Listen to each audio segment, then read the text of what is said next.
It's just not going to work as planned today.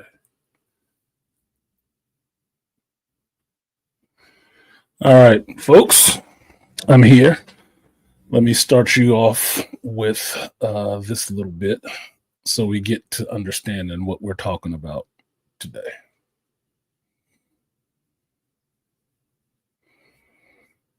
Like, share, subscribe, support the stream. It's going to be different today. A little different.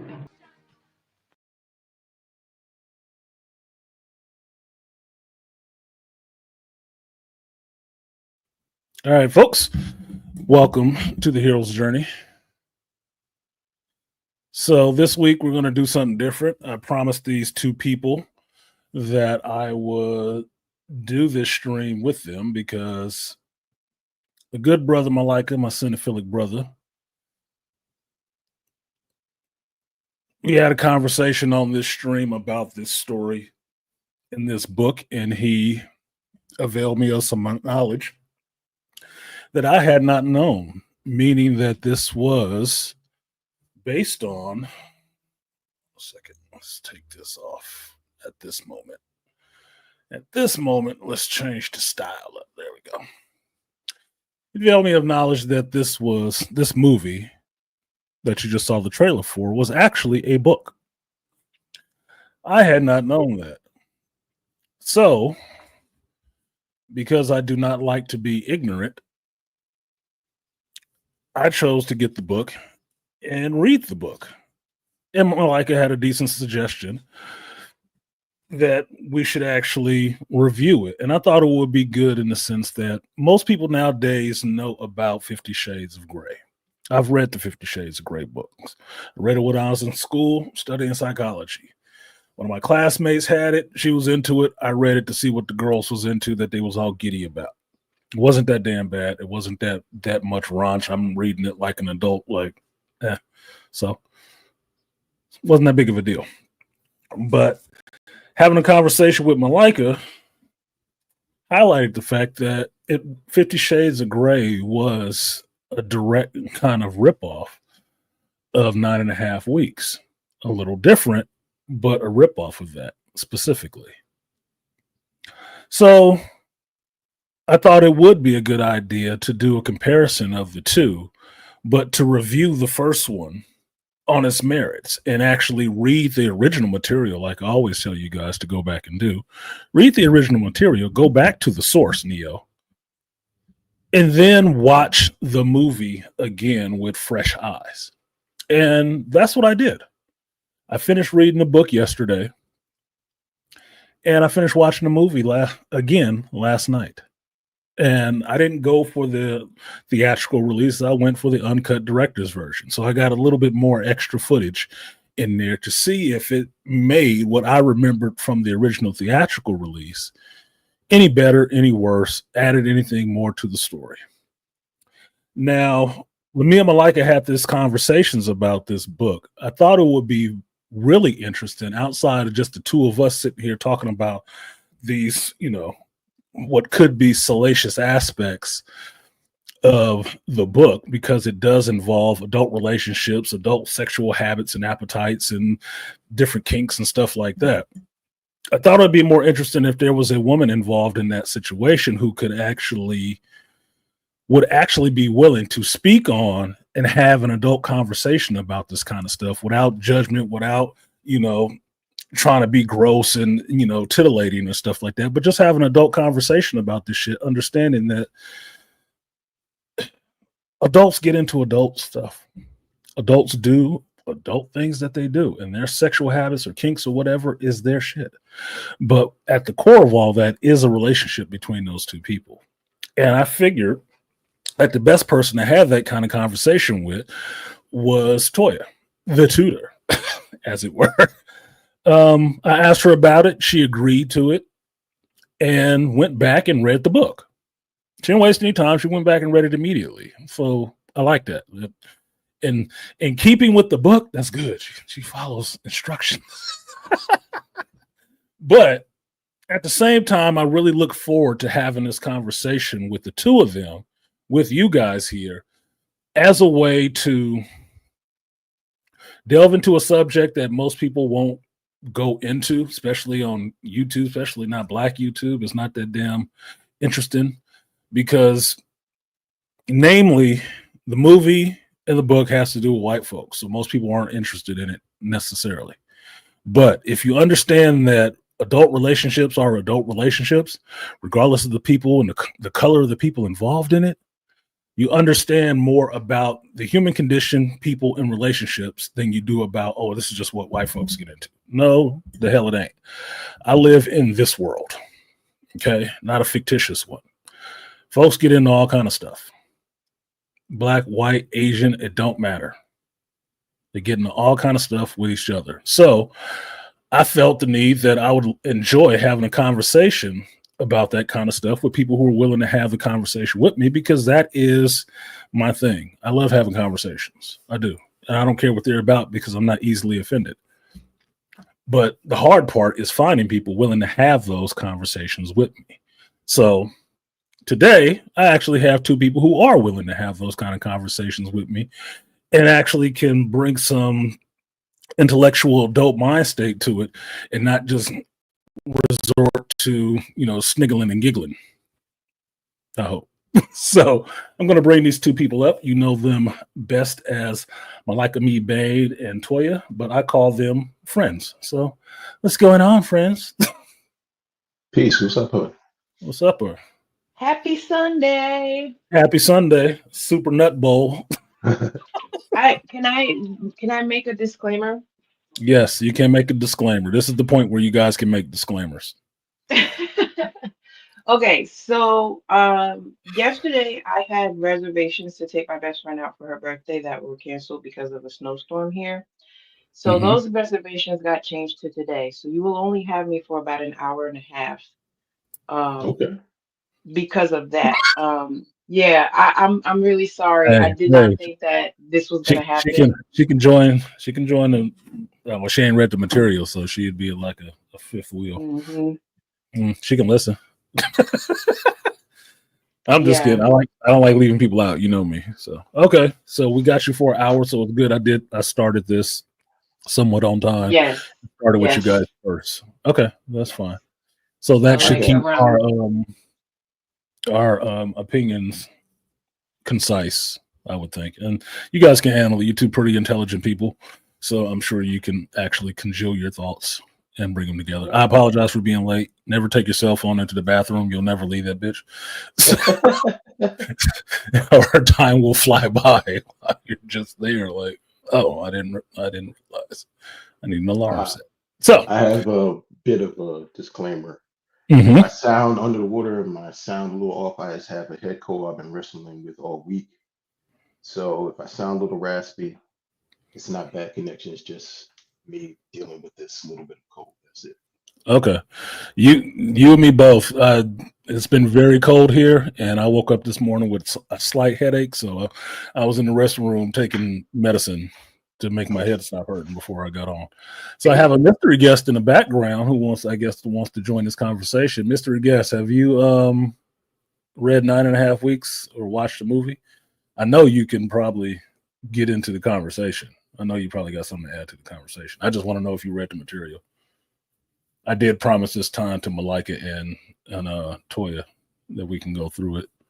But if you got inputs and familiar with the material, that would be awesome. Put it in the private chat because I haven't brought you up yet, so nobody knows who you are. Just trying to shake it out so we can get this rolling because she's on limited time and I'm not putting up a timer. She's just gonna peace out. Because I saw her snowstorm picture that looked kind of cool. And Mr. Guest says, sorry about that. Okay, no worries. Sit in the chat. I know you have some decent insights.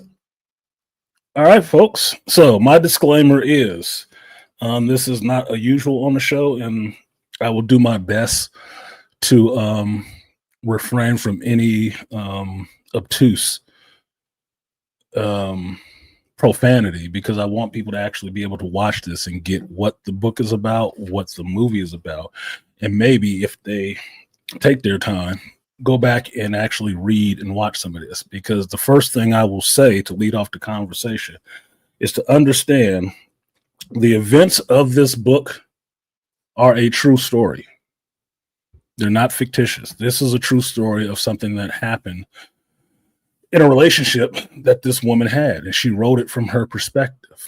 The book is written like journal entries where she is recounting what the relationship that she had was. And at the time of this relationship, it was like the late 70s, early 80s. The movie with Mickey Rourke and Kim Basinger came out in 86, right? So early 80s. And as Malika had told me before, there was some contention that most people that read the book hated the movie, that it was not the book. And I was like, wow, really? I didn't know that. I only knew of the movie. I didn't know of the book. Having read the book now and watched the movie directly after finishing the book, yeah, I like the book better. The movie's kind of shit. So it changes my, preteen, teenage view of this movie. Like, wow, this is amazing. I'm watching it now as a 50-year-old man. It's like, this shit is lame. They really glossed over a lot of shit. There's not even much dialogue in this. I mean, did they get a page of dialogue at all? Or is it just a bunch of strewn together scenes? But that's my impression on it right now. So I'll jump in. Whoever wants to go first, go first. We'll try to make sure we don't talk over each other so people can hear it on the playback. But the floor is yours, special guest. So, A what do y'all want little to bit say? of trivia. The movie was actually made in 1984. Mm-hmm. Um, the people couldn't get a distributor for it because they didn't know how to put it out because the movie was touching on a lot of sexual content until Which we always know uh, is problematic in America, right? well, especially back in In the 80s. 1980s, you could see nudity, but this was dealing with sexual themes of domination, S&M. Um, Yeah, all stuff so, nobody is into nowadays. but Metro Goldwyn and Mayer, MGM picked it up and they put it out in 1986 and went through various cuts till the one that we saw in the movie theaters, and then they put out the director's cut that we see now. Um, Directed by the great Adrian Lane, who is known for making movies based on a lot of tongue-in-cheek sexual content. Uh, Kim Basinger says and stated this is one of her favorite and best acted movies of her career. Um, Sorry. Certain scenes where there's a particular scene where Adrian Lane forced her to do and was really pushing her. And it was the scene where she's crawling on her knees for the money. And she's really crying because she said she didn't feel good. And Adrian Lane pushes Mickey Rourke to tell her to do that. And Mickey Rourke, in this scene, he takes his belt off and is acting like he was going to whip her. But he just improvised that. And that was scaring Kim Basinger. And she said they had to cut and she had to go back to her hotel and she cried and cried and cried. And they kept that. So that's how a lot of high stakes was going on in this movie. Um, I agree with you. When you come back to this as a more mature adult with a little bit more open eyes, um, I read the book. Her memoirs were very cool. You're hearing everything from her perspective. Okay, You're let's hearing, keep it short because remember we're on a time frame for Toya, so we got to keep it pithy, 2 minutes or less. I I kind of like the book and the movie on the same level, both. I could tell the movie was looking at it now, I was like, it was okay. Now it was missing a lot of stuff. It kind of jumped, like I was like, wow, it kind of just ended like that, but it had a lot of good tones into it. Um, but pass it on to Toy until we go in for some more stuff. Yeah, so we can go deeper. Go ahead, Miss I'm Toya. gonna Your be I'm gonna intro. be the voice of contention here because I liked the movie better.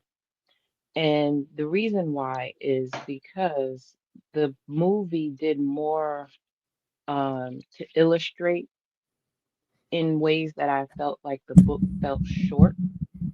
While Hmm. I appreciated that the book was darker and more gritty in terms of its exploration, and because it was written in first person from Elizabeth McNeil's standpoint, I did appreciate that about the book, but I really connected more with the movie. That might be because I saw the movie first. Mhm. So I'm willing to bet that that has a lot more to do with it. And the fact that it was written before I was born and like just the implications of that time period, I've always admired the late 70s, early 80s because it seemed like a time where people were just more fun. People were interested in having more fun. And so that came across just with reference to there not being so much restraint. Hmm. Um, and even though this is about BDSM and restraint is a huge piece of that, I loved that the woman writing this did so kind of with reckless abandon that we didn't necessarily see carried out in the movie. While I Mhm. understand that it was a time period where the movie had to be more tame, and the two people that they chose to star in it had a lot to do with that. Like, I think Kim Basinger was an amazing choice, just knowing her history and what she contributed as an actress. Um, Even when you told me that it was Mickey Rourke, I was surprised, and I'm like, this is not what he looks like today. But um, Right. Well, yeah, so I just wanted to put that in that I'm the one vote for, even though Malika has a half vote on each side, I'm the one vote for liking the movie better than the mhm. the book. I'll say that the movie has always has a special place in my heart because for a young preteen boy or whatever, it opened my world up to a lot more stuff than I was actually aware of that went on in relationships. Even though I was always curious about different things and adults or sexual relationships anyway. It opened it up in a little bit more of a way to understand how I wanted to be as an adult male. Right. I never saw myself being married. I always saw myself being a bachelor. But when I saw the movie and I saw how John Gray lived and stuff like that, I was like, damn, that's the kind of stuff that I want. Your own plush pad and stuff like that, a hot chick doing some freaky stuff. It's like, damn, that sounded like adult life to me. That's why I wanted to grow up. I never wanted to be a kid.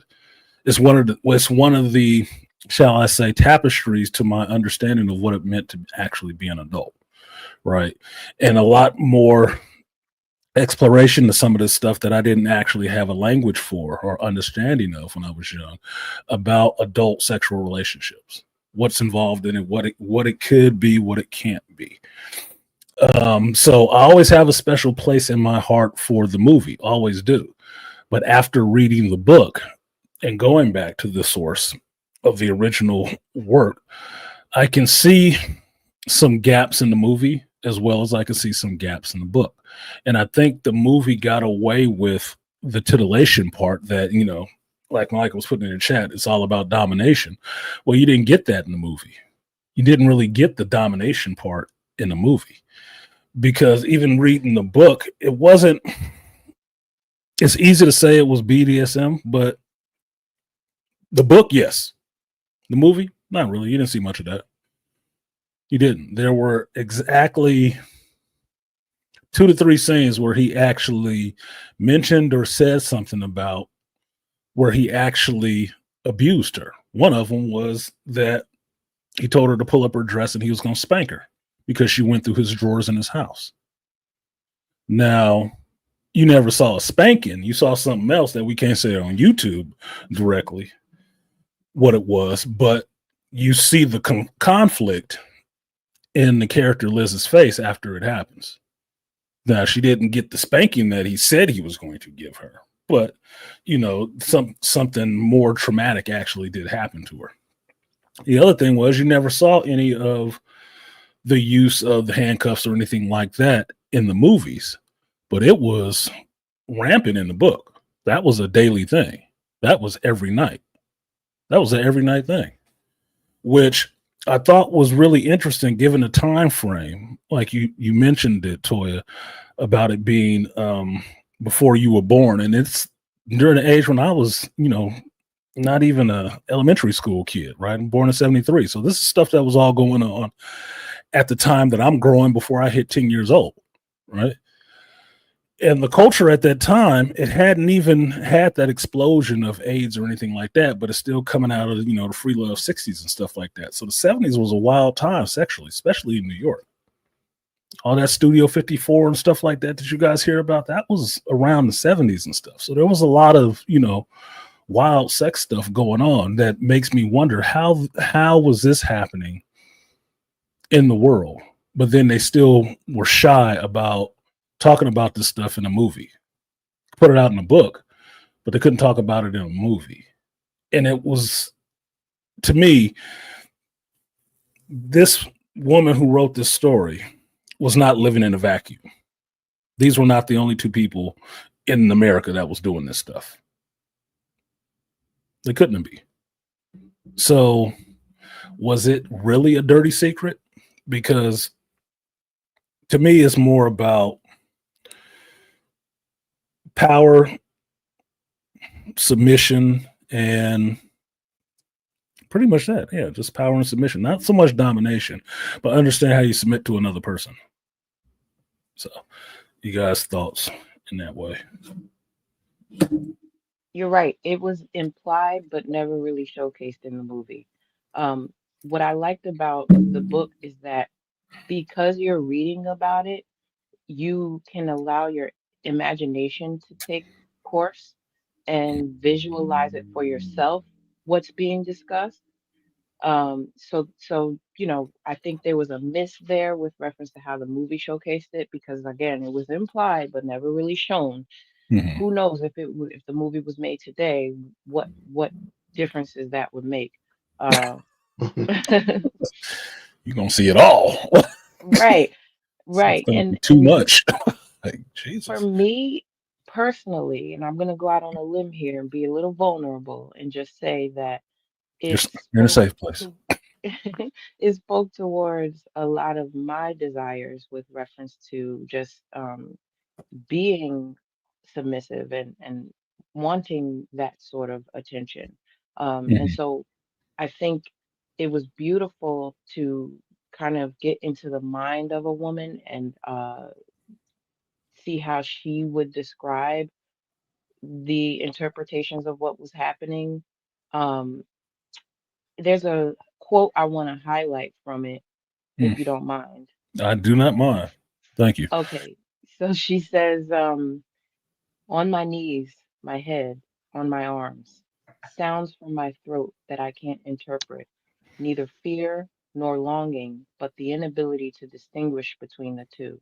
Mm-hmm. And I feel like that really summed up her push and pull between this man that is sort of an enigma and these strong, passionate desires that she was having towards him and the things that they were sharing Mm-hmm. um, and liking it, but not liking it, and not sure if she should. Mm-hmm. Uh, Pushing them so taboos. Yeah. right, right.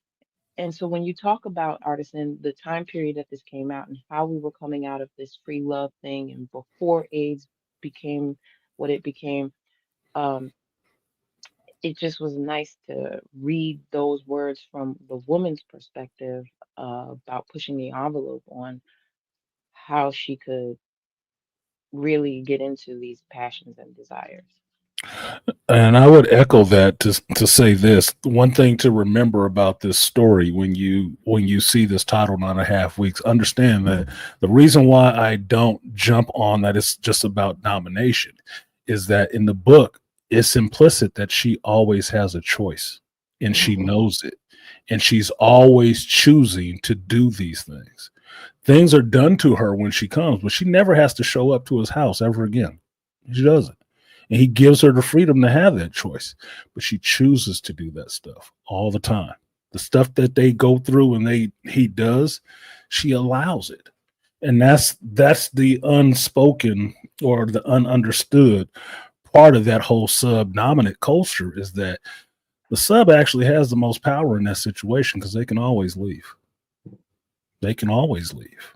It's their choice if they want to leave. So, like you were reading in the passage, she's having that conflict between what she sees as being her limits being pushed or taboos, but enjoying it at the same time. She's having that, discussion with herself while she's enjoying these things. So that understand, she always could leave, and she did. At a point, she left. You didn't stop her, didn't. But it was hard for her because she did understand all this too, but wonderful comes with this other side too. That some of the stuff she liked, some of the stuff she didn't like. So I just want to make that point clear. She always had a choice. It was, to me, domination means you do not have a choice, right? But Right. submission means you're choosing to. This is Mhm. what you choose to do. You choose to give somebody that power. And when you play those games like that, that's what you rub up against. You rub up against that understanding, man, maybe I don't like this 100%, but you know what? This part actually feels kind of good. So what do I do? Do I stop it because it doesn't feel good? It doesn't feel as good as I hate it, or what? You weighing that shit on the scales. You are. And that's what it plays with, that idea. The book plays with it more so than the movie does. And that's where the movie lets me down a little bit after watching it again last night, is that as wordy as this woman can be and flowery in some places and descriptive, the movie falls really short because it's not a lot of dialogue in the movie at all. It's not. It's mostly just jumping through the book, making scenes. And I'm like, wow, that's, you leaving out some stuff that Mhm. would make you understand more of Liz's dilemma outside of her just looking off somewhere, being absent minded, while she's supposed to be doing her work, because she's just thinking about this man. Oh, he does these things and I don't understand. You're not really understanding what she's grappling with outside of she doesn't understand Mhm. them. So Um, go ahead, Micah. one of the things that I garnered from the movie, um, after the street fair scene when they're in the Italian restaurant, Mhm. he is Second meeting. Yeah. he's slowly grooming her. Mhm. In the movie, in some parts in the book, the way he's slowly grooming her under the veil of romance and being the romantic guy, he's grooming her to be a sub. And he's feeding her when he starts feeding her the food, when he starts having her drink the wine, he's trying to be romantic. And I said, ah, he's grooming her. I said, ah, ah, ah, and I start seeing that. Those were the little Easter eggs. Mhm. Another important scene, um, when she's eating over his house and she asks him, I want you to see my friends. And he's like, no, no. And he starts banging his head on the table. And I think a friend or a client has called. But he says to her, he says, I want you to stay. You don't have to, you don't have to wash dishes. You don't have to cook. You don't have to clean. I'll feed you. I'll bathe you, quote unquote. When he said bathe, I was like, oh shit, that was like direct from the book.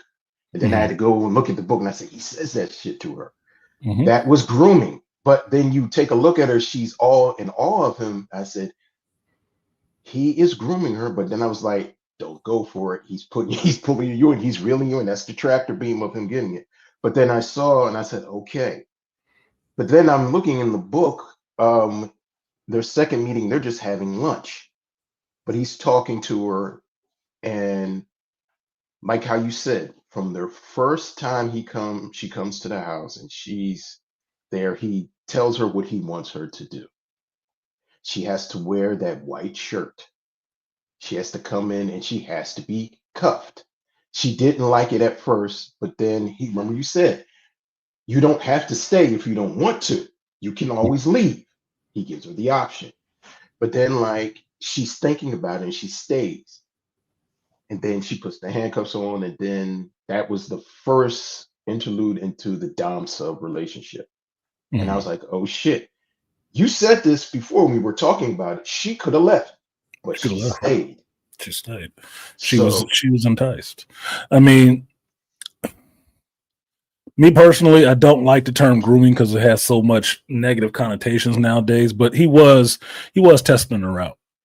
He was testing her out. And if you compare 50 Shades of Grey and 9.5 Weeks at this point, Christian Grey and John Grey did the same things. They know their proclivities.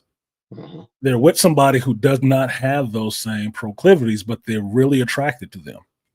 They're both testing them with subtle words, subtle statements, things that they do to see if they are submissive to them giving them direction. Is the woman okay with that? And they always give the woman the option to not have to listen to that. They can always say no. So at least in 9.5 weeks in the movie, yeah, you see him. If you've read the book, you get it, right? You see him in the Italian restaurant giving her a little bit of history, showing how much of an intellect he actually is, feeding her food, giving her wine to drink and stuff like that. But they're adults. That's why I don't like to use the term grooming, because grooming seems like something you do to somebody younger than you that don't know what the hell is going on. She's an adult. She's been married for 3 years, for God's sake, and divorced. She know what a man feeding her is. She know what a man offering her some wine to drink is, right? When they're out. This is their first meeting, second meeting, but first time actually sitting down and talking with each other, right? So it is in some senses kind of romantic in that notion. But when he takes her back to the houseboat that he's mhm, watching for a friend or whatever, put sheets on the bed or whatever, and then tells her, well, there's no cab waiting outside. You came here. You don't really know me and stuff. He's testing her mhm, to see if mhm, she's uncomfortable, because she's followed him up into that point, which mhm, means she is willing to follow his direction to a point she felt a little bit uncomfortable, and he let her leave. She said, I want to go. I want to go home. Okay, we out. It's always a door that she is willing to walk through. And she chooses to walk through and stay in that threshold or in that room that she's walked into or leave.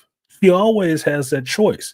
She regularly chooses not to leave. Now, in the book, it was completely different. Yes, he would, after they've had their little dalliances a couple of times, yeah, handcuffed to the kitchen table, sitting there, or dining room table, sitting there while he's made the food, he's done all of the stuff, and he's feeding her and drinking, and she's sitting there cuffed at his side. She was down for that. She understood what it was. She actually remarks in the book how her wrist didn't turn pink anymore from the handcuffs, because she understood how to work with them on. mhm, She understood that. And understand, folks, this is the part in the book. This was why I say the book is a little bit more raw than the movie. That was every night. And mhm, true enough, she would have how he set it up. These were the rules. She had her daytime life. She would go to work, she would do her job, she had her friends and all the rest of that. But after 5, she came to his house, he was in charge. She didn't have to do shit. Not at all. He did everything. When I say everything, I mean everything: the cooking, the cleaning, the washing, the bathing, the buying the stuff, all of that. She didn't have to do anything but what he let him do what he wanted to do with her. And it was usually some sexual or some rough shit. And she was kind of down for it. Some of it she didn't like at first, but she went along with the shit. Because if she didn't want to do it, what would he do, y'all? He would get her bags and shit and take him out of her house and call her a fucking cab to get on her mhm. way. Plain and simple. And she chose to stay every time. Every time. Given that option, she didn't want to leave. She couldn't, in a sense. So, what you got on that, Toya? Would you So not much want a is man to do everything for you? All you got to do well, is give him yes. your evening? Well, yes, absolutely. That's what I like the most about the unwritten contract here is the fact that we're seeing that submission is really um contingent upon permission, Mm, and having this unwritten contract between two people who are willing to push the boundaries on that, but understanding that as the submissive in this contract, that your permission is what allows it to go further and deeper. Hmm. Um, it also sets the stage because, like you, I don't agree that it's grooming. I do think it's setting the stage for how much further the envelope can be pressed and Hmm. pushed, um, bartering on uh, that permission, Right. you know. And so I think, you know, the book had a lot more leeway in explaining and expressing that. But again, it relies heavily on your ability to have an imagination and put Hmm. yourself in her shoes if you're reading it. Um, I love the fact that was so uh he was so forward thinking that he kind of had everything planned out.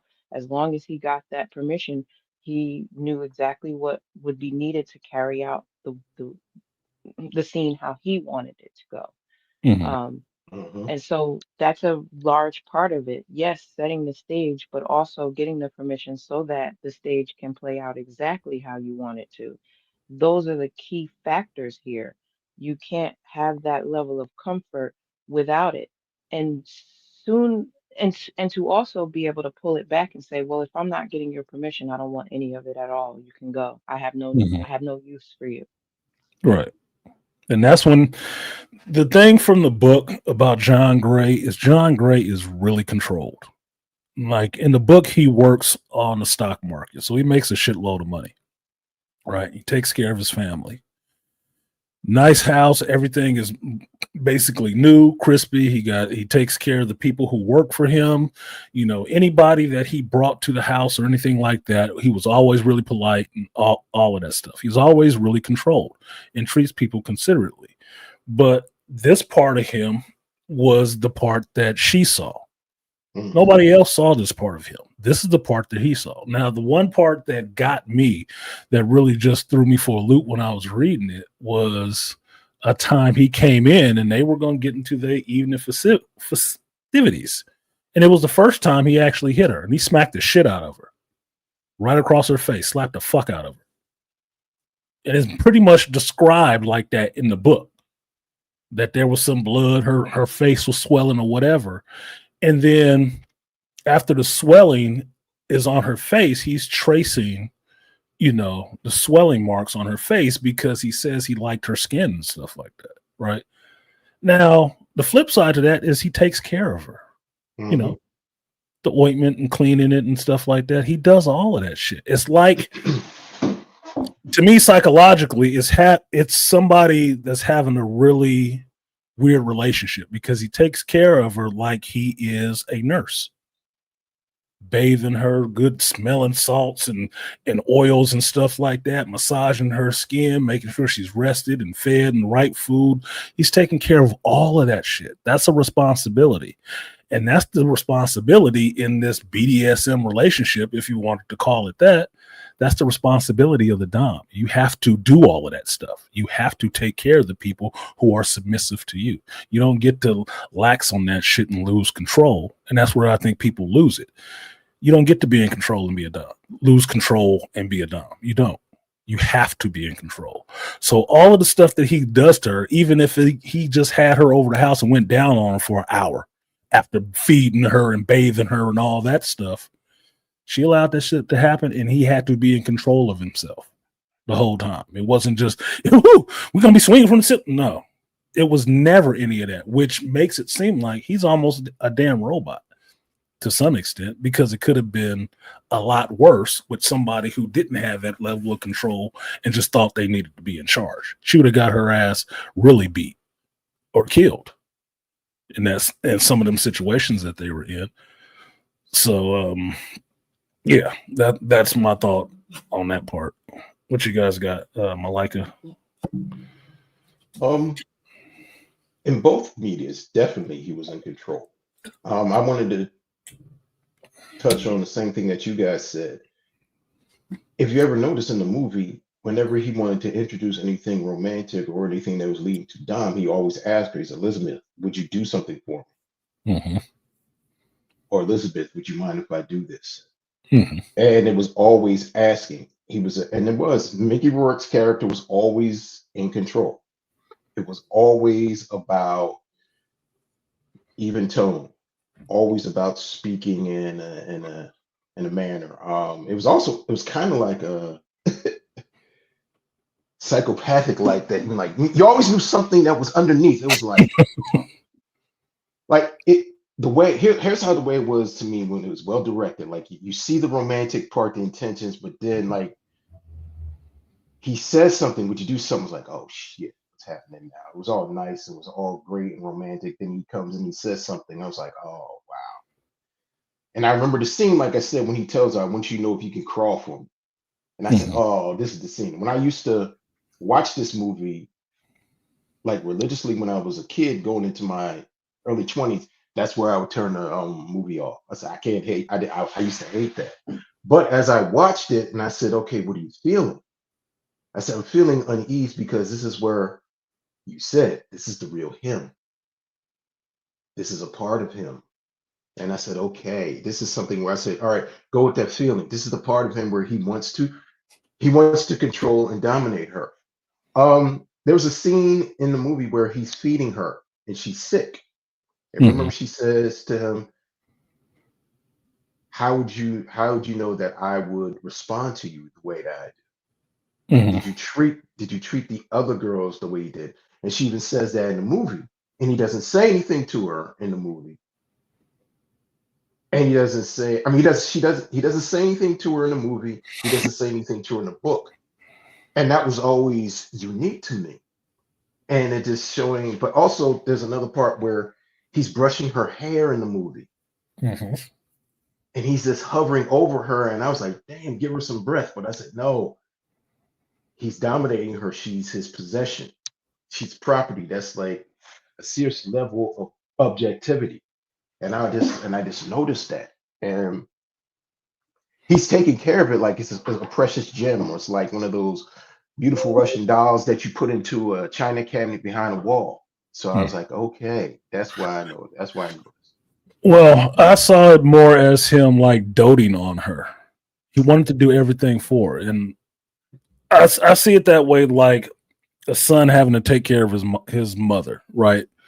That's what a mother would do for a child, right? Hmm. That's how I saw it. Knowing the John Gray story, it kind of touches on it, but not a lot about that in his family. It's something Hmm. with his family and his mother, and that's what he sees to do. Now, either my inference is that he did that kind of stuff for his mother, and that's coming from a psychological bent. Like all this stuff comes from somewhere, right? Hmm. John Gray did what he did with the women that he had because it came from somewhere. He developed this shit somewhere, right? It Hmm. wasn't just with the women. He just didn't start dating and start doing this stuff. This developed somewhere in him that he wanted to do these things because, like you're saying, he always asked her for permission to do certain things to her, but he also expressed, hey, I always liked since I was an 8-year-old boy or 13-year-old boy, I see in this lace. I've never had a woman in real life who liked to wear this lace or these garters or something like that. He Hmm. really liked seeing that. He really was in love with Liz, the way she looked and all of that. He was really in love with her. So he liked seeing certain things. That's why you see it played up in the movie a lot more. He spends a lot of time just staring at her, Yes. just staring Thank at her. you. He's Yes. dope, taking care of her hair and her skin and all the rest of that stuff. And when she's sick, coming over her house and taking her out of her house, putting her in his apartment, calling doctors to come help her and stuff like that. He is Hmm. doting on her. He is taking complete care of her. I wouldn't say is dominating her because she tells him no, she wants to be at home. He ain't hearing that shit. No, you need to be well. You need to be okay. It was the same thing with Christian Grey in 50 Shades of Grey. He did the same thing for Anastasia. He took care of her. As much Hmm. as she protested about not wanting to do, no, you need to eat. You're not looking well. You need to eat. You're going to see this doctor. This doctor is coming to see you. I don't want a doctor. You're going to see this damn doctor. He was taking care of her, and she was not used to that, just the same way Elizabeth was not used to that. She Hmm. hadn't had that with her ex husband. She Hmm. had. So it was completely different to go from that, not having, to go to a man that's attending to your every damn need. All you need to do is go to work. You don't even actually need the money you making just to pay your bills in your empty apartment that you ain't been to in months, because you spending every night coming to him in his place. And yeah, Des said it was an obsession. It was an obsession. He was obsessed with her in a sense, but here's the control part of it. He knew that, and he could let it go. And that's the part, because he could let it go, that's the part that shifts it from being, yes, it's absolutely an obsession, but maybe it wasn't. It was a desire that he knew he could fulfill with her, or he found he could fulfill a lot of it with her. And at the point where she jumped off, he understood it was no more that he could fulfill with her, and he let that shit go. Obsessed people never let go. They can't. That's what makes it obsession. That's what makes obsession dangerous, because they can't let go. He let her go. He let the other women he was with go. The same way Christian Grey let his other subs go. You have to. They ain't down for it no more. To that? Yes, ma'am. Because when you say he let his other obsessions go, and Malika talks about how Liz was asking for feedback of the other women, that kind of ruins it for me. Because if you are really entered into this contract, like I said, this unspoken contract, the others that came before you or that will come after you are of no importance. And so, in order to get the most out of the exchange, one must be completely enthralled in the situation before them. And that's something that I think a lot of women get caught up in, just in general.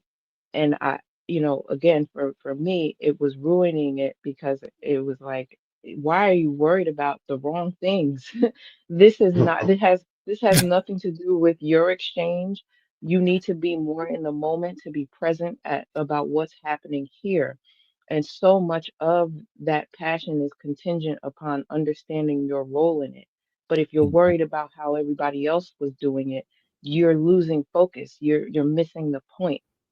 Um, and so, yeah, I think even with Des's point, she was his obsession. That's what fed the passion. Okay, you're only the fire is only going to be burnt for as long as I am obsessed with you.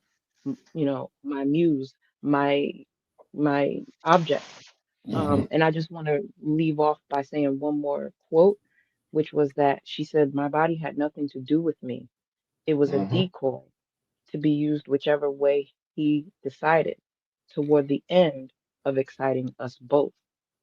So if you're willing to let him do that, then let him do that. Feel the fullness of the experience that he is providing for you.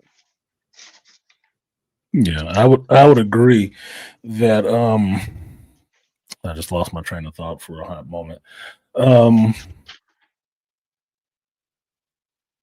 Damn, I had two competing thoughts that just crash headlong into each other. Go ahead, Malika. Less of the session, more mature makers, more intriguing and far more dangerous. You need to read. Yes, you do need to read this book. Dad said, especially you. You definitely need to read this book, and it's a short book. It's a short book. If you're not taking breaks like me to have to do other shit in life, you can read it as quick as Malika and Toya read that shit. You can read that shit in like maybe a day or so. It'll be done. You'll be like, holy shit. What was I going to say about it? Was something on the obsession part of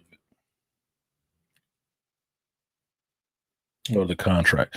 So understand, Toya keeps telling you guys that it was an unwritten contract. This is where 9.5 weeks and 50 Shades of Grey differ in the fact that, yes, in 9.5 weeks, it was two adults talking. It was an unwritten contract. In 50 Shades of Grey, there was a written contract. It was. And he offered it to her before he did anything with her ass. And she had to sign it. Now, to Toya's point about worried of not being in the moment and worried about, the past person or who's going to come next. Yes, that is women's problem a lot of the damn time. Because the fact that she asked about the women before her, proves that she was insecure about what she had right now. Mm-hmm. It couldn't, like you said, it takes you out of it. Yes, because she's not focused on the here and now. It don't matter who the hell came before you. You here now. And you got to play your role, your position. Otherwise, you'll be gone. And so when you're there, you can't worry about the people that came before you or who's going to come after you. Nobody will come after you if you're doing your job. There won't be. So that's none of that is your actual concern. And I think that's why at different points he didn't answer her, Malika, like you said in the movie. So how'd you know I would respond to you this way? He told her, I saw myself in you. Yep. You look for those kindred flames. You do. Mm-hmm. And it's evident in the movie that when they first see each other, the first time they see each other in the Chinese restaurant and whatnot, it's immediate. Mm-hmm. That's the romance part about it. It's immediate. They spend a lot more time outside in the daylight, hanging out, doing normal dating stuff than in the book. Mm-hmm. Book, they went out on the weekends and did shit because he worked. He worked a serious job. She worked a serious job at a magazine. So they had their work that they did, but this was how they worked their lives to be in each other's lives all the time. It was the evenings. And they might be up from, 6 p.m. till 2 a.m. Didn't matter. They was doing what the hell they was doing. They get their rest and then they take their ass to work and then they come back and do that. And when they got into a rhythm of actually being a couple, they're riding the train to work together and shit. Mm-hmm. He's buying her clothes and dressing her, how he likes to see her look and stuff that he finds appealing to her. And she did it because she knew it was appealing to her and she liked the way she looked in some of this stuff too.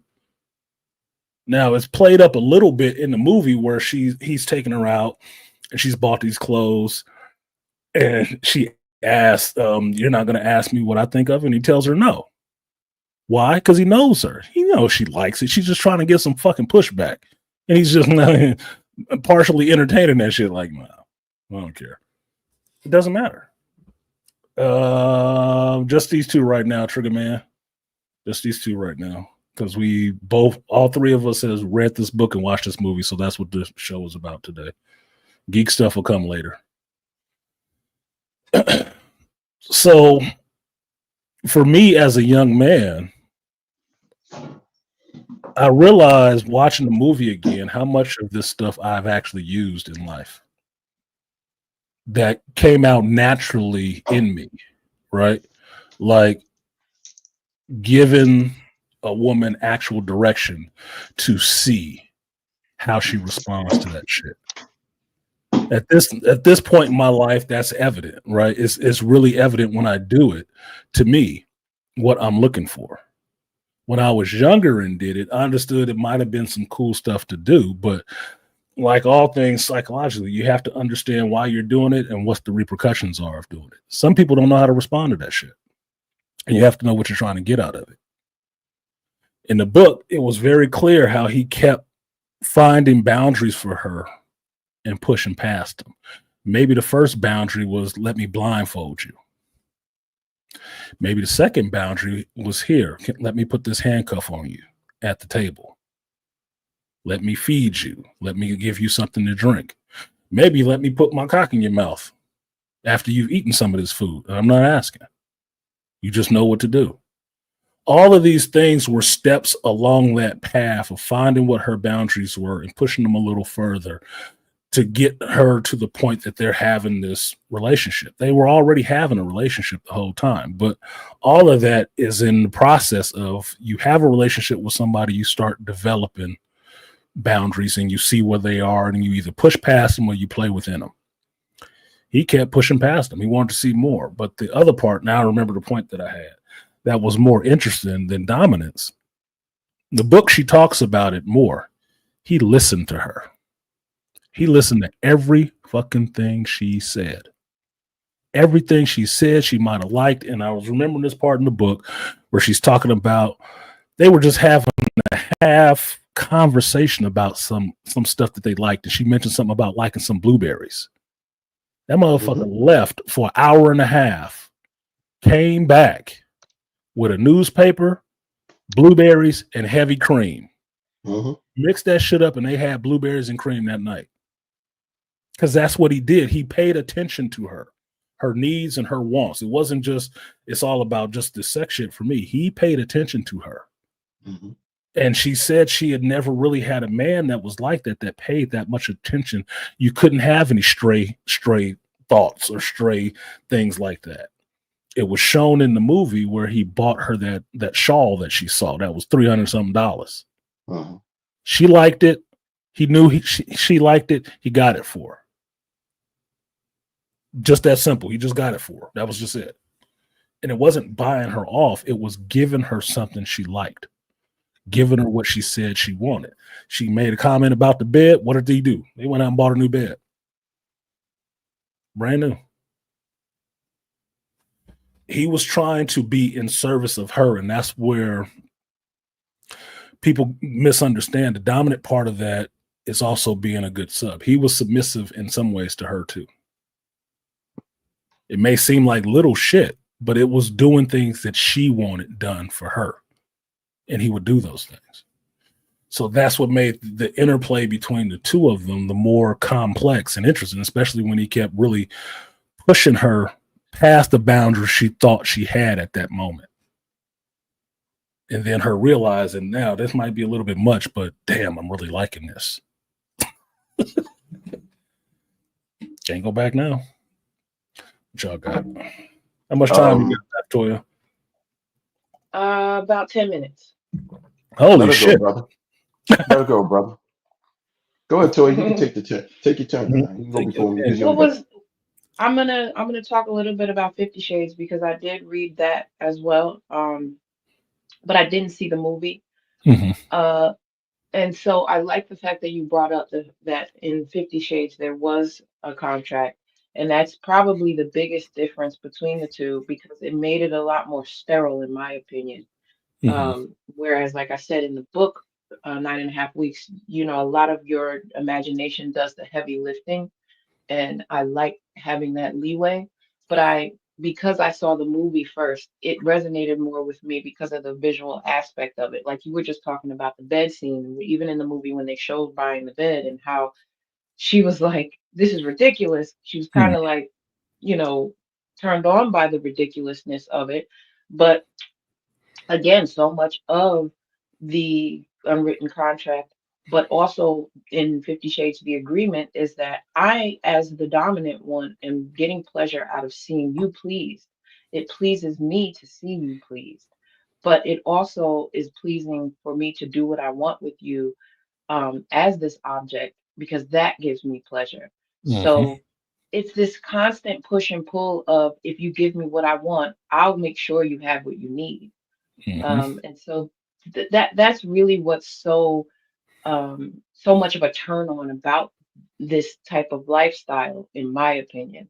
And so, it's just nice to see that fleshed out. And if anybody is listening to this, I do implore you, not just Dead Set, I implore you to read the book because these kinds of things have, I think, become more taboo again.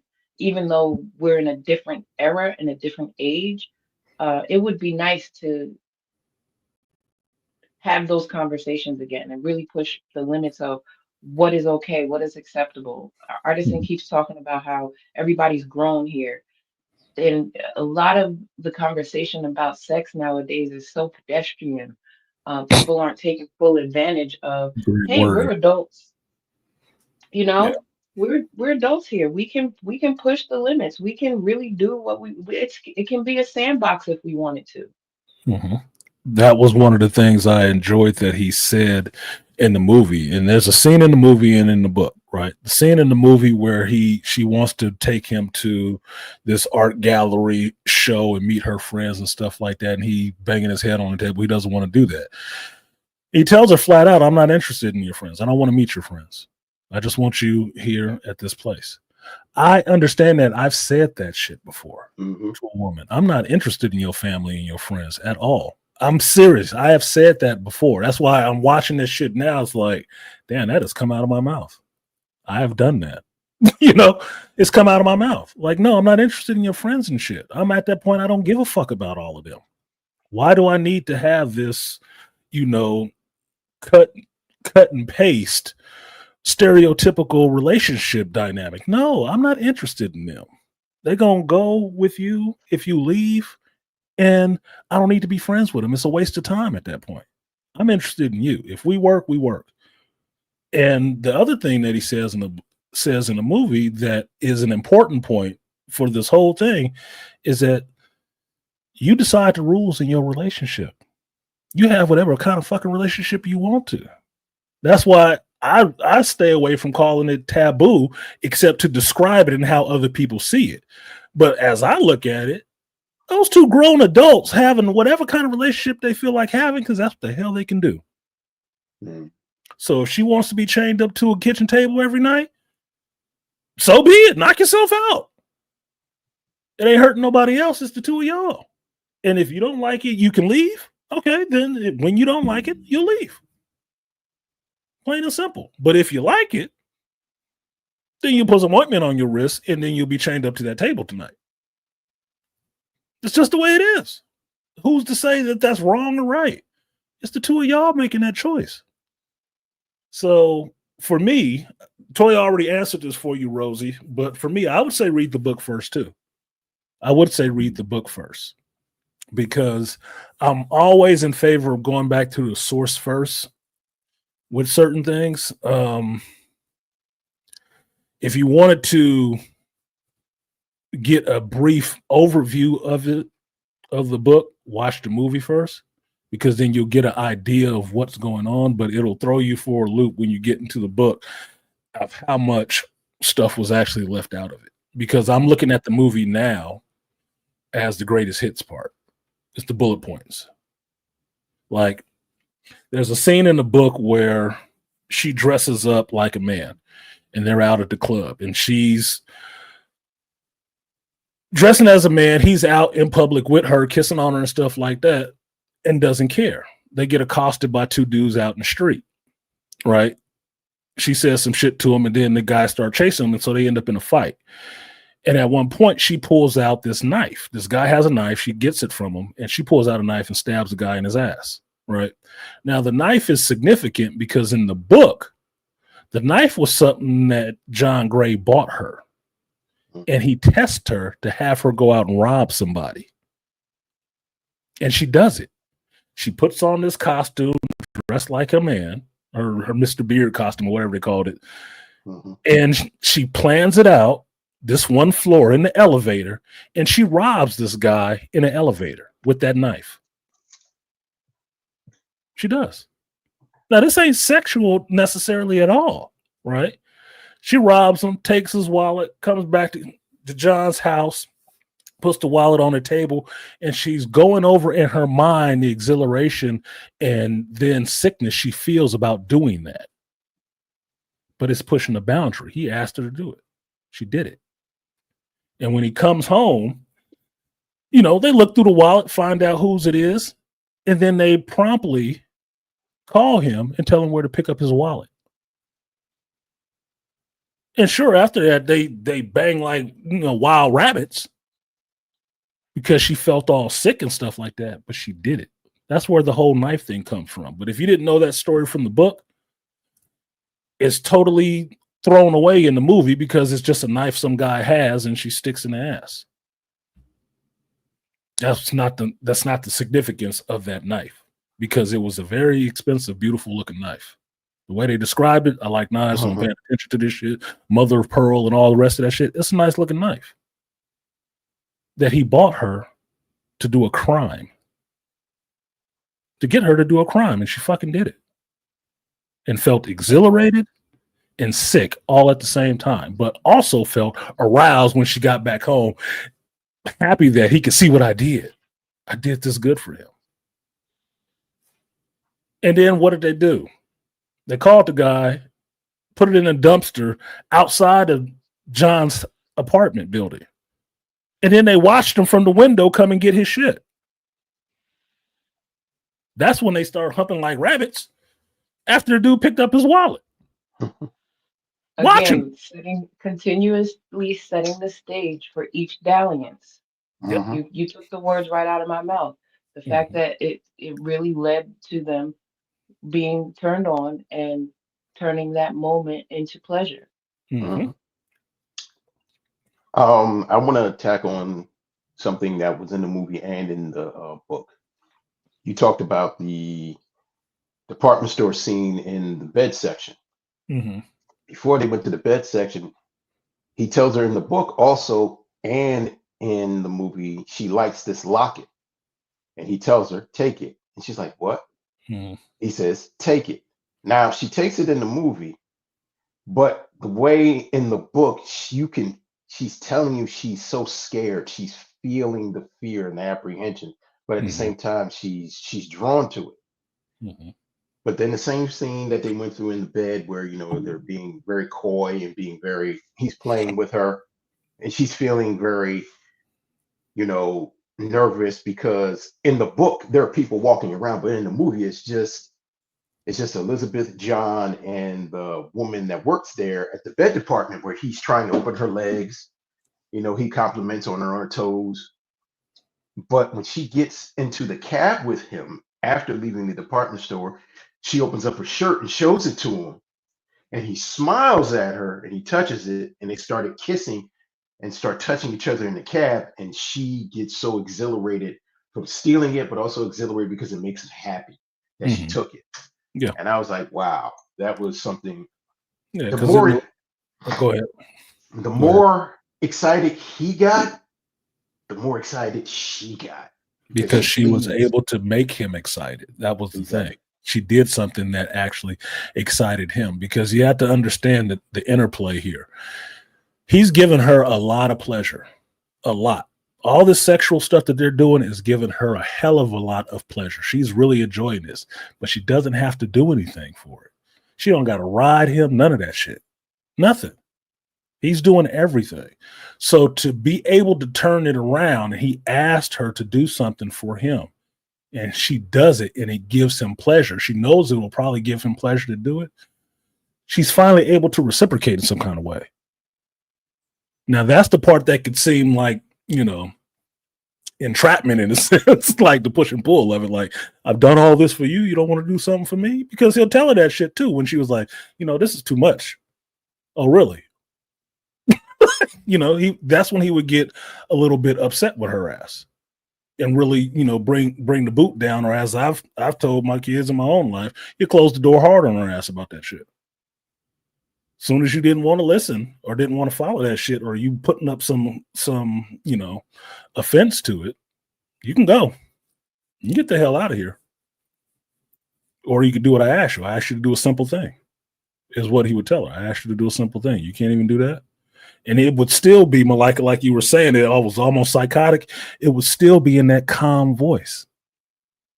I think that's what made it more chilling. Like, he was still calm when he said that shit to her, dude. That's some cold shit.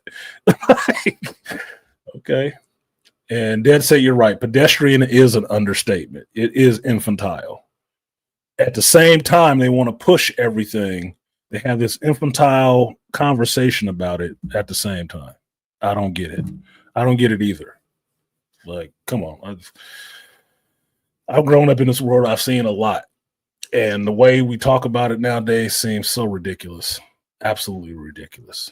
Like, the only people who can talk about it openly is people who live alternative lifestyles. Everybody else can't, though. Like, this doesn't make any sense to me. We all adults. Everybody does this shit to greater or lesser degrees.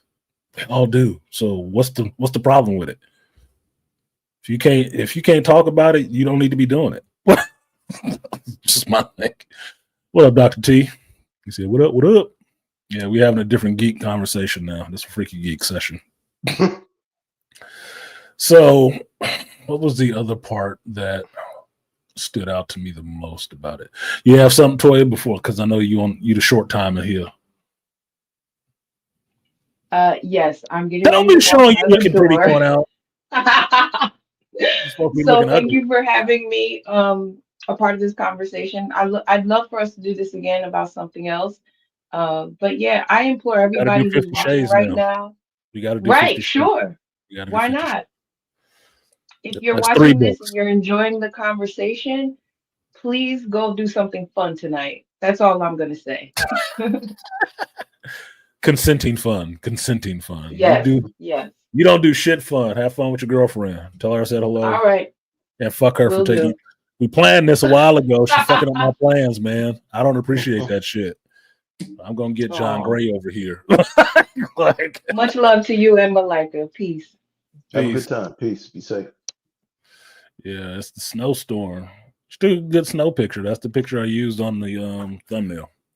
It's like it was a good picture. That's very, very not photogenic. I would say cinematic as in the way it's going because it was a video. It's like, damn, that's a good ass picture. Should be working the movies.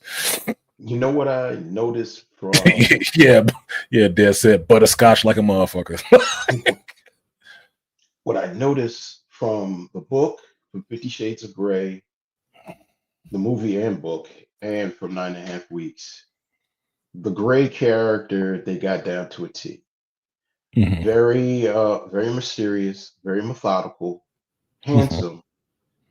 But what Elizabeth McNeil, she never gave him a real serious, total description of. She said he was tall, athletic, um, methodical in his way. She said he had a very encapsulating smile when she first met him. But then when I started seeing 50 Shades of Grey, and then when I went back into the book, I read the book briefly. And I was like, okay, I said, okay, they captured this picture and they made me, and when I did some research about Mickey Rourke. Mickey Rourke had to lose 20 or 30 pounds to do this character in this movie. You can see that. And there would be now he was wearing awesome, beautiful suits, especially for the 80s. He was wearing designer tailor-made suits. And Yes. Mickey Rourke said they would have designers coming to his hotel room and people coming having put on suits. They were always putting on these like Armani and these Italian cut, these beautiful suits. And Adrian Lane said, okay, he looks cool, but I don't want him always in a suit. So Mickey Rourke would do, like in this picture right here, he would take off suit jacket and walk around in a t-shirt, and he'll put the overcoat on. Mm-hmm. And you say, that's it. I want to have that rugged mystery about him. And he said, that's it. And you want him to walk around and have that. And that gave that air of mystery where you're right. You hit the nail right on the head and said, there wasn't that much like dialogue between them. There wasn't that much talking. He didn't say anything. Usually when you see a character, like I said, okay,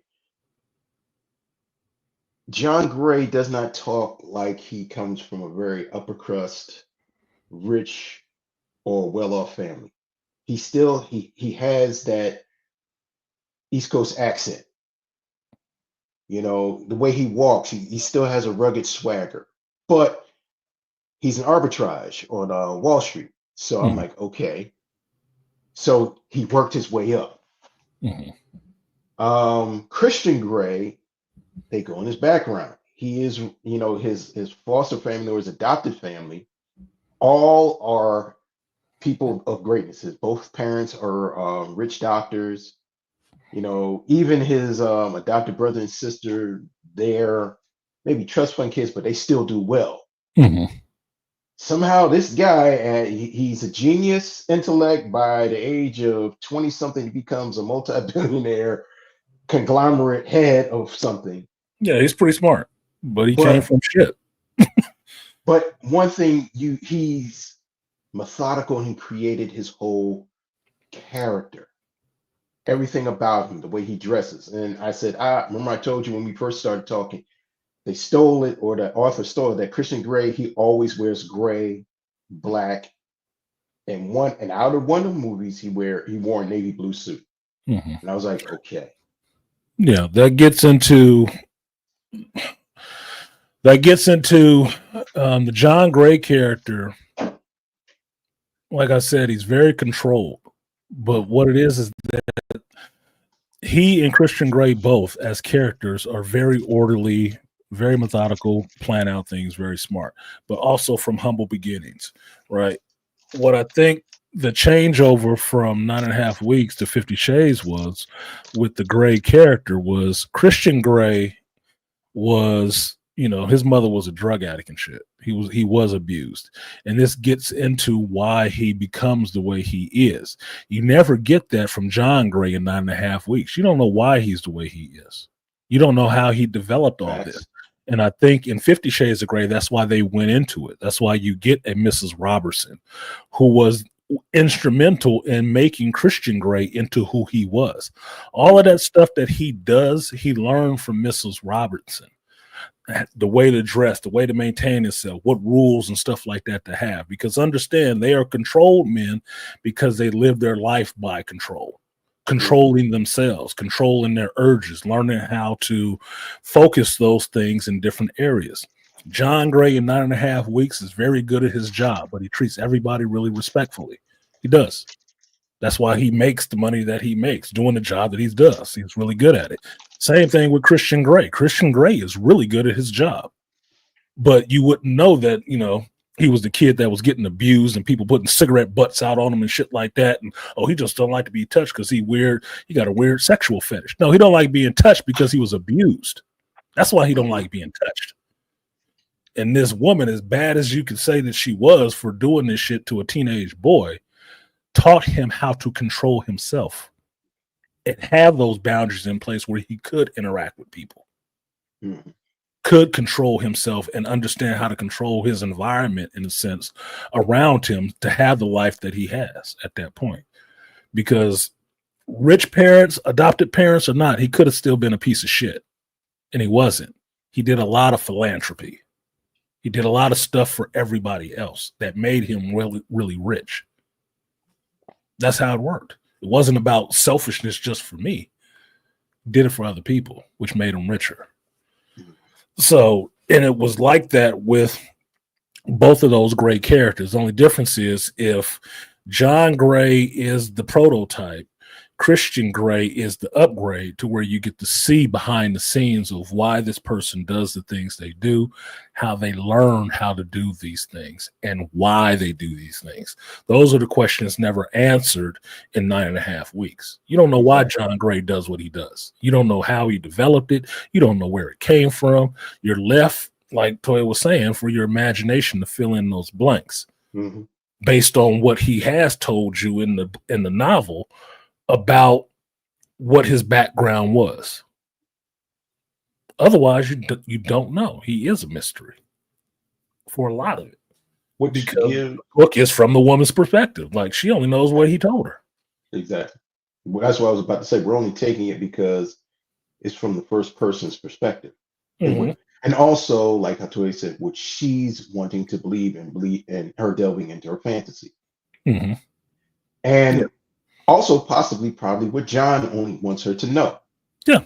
Only what he wants to share. Because remember he said, you can have your friends during the day, but I want you at night.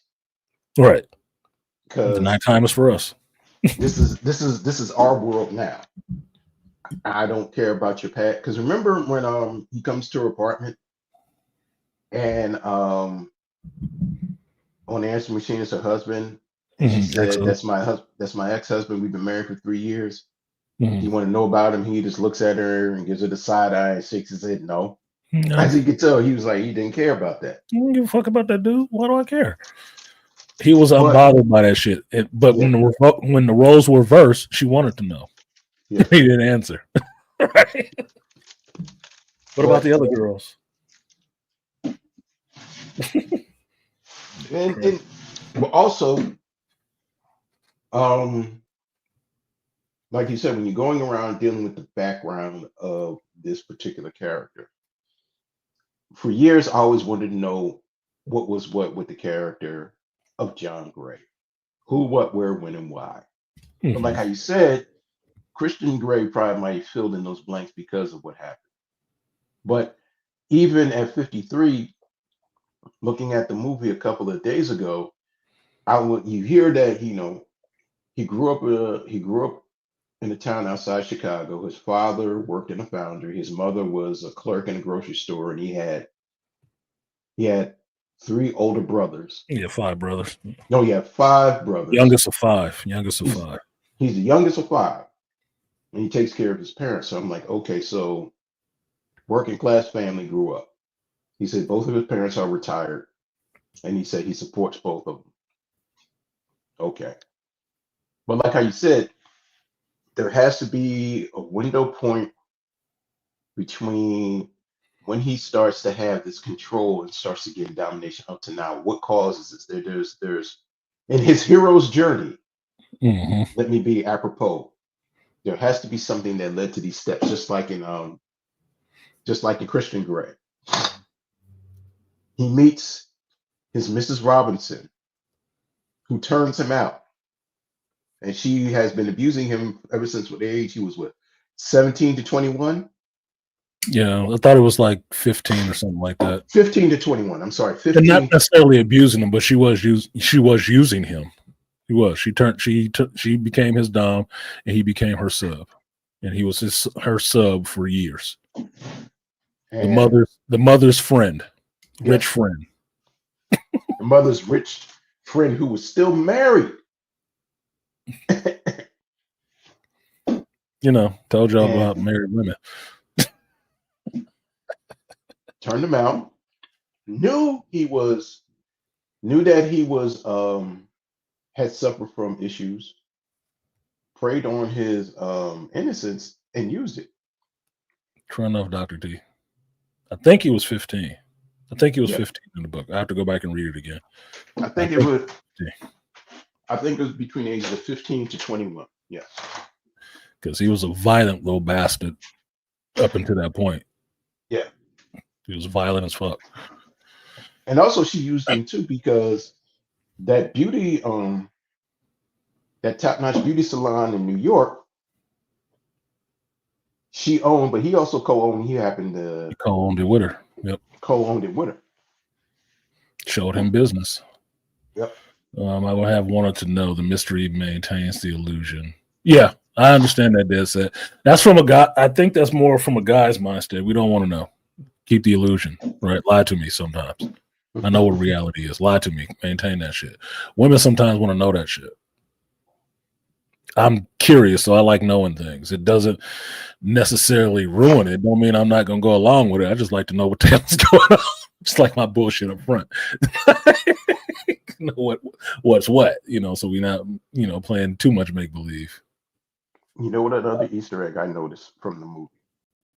Yeah. Um, Let me read this part real quick, and then we can try to round that shit out so people can get involved in the conversation.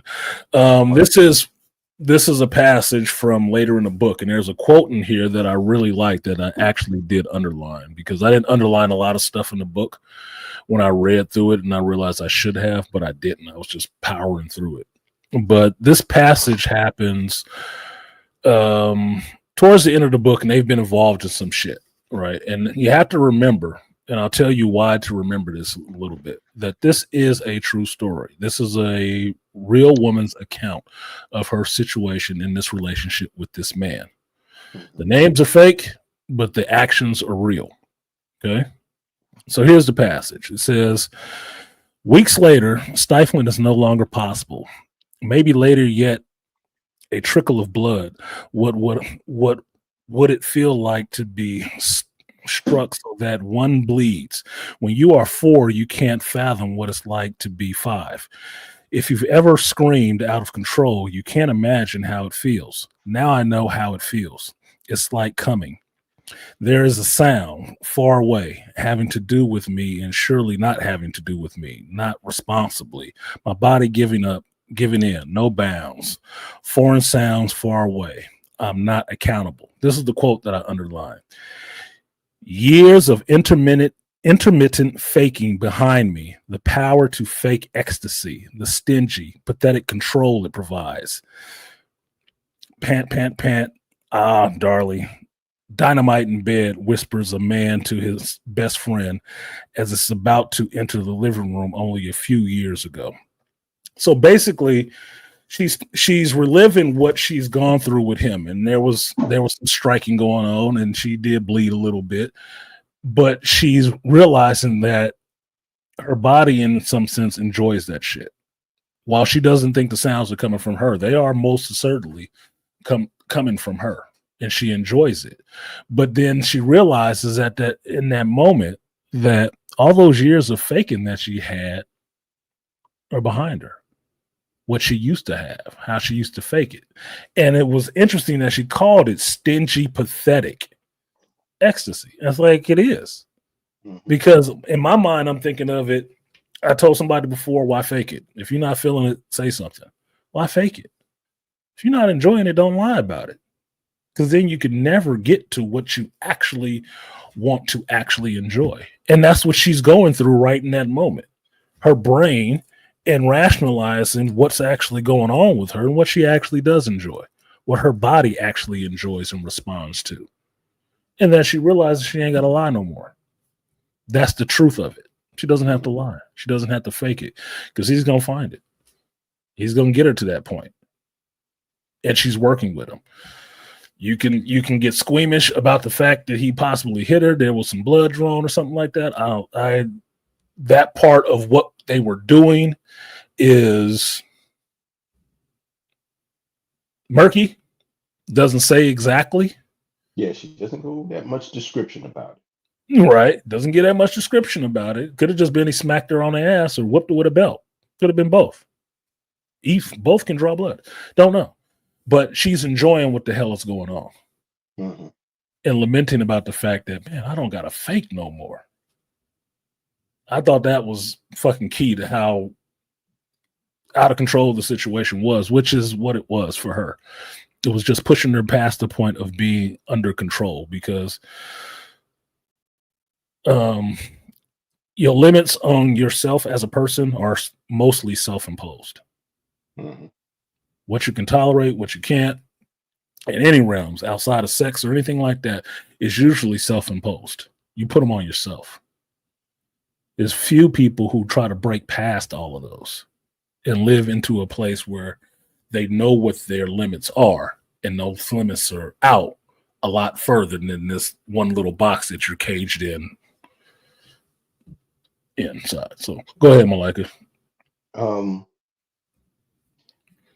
The ending scene from both the book and in the movie. Mm-hmm. Hotel. Mm-hmm. Hotel Carlisle. Yeah. That in the book, way more descriptive, way more shit that the movie pales in comparison to what happens in the daggone hotel room. It did. But in the book, I can understand, and it got more descriptive because he did stuff to her that was leading to a crescendo. That was like,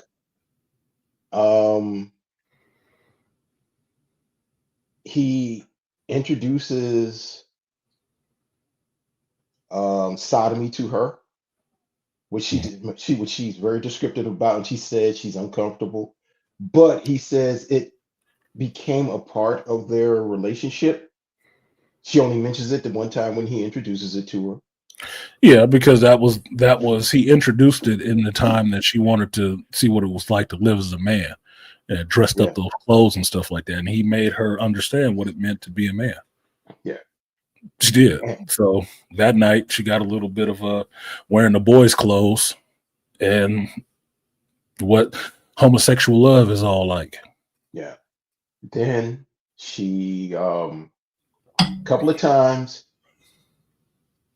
he pays guys to have sex with her. Well, first time he paid a guy to have sex with her and he watched.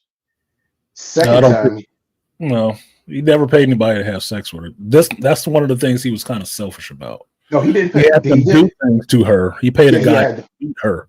He didn't pay her to have sex with her. Yeah, he paid the guy to beat her. My fault. Yeah, he didn't share her. That was the thing. He never shared her at all. That's right. He made her watch some things, but he paid a guy, the masseuse, to whip her. He paid Yes, the thank you. masseuse to whip her and paid him more money to whip her and make her, come from getting spanked. But he ain't paid nobody to have sex with her. No, he I didn't do that. forgot. I forgot Yeah. about that. I knew it was something that because she was crying at first, and the masseuse was like, I can't "Yo, do this that. is crazy. I can't." And he said, Yeah. "I'll pay you 35. more." Yeah, 35. I give you $30 more. Nope. 35. And he 35, Jimmy. Nope. 40, Jimmy. and he whipped her, and like you said, when she reached orgasm, he's like, "All right, I'm out of here," and he walks out the door. And she said you could hear him paying him a little bit more. I was like, "Okay, that was crazy." He paid him. Yeah. He Now, paid him $50 more for that shit after the massage. now, now I said, "Damn, this is almost getting close to like some Diddy shit." When I was reading the book, but then the hotel scene, everything was almost to a T until he tells her to go to this hotel. He wants her to be dressed in a particular way. He wants her dressed. She comes there. He comes in with a prostitute, but she's blindfolded. Elizabeth is blindfolded, the protagonist. But in the movie, she's blindfolded and is kind of doing this kind of titillating that this prostitute's touching her all on the body, and John is watching it. A woman is touching her.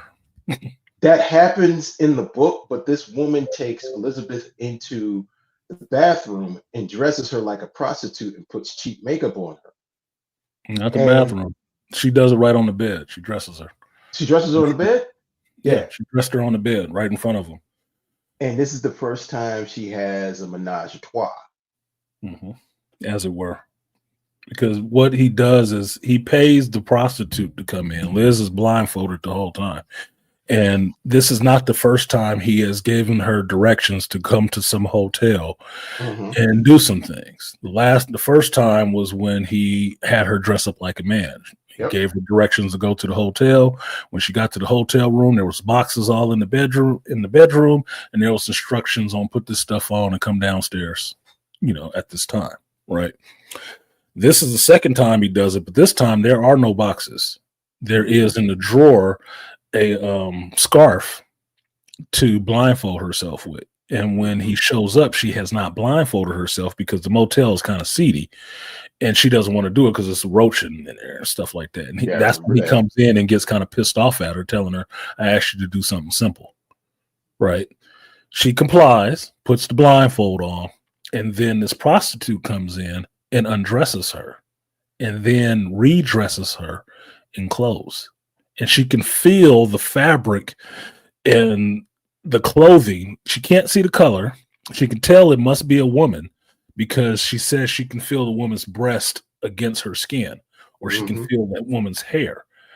But she's going with it. She doesn't know what's happening and what these clothes are until the point where the blindfold is taken off of her and she can see this ridiculous fucking wig and these clothes that she's wearing, and that now her and the hooker that's there, a prostitute, are dressed the same way. They're dressed in the same clothes. Then she, puts makeup on her and then lets her see herself in a mirror that's on the door to see what she looks like. And she's not actually overly offended by what the way she looks. She says she looks like Dolly Parton or some shit like that, right? But she's amazed by the woman put her in a bustier, had her bend over and put her boobs into a bustier and stuff. And she recalls that she always wanted one, but never had the guts to buy one. She had wanted one since she was like a preteen girl, but had never had one. Never would buy one. This woman, here she is now in this bustier with her small boobs looking kind of nice for her. She was liking some of this shit. And then the part that really got screwed up with her for a minute was that John started messing with the prostitute. Yeah, the prostitute started messing with him. And she wasn't liking that shit for a hot minute. So in the movie, you see it play out a bit differently, but she does attack the prostitute. Yep. She does attack the chick because what you see in that moment is that she is possessive of John.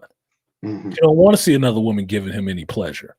But in the book, John tells her tells the prostitute, just like he's telling her, tells the prostitute to come over here and show her how to do this, and tells her, you watch, so you learn some of these things. He makes her watch. So things are happening.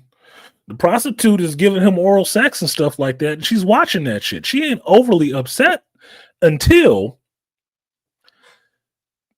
John starts to reach a climax. Then she's upset because That's you have when to it comes remember in. this whole control in the situation is that she never really does anything to John. She takes no charge sexually when they're together. She doesn't. Things are just done to her. She doesn't do anything. She doesn't have to do anything. So now she's watching a woman give this man pleasure, and he's allowing it. He is submitting to her. Elizabeth don't like that shit. She don't like him seeing him reach a climax like that. And she attacks the prostitute. Now, it doesn't go the way she thinks it's going to go. And what ends up happening is she ends up getting subdued. John ends up doing some stuff to her. And then she ends up lying side by side with John on the bed while the prostitute is riding John and bringing him to climax. She doesn't know what that feels like because she's never done it. She's never done it. And she's going through all these emotions in her mind, and she's feeling all this pain, emotion, excitement, all of this shit.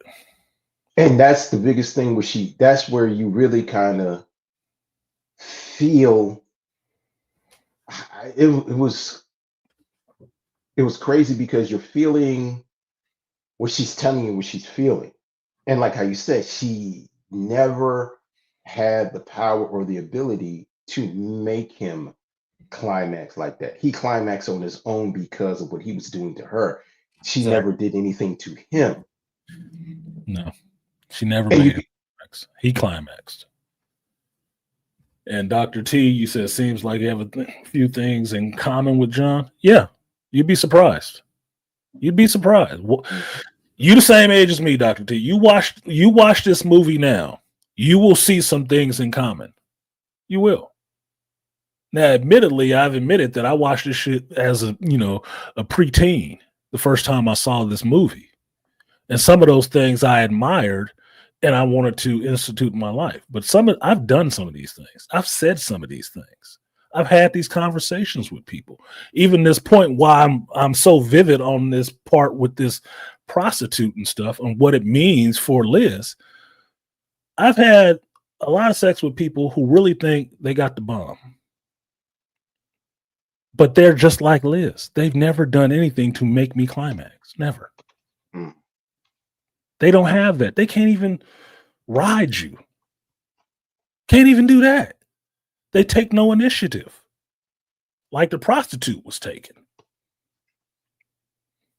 So that's why it's interesting to me to have an account of a woman going through that, watching that happen. Because if you've been in adult relationships, you understand the one thing the woman that you currently with don't want to hear shit about is what that last chick did for you. How good she may have done it. And the main thing they worried about is what the next chick gonna do. Instead of, like Toya was saying, being present in the moment and realizing what your ass is supposed to be doing. It's never about giving that man pleasure. They think the pleasure is in the fact that they let you slide something in them. Well, think about it. You go back. That's like 2% of the journey. Okay. You're supposed to be doing some shit here. You should have learned something. All you can do is lay there, pin cushion. That's not exciting at all. Well, think about that. He didn't care about her ex-husband. All he cared about was her. I'm here about you. He cared nothing about nobody else at all. She wasn't his whole world, but after work that evening, that was what he was doing. That's exactly what he was doing. When I saw the movie again a few days ago, when she follows him to his job at the stock exchange, and he doesn't say anything. No, I always wonder, like, I said, damn, is he controlling? Is he like this? I said, no, he didn't want her to know about his world. And even in the book, he would meet her for lunch. Because remember that time they met for lunch at work. a few times, they would just sit there and have that moment. Because remember, like he didn't want to talk about his job. He He didn't didn't really. They talk about said that he shit. didn't talk about it. They said, "Hey, let's just eat our roast beef sandwiches." He says, I Yeah. have a half an hour. You have a half an hour. It's not Let's just wasted. talk about. Let's just talk about what we'll do later on tonight. And she's like, okay. And that one time, she's kind of in a. She was in a fog. Well, what's going on? He's like, I don't really want to talk about it. And he just sees her, and like you said, he was staring at her, and like he would stare at her, how the way she would eat, and he would look at her, and she's like, what? And she would straighten up a certain kind of way. And I was laughing because how the way he wanted her to sit and how the way he wanted her to look and everything. I was like, okay, that was cool. And then later on at night, they would go through the same routine. Mhm. Um, that was something that I had to correlate the two. I said, yeah, he didn't care about wanting her to know about his life. He didn't want to know the daily life That work, or yeah. anything. That wasn't. That was not. And this is where the control part comes in. Understand, controlled, not controlling. The control part is his work life was his work life. His after hours life was his after hours life. He didn't mix. He didn't want those mixing. The times when he was at home and he got a call about some work stuff or a work colleague he needed to help. In the book, he had to leave one time to help a friend out, right? A co-worker out that didn't do his work. He was irritated. Why was he irritated? Because it was taking time away that he had with Liz. With her. That was his time with her. But he helped out his he left for like an hour or two, helped out his friend, and then came back and made it up to her in a sense. He was very structured, is the word I'm looking for. He was very structured. His work time was his work time. His after hours time was his after hours time. That's what the hell he was doing during that time. He didn't want to be bothered. So in the movie, when she shows up to his job, you get the sense that it's a bad idea that she did that because she's introducing his personal life into work, and you see his complexion change because when he's sitting in there at work at his desk and he's just sat down, he got his computer monitors on and starting to go through the analytics and stuff, and she's strolling there. He looked like Batman sitting at the Bat computer, like, bitch, what you doing in my cave? And that's how he's looking at her. He doesn't even speak to her. She says a lot to him. He doesn't say a word to her. You are not in the right place right now. He just looked at her. And she knew it. She felt it. Like, yeah, I'm sorry. I should. Yeah, you shouldn't have. And then you know what another stops, thing? Goes to lunch, and they have a peaceful little lunch. But in the book, I know he probably would have whooped her ass. Got to the house that night. She got her ass whooped. Or remember the little caveat she put in?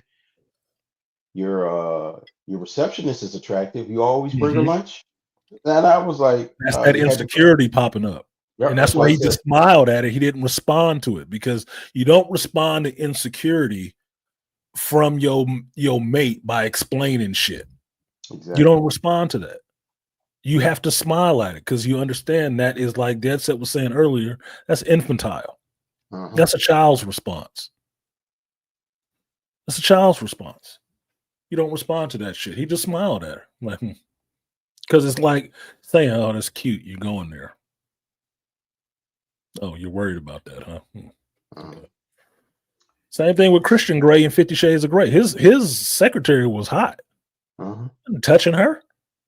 But she was bound by some of the same kind of rules that Anastasia was. She was on her game. And she followed fucking directions. Plain and simple. She wore what he wanted her to wear. She behaved the way she wanted her to wear. And she did what the fuck he told her to do. And that's just her boss. They ain't fucking. So. Well, some women, they find that very insecure because, hey, you got a hot secretary, you could be messing with her. That's the minute you fire your secretary for some shit like that, you giving in to an insecure woman's demands, and it won't stop there. Exactly. Never do that shit. Never. I had to learn that shit the hard way. Go ahead. You were saying?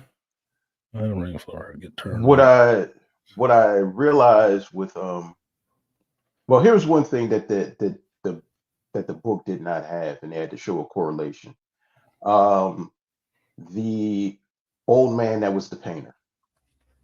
Um, the correlation with the old man and the painter, he was supposed to be this great artist, and they were trying to get him, and they were going to have a show of his work. Mhm. And this old guy, people couldn't get a hold of him until Liz goes out. He lives maybe out in the country, out in New York somewhere. She takes a cab out there, and he has this beautiful country home, and she sees his where he's working at, and she sees him. He's sitting out, and he just got finished fishing, and she's talking to him, and you see this man, and you think, does he have a mental affliction or anything? But no, this is just a man who just loves to paint. He's not into the ritzy titsy artsy fartsy world. He just Yeah. loves to paint. And they were showing a fish, and he's looking at the beauty of the fish, and he just loves the fish. And you see the fish flopping, and he's touching it, and you can see it. Now, one of the great things that what film will do, every time you see Elizabeth alone or Elizabeth in the beginning, her light source is always of white, beige, browns, and gold, and usually fall colors. When she gets around John, her colors change from white, gray, and black.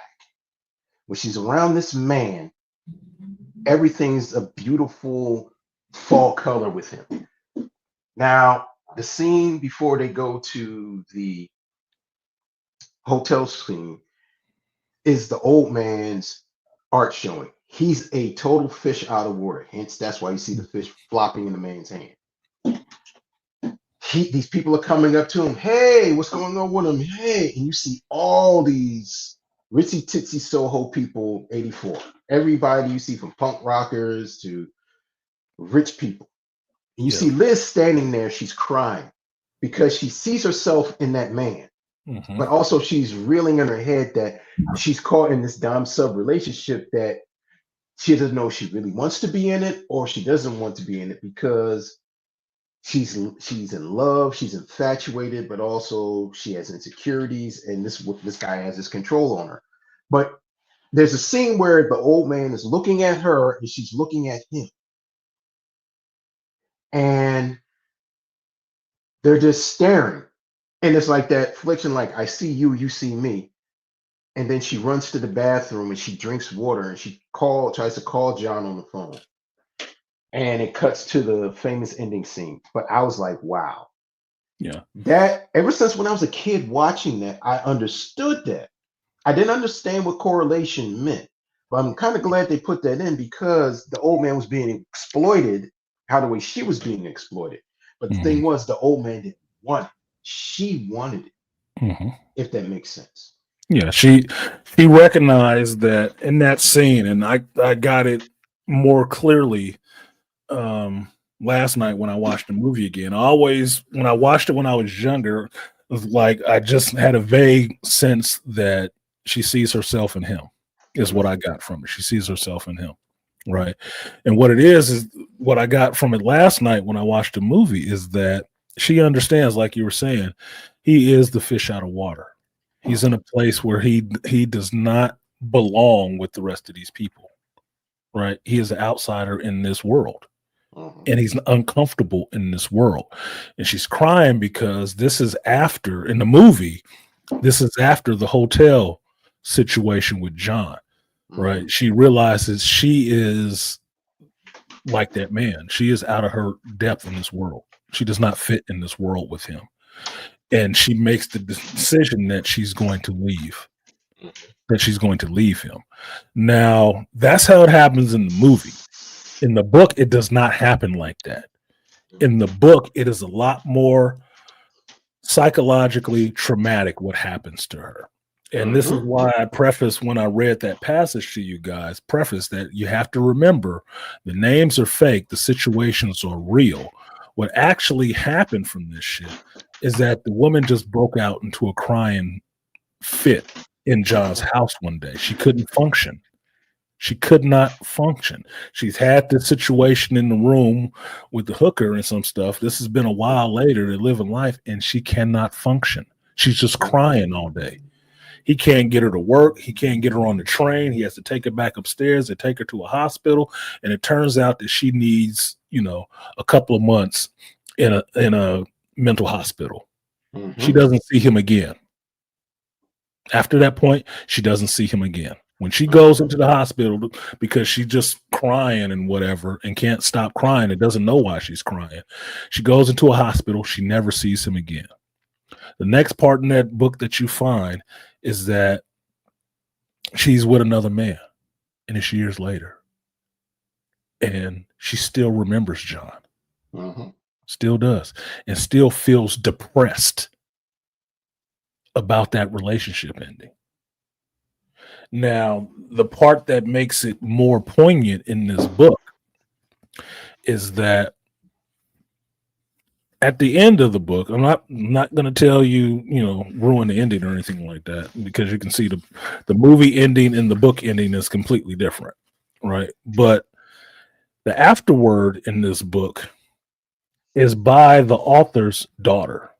And the author's daughter tells you about who her mother really was. She tells you who her mother's real name. And when she found out about this stuff, that her mother writing this book was a closely guarded secret. But her mother did have these depressive fits a couple of times during her life where she had to go to a hospital and be, her head straight again to be able to come back out into the world and function normally. That this shit really had an impactful psychological effect on her throughout her life. And mostly what it was depression. Because what it said in the book is that you cannot be that overstimulated all the time. And that's why she had a mental breakdown. Walking away from John was the hardest thing she did, and she was still depressed the rest of her life behind that shit. Still depressed. Even though she married another man, had kids and shit like that, she was still depressed. And the daughter did not know where that was coming from. Like, oh, it's just a thing that happens to mom sometimes. Until she found out later and actually watched the movie and actually found out from her mother about writing the book and about who John Gray really was and what her mother had actually been through. And then gives her mother's name because her mother had written other books. This was the only one that was not under her real name. So I thought that was a really poignant end to this story to find out, this woman died, I think 2011 or something like that. Right? So she was never whole by the time she passed.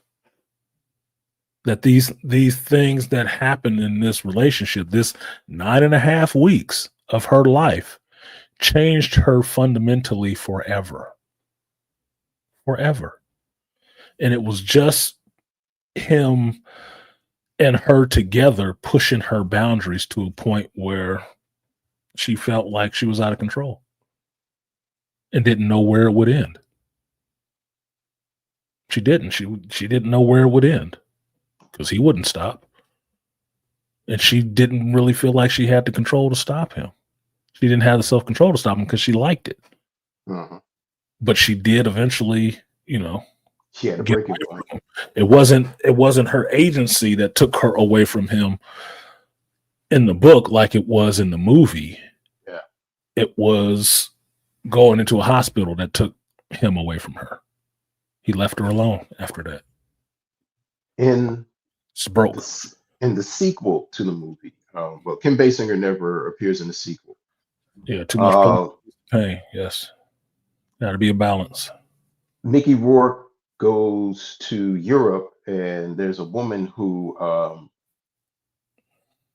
found out that got kind of obsessed with Mickey Rourke and also obsessed with Kim Basinger's character Elizabeth, and come to find out Elizabeth after dealing with Mickey Rourke, checked herself into a sanitarium because the 9.5 weeks that they had messed with her. Mhm. And Elizabeth, in the sequel, wrote a book for cathartic reasons called 9.5 Weeks.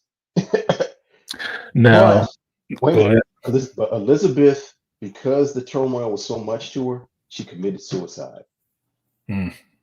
So, Well, this is how the book 9.5 Weeks was written. The daughter explains it. That was written when the mother had went into mental hospital for treatment. When she came out, she wrote this book, and it was a way of her dealing with and speaking to what she had actually been through. That's where the book came from. It came out of her getting therapy. yeah.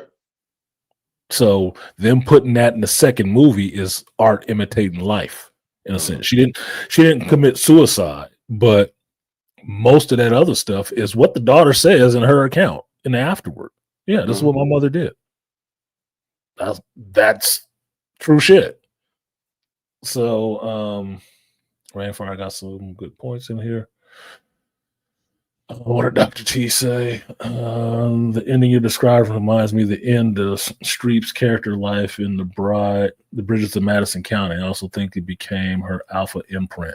Yes. Yeah, I didn't see The Bridges of Madison County, so I can't speak to that. What I can say is this ending is echoed in 50 Shades of Grey in the second book, or is it the first? It might be the first one, where one of his old Christian Grey's old subs starts stalking Anastasia, and she's fucking crazy. She's fucking crazy because then you get the other side of it. Like, okay, in 9.5 weeks, Elizabeth is taken away from John Grey. Well, what happens after that? John Grey doesn't see her anymore. Well, apparently he would just get another woman, right? Okay. Did Liz ever see him with the new woman? Because they still live in the same city. This plays that up in 50 Shades of Grey, where you see a failed sub who's kind of crazy, but was getting help, coming back, and she want to go after the new chick. She kind of want to kill the new chick. Like, bruh, look, some doors might not need to be open. You might not be the right person to open that door and walk in that room. You have to really ask yourself some damn questions. So I'd have to see The Bridges of Madison County. I'll probably check it out because of that. But yeah, that was Liz's imprint was John Grey at that point because he took her way far. Yes. Nobody else was ever going to take her that far. Nobody. And that's why she was depressed. If you've been up to those heights like that, everything falls short in comparison when you've been to those heights. Nobody would press you like that. That was the only person. And that's why she was depressed. Not that the man that she married after John wasn't good to her, didn't give her children, or none of that stuff. She had some happiness, but it wasn't to that level. He could never take her back to that level. And that's what she was depressed about. Like when you've fallen from heaven and you can't go back. Everything is pale in comparison. They hate showing female complicity in brokenness. I think this is why they don't show Harley Quinn the way she originally was in the 90s Batman series. She now has to beat Joker with her agency. Yeah, this is bullshit. Harley Quinn is a much better character when you understand that Harleen Quinzel was a psychotherapist and she knows exactly what the fuck it is she's doing. And she enjoys it. She enjoys it. Not that old Joker's abusing her. They abuse each other. When she got into the comic books, what you see is Harley and Joker will fight each other. They will. When Joker was dead for a time and Harley went mess with Deadshot, and then Joker came back, they had a knockdown, drag out fight. And it wasn't Joker just beating the shit out of Harley. Harley was giving him the what for too. Because Joker was pissed. Bitch, you moved on. What the fuck is wrong with you? You were dead. Yeah, I'm always dead. Tell me shit. You my woman. They was having an issue. They had a knockdown, drag out fight in Suicide Squad. It didn't go the way that empowerment thing would tell you it went. So no, that's what makes the Harleen and Joker relationship more interesting in a sense. She knows what she's doing, and she enjoys it. That feminism getting in there and trying to turn her into a female Deadpool, I don't really care for that one. That's the one I don't care about. That's when you're trying to make them interesting. Yeah. It sounds like she was going through withdrawals. I would say she was going through withdrawals. Definitely. But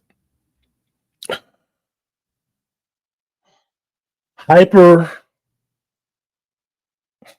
stimulating anything in your body will cause it to break down. Where you cannot how do you say it, manage your moods and stuff like that. That's what that crying shit was about. She could not manage her moods anymore without some kind of help. They didn't say they gave her medication, but that's what you have to do in that situation. It was overstimulated.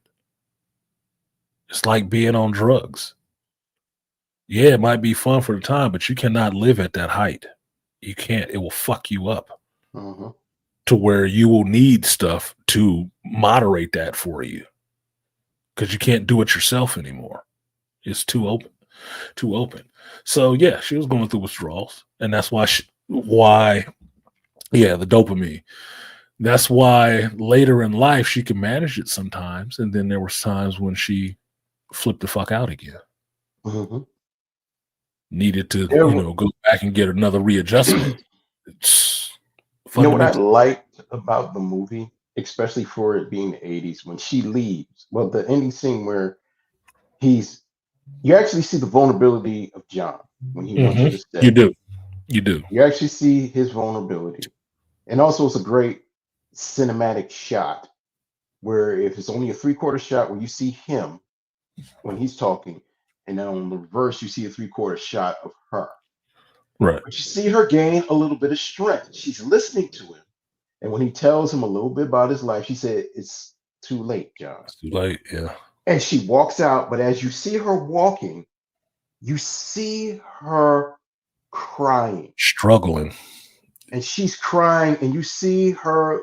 This is where you see the vulnerability of a person. And this goes to anybody in the chat. If anybody has broken up, I don't care who you are, man or woman, this is where you see the vulnerability of when you break up. Almost anybody, if you've broken up with somebody that you cared about, or no matter how the way the relationship is, you poured your emotion in, you feel her pain. You feel her, and she's walking. And as a kid, when I saw this, I was like, damn. But then she's walking, but then they show another scene. They kind of bookended, because the beginning of the movie, she's walking in the crowd to go to work, and she's happy.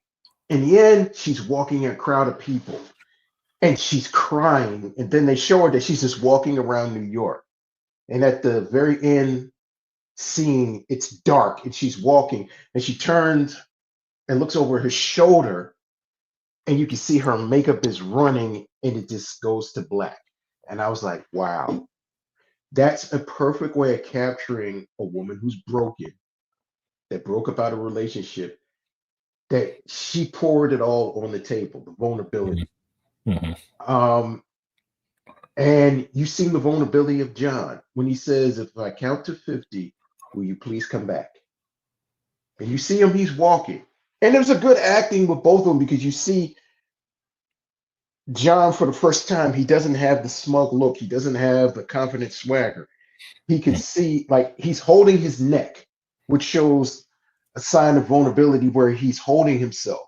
If you ever know anything about body language. And he's standing there, and his eyes, and he's stooped over a little bit like a kid, and he's talking. And he's walking back and forth, and he's counting, but they don't play any, you don't hear any words. They're just showing scenes of her walking, him in his hallway, walking back and forth, and he's looking at the door. He's not going after her. Yeah, he's walking. He has his hands in his pocket, and he's walking back to his bedroom. from his, he has a long hallway in his Yeah, apartment to the front door. And once she walks out that front door, it's the interplay of two cuts. It's a yeah, cut of her walking away from his apartment, out the building, out the house, down the street, and him walking away from the door slowly, trying to count the time that she's going to come back. And it's sadness on his part, but also he's done this before, is what it is. yeah. And Thank that's you why for it's like, mentioning that. will you come back if I count to 50? And he just starts counting to 50. He knows she's not coming back, but you see the pain in him that he's going through this again. And he's Thank you going for through it mentioning. with Liz, who he actually loved. He did love her. This was just the way he Yes, loved her, right? She loved him. She's walking away from him. She's crying for her reasons. He's not crying, but you see him internalizing this in his own way to where he's losing a little bit of that control where he wants to touch on things, but he doesn't. He puts his hands down and tries to comport himself, but you hear the sadness in his tone as he yeah. walks slowly back to that bedroom. He knows she's not coming back. And when She's she gone. goes to the door, remember he comes up to her, but you can see he wants to touch her. It's like they're 2 feet, but she kind of backs up and he doesn't want to touch her, but he looks at her and he says to her, "You don't have to go." She says, "No, John, I have to go." And then she opens the door when he goes out. And I was like, wow. And just seeing how the way Kim Basinger walks. First of all, you see her, she has this overcoat on, and she's walking, and the way she's just so sad, the overcoat is enveloping her. And you Mhm, see her that she's walking, and the day is sunny. Her clothes are light. The only thing that's dark is the overcoat. mhm. It's a remnants of the darkness that she just left. Well, It's, here's the funny part. I would say that I think the overcoat was his.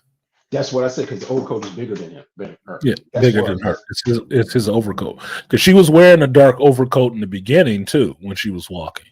yeah. But at the end, she makes a point of going through the closet and grabbing certain things, and she tells him when she leaves that she'll send somebody to get her Get her stuff, things. Yeah. get her things, right? But she leaves. I think that's his coat she has. She took one of his coats out of the closet and she Hmm. keeps that and leaves. And it's just the pain of having to leave something you really don't want to, but you know you need to. And Yes. that's what she's doing. That's what that walk is because she's not sure of her steps when she's leaving the apartment in the elevator, going out the front door, stuff like that. But as she gets further away, she gains more speed in her walking. That Yeah. her walking pace gets back to being normal, right? And this is just the movie ending, mind y'all. This is Hmm. not how the book ends. This is the movie ending. But while his stride back to the bedroom is really slow, her Her stride stride away from his becomes, house actually picks up in speed, right?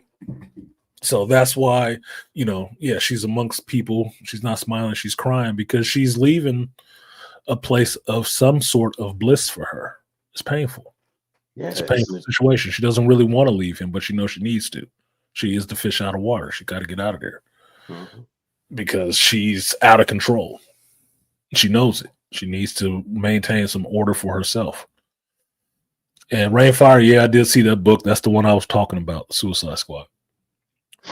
So let me just close that out with a final thought on this, Malika, and then I can bring up some of these other people that want to come up and had this little chat with us about some geek shit. Um, Um, at 53, um, that book was talking about, and even the movie, they were talking about dom sub relationships. And what you and what Toya talked about, really, it's something that is normal that happens, but it was showing a dynamic in relationships from this woman's perspective, something that happened in her life. But we all go through certain things, and it was a very interesting portrayal through both mediums, and even with a modern interpretation of it through 50 Shades of Grey. Um, I love talking about subjects like this because it's talking about the human experience. mhm. And we're talking about sexual experiences, like you said. And I'm glad we had a very mature conversation about it. but it was exploring something deeper within these two people, but it's specifically with this woman because she had went through something and she had brought her soul in this relationship, but then also it helped us explore something within us. Like, okay, 80s, it was taboo that we talked about certain things, but this movie was became a cult classic because it showed sexual things and it made these two actors into great stars because of this. But at the same time, what is the deeper meaning beyond the tongue-in-cheek sex and the certain things? This is a it was a unique relationship. But also we're talking about why is this man acting this way? What, like you said, there has to be a point what made John Gray become John Gray, and Hmm. we didn't explore it. We explored it a little bit with Christian Grey, which is cool, but still today in the book and in the movie, John Gray's background is still a mystery, which is very cool. Yeah. But I In the book, love this. yeah, in the book, there's a little bit more given earlier than later. In the movie, it's later. In the book, it's earlier. But Mhm, he's still mostly a mystery about, mhm, most of his real background. It's not that he lies. He shares little mhm. with her about it. But yeah, sorry to cut you off. Go ahead and finish. No, I said, and I love having conversations like this through media. And I agree. I would love to do another conversation with 50 Shades of Grey. I saw all three of the movies. I just have to read the three books now. Yeah, the books go quick. Trust me, the books go quick. I had the books on Kindle digital. They go pretty quick. All right. But it'll be good for me to go back and go through the books again because I think I didn't finish. I don't remember the ending of number three completely. 50 Shades Freed. I don't remember the ending of that completely. Mhm, So it'll be good for me to go back through those and get that totally written into the hard drive, the wetware hard drive, and then watch the movies again just for some fun. mhm, Because I did see 50 Shades of Grey as being really pedestrian, but at the time I came upon those books, I was looking at it more psychologically than anything else. And Christian mhm. Grey ended up being a really interesting character and how he functions and how his life is ended up I being agree. a lot more interesting to me in my late 30s, early 40s. It was more I can identify with this person a bit. And how does this situation work? As opposed to I'm just titillated by the fact that he had sex and tied up a chick. Who gives a fuck? Everybody has Mhm. sex. It's not that big of a deal. So that's where I was on it. But I want to say to you, thank you, brother, for bringing this, sparking the conversation and actually bringing the idea forth with me. Like we should do a show on it. Mhm. I agreed, and I'm glad that we were able to find Toya, the wanted a female who wanted to dive into it, read this material, go through this as well, and discuss it with us in a mature way, to where it's not just like I said, just sitting up here sniggling and giggling about shit, and not actually touching on any of the issues or the ideas that are in play here, because apparently two grown folks was having sex, so we Well, can't see anything else besides that. So I but appreciate remember, you being there for I, that. I thank you for that. I thank you for allowing me. Well, first of all, I thank you for listening to me and getting back to me, calling when this first idea hit me. Because remember, I was trying to call you, and you finally got back, and we were talking on the phone. It was probably like 11 or 12 your time, but it was like Mhm. going on 2, 3 o'clock a.m. my time. Mhm. And you know me, I get very long winded, but you know how Got the a lot of way what. ideas pouring out. But that's how the way I think. But you understand that's how the way I think. But I'm like you. I just don't go by the movie. I go by the book, the movie, the remake, whatever else is. I go see what's on YouTube. I go see what other stuff, what other people have rights. It's just about okay, gathering information, but what is the real story here? Beside, I mean, we're grown people. It's not just about kinky sex. What is really going on here? What is the story? And Yeah. then when I read the book, I was like, oh, it's deeper. It's a memoir of her life Mhm. in this point in time. And also, they were saying at this point in time, you could not really talk about dom sub sex, and it really didn't have that big of a title back then in Right. '70s. Wasn't really that terminology on it. Yeah. Yeah. So I just wanted to say thank you very much. I appreciate you bringing Toya and myself up and just giving me a chance. And we're having a mature, intimate, respectful conversation. And it's still in the geekdom era because, like you said, how many black people, for example, two black men and a black woman will talk about something that will be considered white kinky sex? Some white taboo shit. Like I don't make judgments on a lot of things that people can do in relationships on their own life. That's your choice. Your sexual proclivities are your business. They're not mine. Right? Unless you invite me along on that journey. Otherwise, it's not my business. I don't necessarily care. But anything that I see two consenting adults agree to should be fine. They adults, right? They consented to do these things, then it shouldn't be a problem. So if you hear about it like, oh my God, he dressed up like a schoolgirl and was getting spanked. Did he agree to that shit or did she make him do it? Then if he agreed to that and that's what gets him off, that's his business, dude. That's between the two of them. That ain't none of your goddamn business. That don't mean you get to in the real world tease him about the shit or treat him like, look, you'll find out something different because what he liked to do in his spare time is something completely different from what he does on his work time. Don't get it fucked up. Yeah, don't get it fucked up. So some of this, as we know commonly now, is dom sub relationship stuff, actually does have a place. It actually happens all the time. You just don't always call it that because to greater or lesser degrees, it always happens in any relationship that you're fucking in. There's two people meeting today somewhere in the world. Two people are meeting right now.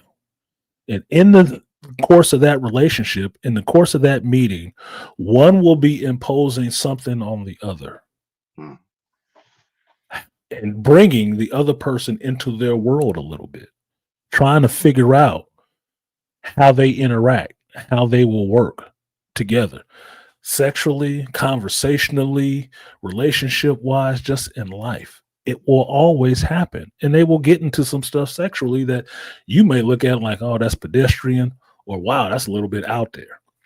Not your goddamn business. But if they're involved in it and they enjoy it and it's consent between the two of them, what do you have to say about it? What does your opinion matter? Doesn't. Does not. Unless they invite you into that shit. Then your opinion matters. Other than that, it doesn't. And it's not your business. So, like I said, I don't judge people, kinks, like Toya says many a times. She don't kink shame. I don't necessarily kink shame either. You do what the fuck it is that you do. It's not my business until I engage in it with you. Then it's my business. Other than that, knock yourself out, play safe, and don't hurt anybody. So I appreciate Toya and Malika for joining me on this, and I appreciate you guys in the audience for actually listening to this. That is not traditionally a so much geek topic, but like I said, the title of the show is not We Just Talk Geek Stuff. It's called The Hero's Journey. And in any journey you take, you are usually the hero or the villain. It's always about your journey, your travel. Our travels took us through the novel by Elizabeth McNeil, 9.5 weeks, in the movie, 9.5 weeks, and comparing the two to each other and to movies that came along afterwards in the same vein. I thank these two people for joining me on this panel. You guys for watching this shit. No, it probably won't do 1,000 views. Who gives a shit? I don't. I like having the conversation.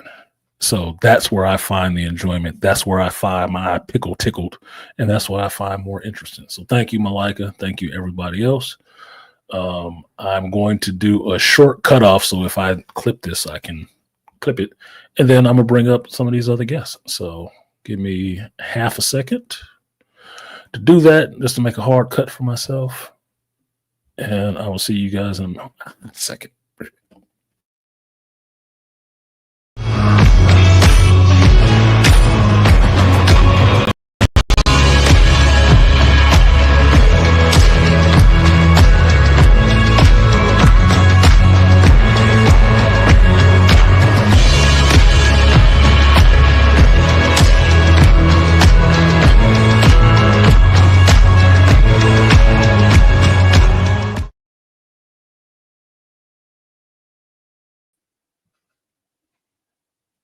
fucked it up. Oh, And we're shit. back. What's up, Desert? Hey, what's up? What's up, Yeah, big homie? I forgot to throw the thumbnail up there. That's okay. I can fix that in post. I guess I have to fix it in post. What's good with you, Ted? I was listening to this. I really enjoyed this conversation. This was good. Thank you. Thank you. One of the things that because while y'all were I did download the book on PDF, and while y'all were talking about it, I was reading through the sections that y'all were going on so I can reread this. I mean, read the entire thing.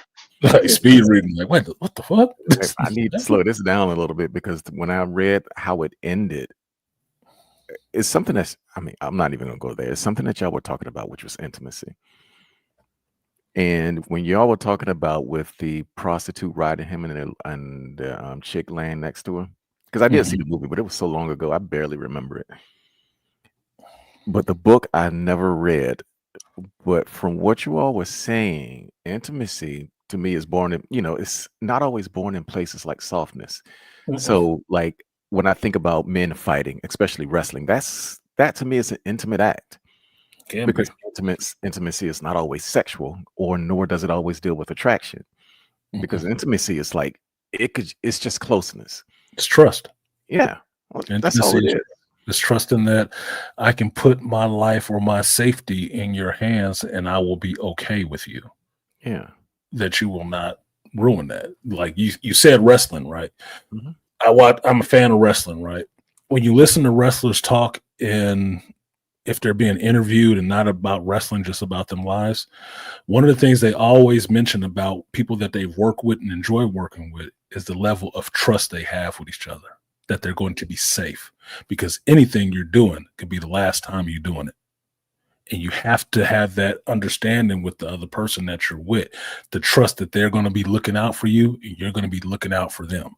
So that jump off the top ropes, you're going to get caught. That drop on your head, they're not going to break your goddamn spine and leave you paralyzed forever. Now your family can't eat. Okay. You're trusting that person. That trust is an intimate thing, because you have to have that closeness to understand each other, to agree in some sense about what we're doing, what we're going to do is dangerous. But you look out for me, I'm going to look out for you. That you can't do that with everybody. And that's why some wrestlers can't work with each other. Like, nope, that motherfucker unsafe. I will not wrestle with him. Nope. You're going to have me crippled somewhere. No.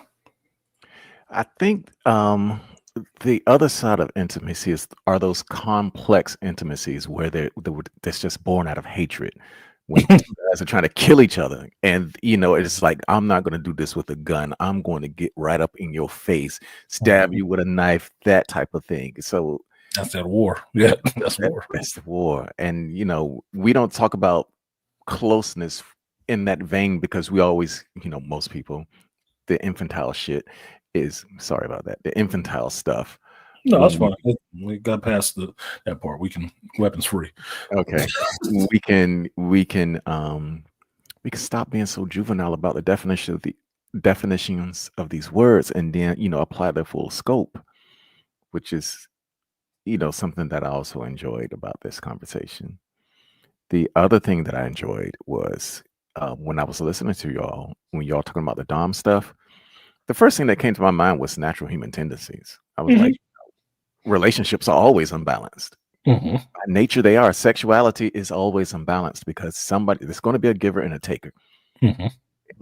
And I'm talking about natural. I mean, granted, sensation is not unnatural, because we also know that, you ever heard the term that there are no homosexuals in prison? No, they don't call it that, do they?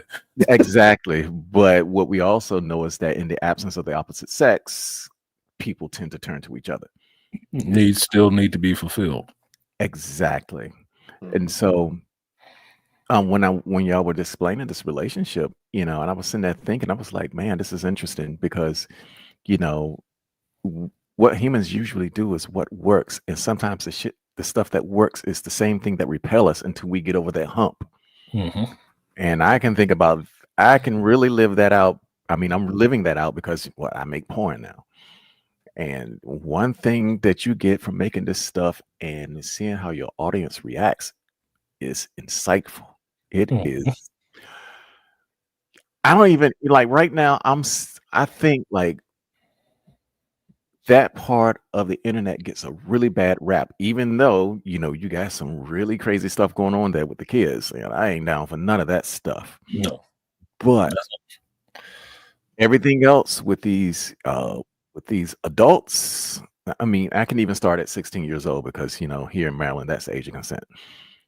It's like it's the wild, wild west. And so, you know, it's making me question a lot of the things that I thought myself. And here I am, 53 years old, about to turn 54, and I'm still learning these lessons. Yes. It's learning anything in life is a lifelong thing, right? Yeah. And the more areas you don't go into and explore yourself or why you have the ideas you have, why you have the limits you have, the more you don't know about yourself. You will be, if you go on that kind of journey, you will be exploring yourself for your whole life. Mm-hmm. Necessarily be just set in stone at one point. Because you get a little older, you learn a little bit more stuff. You understand, like, well, why do I still have that boundary? Mm-hmm. Why is it still there? Well, when did I develop that? Well, I developed that when I was fucking 10. Does that work? Nope. As a 50-year-old? No. There's nothing under the bed, okay? Just no monster under the bed, okay? It's only the shit under there I put under there. So we can get past that, okay? And that's usually what it is. It's all stuff that you have to get past because the first limit that's put out there is the one you put on yourself. Mm-hmm. The one you put on your understanding, the one you put on not wanting to answer questions because you may feel a little bit uncomfortable. Yep. Those are the limits. Those are self-imposed limits. Nobody put those on you. You put them on yourself. So getting past all of that stuff, you have to ask yourself some of these harder questions or delve into some of these things that is taboo. Well, why is it taboo? What's taboo about it? Well, he tied her up. Okay, so did she let up? Yeah. That's what she wanted. Did. Okay, so what's the problem? Mm-hmm. Well, you know, the ropes hurt. Well, yeah, ropes hurt. What are we talking about? Some people like a little bit of pain. Some people like a little bit of pain. Look, I know certain things because I've done certain things, right? Yeah, people like a little bit of pain. Some people might like a lot of it. Yeah. If you have a conversation with them or you're in the arena to find that shit out. They do. Oh my God. It's shocking. No, there's people. Look, man, if you could watch two dudes in the ring beating the shit out of each other, don't tell me one of them don't enjoy that shit. Mm-hmm. They chose that as a profession. That means when they get up in the morning, they hit the gym or they showed up to that fight that night, they knew it was going to hurt. Yep. That somebody was going to punch them with full gusto in their shit. They say, yep, I'm there for it. It's the same thing with the prostitute. The prostitute gets up and she willingly goes. Willingly. Stop giving me this bleeding heart bullshit. Like, all of them are forced out there. No, some of them turned to that shit. Look, man, every stripper I dated loved that shit. And they loved getting it too. And I was like, man, y'all too much for me. Love doing it's it. The thrill. Yep. It's the addiction to the thrill. Yeah. And what's the thrill that they enjoy, Malika? Having control over men in that way. Mm-hmm. Well, I don't shame strippers and prostitutes and shit like that. Yeah, the profession could be fucked up. It can be fucked up. But there's negative sides to everything. Even whatever it is you do for a living. Mm-hmm. There is. But what they learn from it, which is why I don't shit on them, they know a lot more about how to actually interact with a man in an attractive way than most people do that date every day. Yep. That's why that scene you talked about from the movie with the prostitute in the hotel room, well, it was better in the book. Mm-hmm. It was. Because he was teaching her a lesson. He was showing her a lesson. And like I said, I've been there. Yeah. Yeah. You could probably use somebody who's a professional at this shit, teach you some things. If you wasn't oh no, I just got gold in my pants. No, you don't. Who's gold? Not gold. Yeah, the other part that I really enjoy is that humans, and we just got to admit it, humans crave sensation. That's the reason why I think that, our obsession with death and violence in this country, because, you're free to do all that. I call the West a death cult. That's because we seem to be obsessed It with it. is. What is But thrill-seeking nature? yeah. Getting close enough to death to taste it, but not experience it. Mhm.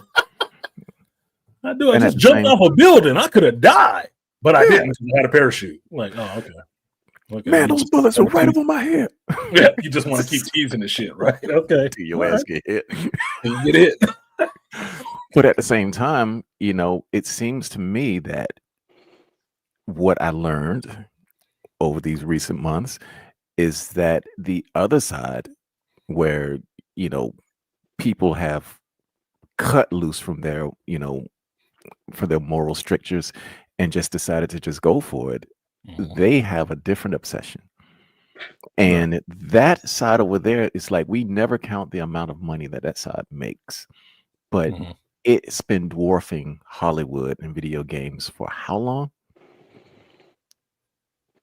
And even in a recession. Yeah. And our proof. only response to it is restriction. It's bad. It's bad. I'm sitting back like, okay, we can sit there and pay blacks reparations and settle the entire budget if you just did what you were supposed to do. Yeah, you can settle up quick. Yeah. But we're gonna legalize these drugs. You don't need to legalize the drugs. Oh. You can legalize this and might take care of everything real quick. Number one, you get a hell of an industry out of it, but you're gonna get all the vices that come with it, and that's the other part. Yeah, you'll get the dark side. You got the whole thing. I think is that people try to mitigate the offsets, the negative aspects, and they don't find a successful way to do that because nothing exists in a vacuum, right? Nothing exists to where there are no downsides to it. What was I just watching? This drug for somebody to have lupus or something like that, but the side effects are swelling of this and they flu-like symptoms. I'm like, well, you'll never know if you have the shit or not. You might think you had the flu from taking this drug that's keeping this other debilitating disease from happening to you, but it's giving you all these side effects that may not be debilitating, but kind of fucked up, bleeding teeth and all. Who wants all that shit? Like, everything comes with that sacrifice. Everything does. Trying to curve that out and not have it is the hard part. It's like, but I think the human drive to both chase sensation and yet not be accountable is one of the chief reasons why our government is a necessary evil, because vice is born everywhere. Even in the best families, it's born there. Yep. And so, granted, you can tell I'm still reading Thomas Paine, but naturally, when I'm thinking about this stuff, it's just like, there are things that just disgust me, and I don't even want to hear people talk about it. But I'm a staunch believer in free speech. I am actually a free speech absolutist, and for people who don't know what that means you can say anything. I don't care what it is. You can talk about anything. You can call black people N-words all day and all night. I could care less. But if you get punched in the mouth, that's on you too. That's free speech too. That's right. I agree with the expression part. Yeah, that's the expression. That's where I get to it as well. Is like, I don't think anything is really outside the bounds to actually just say. How you act on it is completely different.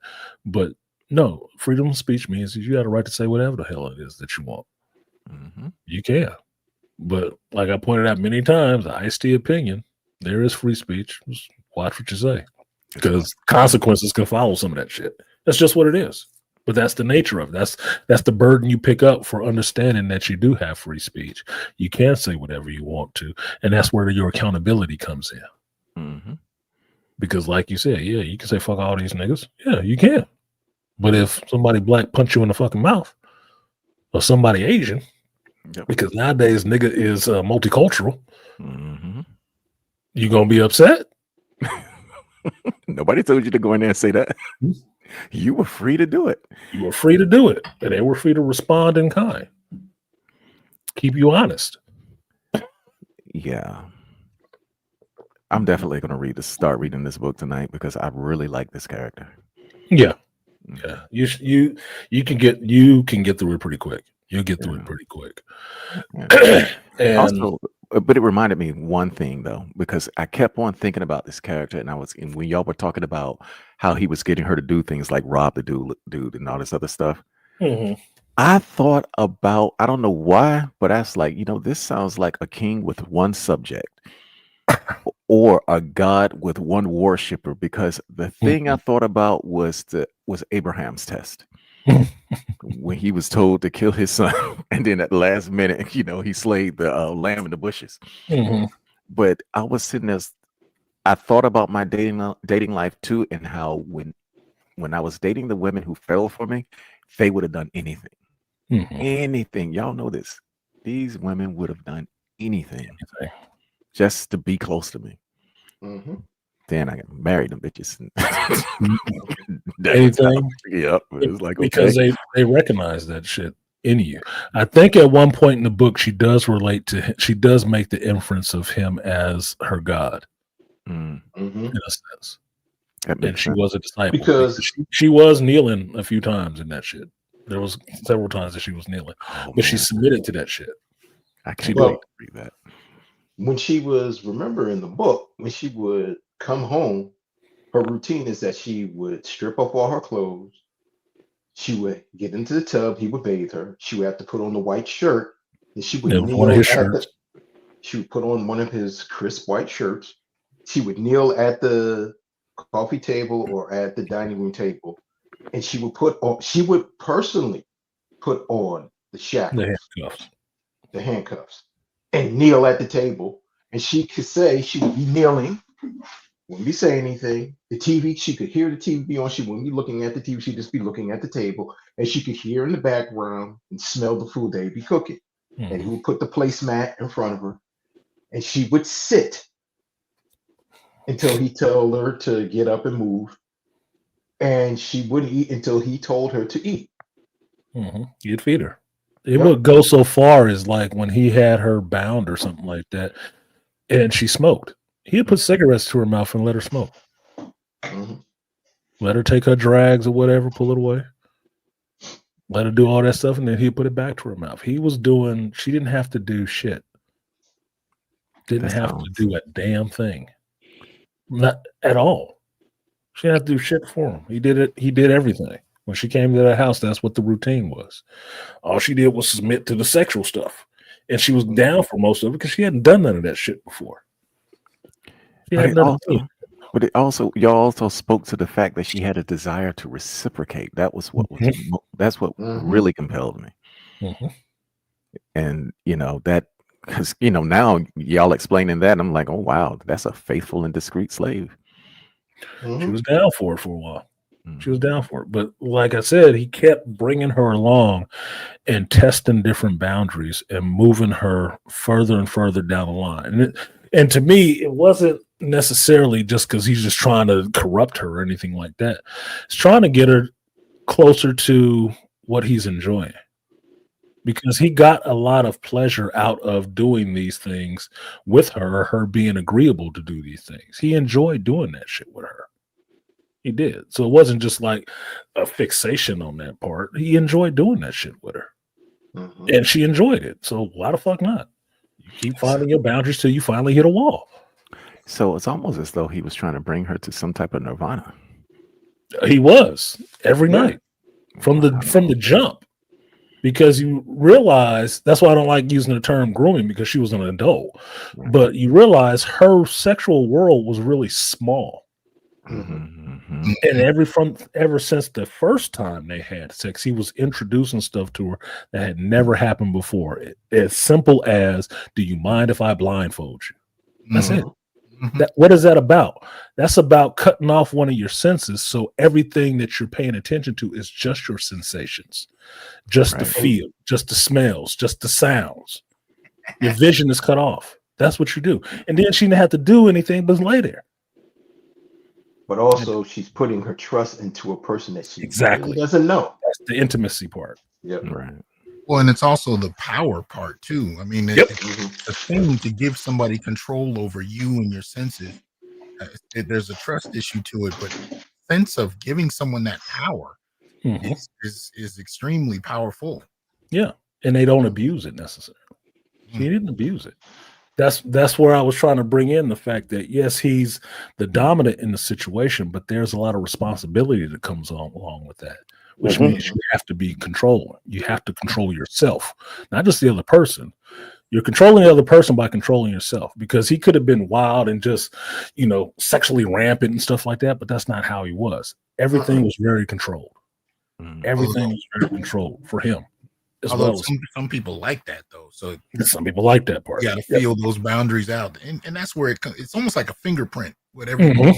every couple does with each other, or group, or however many it is. Yep. Whatever comes out of it comes out of them.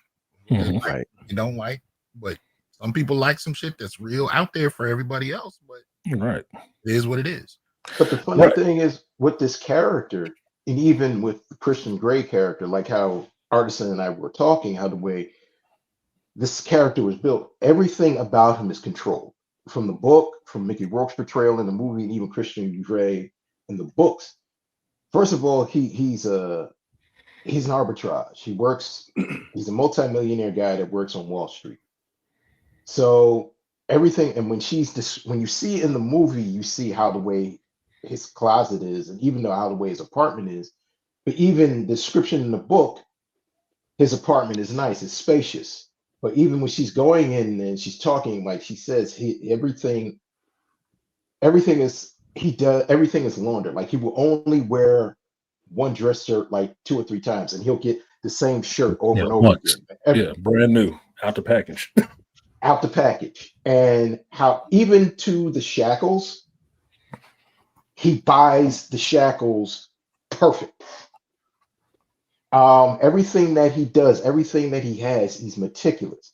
So, like how you said, he would not go out of control, or he wouldn't let things get out of control. Everything down to how the way he tells her, I want you to go to this particular hotel room and do this. Because in the book and in the scene, when Artisan and I said she doesn't have the blindfold on, in the last scene when she's with him, he says, Melissa, I told Elizabeth, I told you to do something and you didn't do it.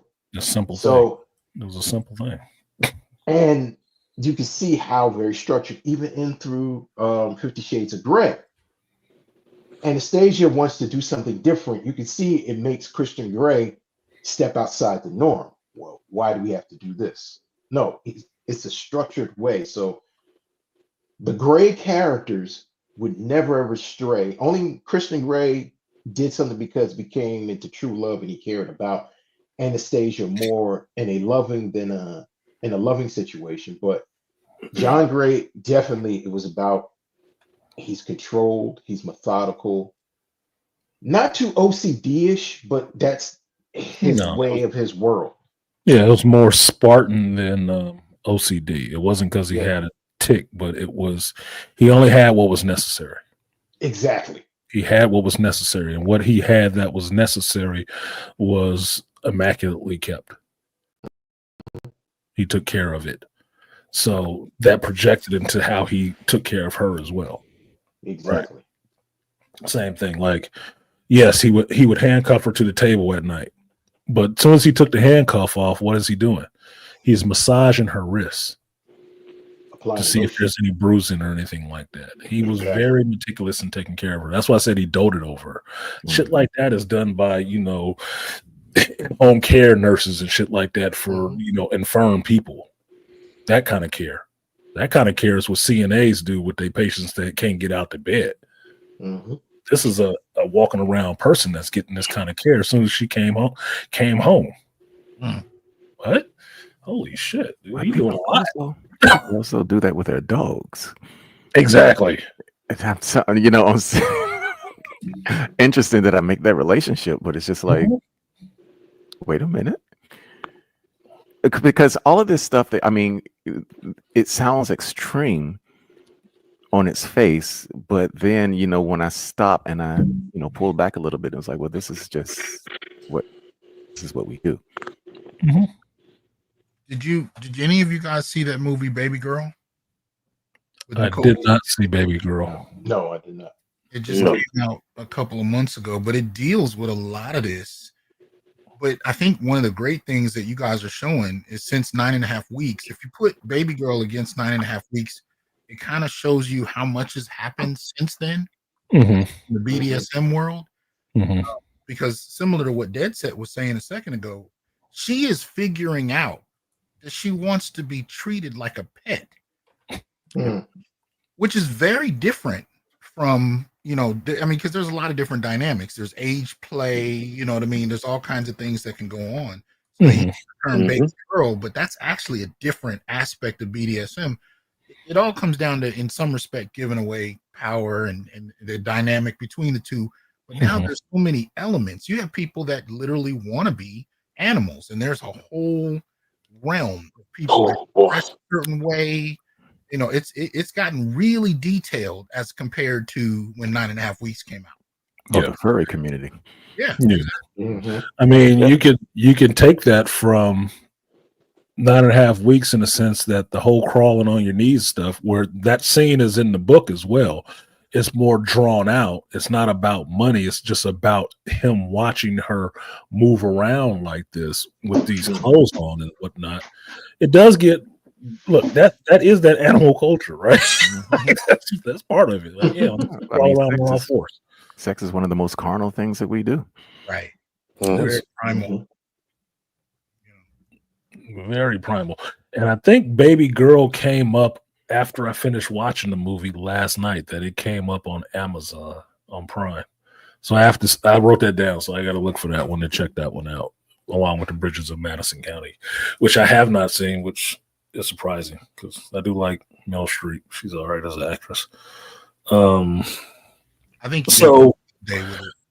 Yeah, so you hadn't read the book before, had you, Dr. T? Nah, I haven't even seen 9.5 weeks since I was young. I haven't watched it recently. Yeah, if you go on YouTube, they have the director's cut. You can rent it or buy it for like $3.99 or $8.99. Yeah, I got it on Prime, the uncut version, which I didn't. All the uncut version threw in there was some extended sex scene when they have the fight with the guys in a costume, which I just thought was gross because they down in the rain and some water and shit. It's like, talk about unsanitary.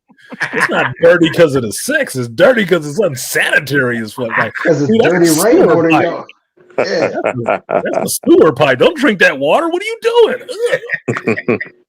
That's a little too dirty for me. You guys, I'm definitely gonna rewatch it because just like Artisan was saying earlier, I didn't realize how much I must have pulled from this movie and incorporated into my life without even remembering it. You know what? When I was talking to Artisan, and you gotta understand, think about what other directors and other filmmakers pull from this movie. Remember the scene in Do the Right Thing with the ice with Rosie Perez and Spike Lee? Yep. You know he definitely stole that from this movie. 9.5 weeks, yeah. We've all tried the ice on a girl growing up. Yep. My favorite ice cream and honey. My favorite scene is the food. When he's pouring that honey on her and like he's pouring that honey on her and she's like, and he's just rubbing it on her. But then I looked at it again. Okay, he's pouring the honey and he's rubbing the honey, but then he's rubbing the honey between his legs. I was like, oh, he's masturbating her with the honey, and they go at it. I'm like, damn. No, damn. I see. Off with the food stuff because that was the trust thing of different things that he's putting in her fucking mouth. That was the titillation part of it.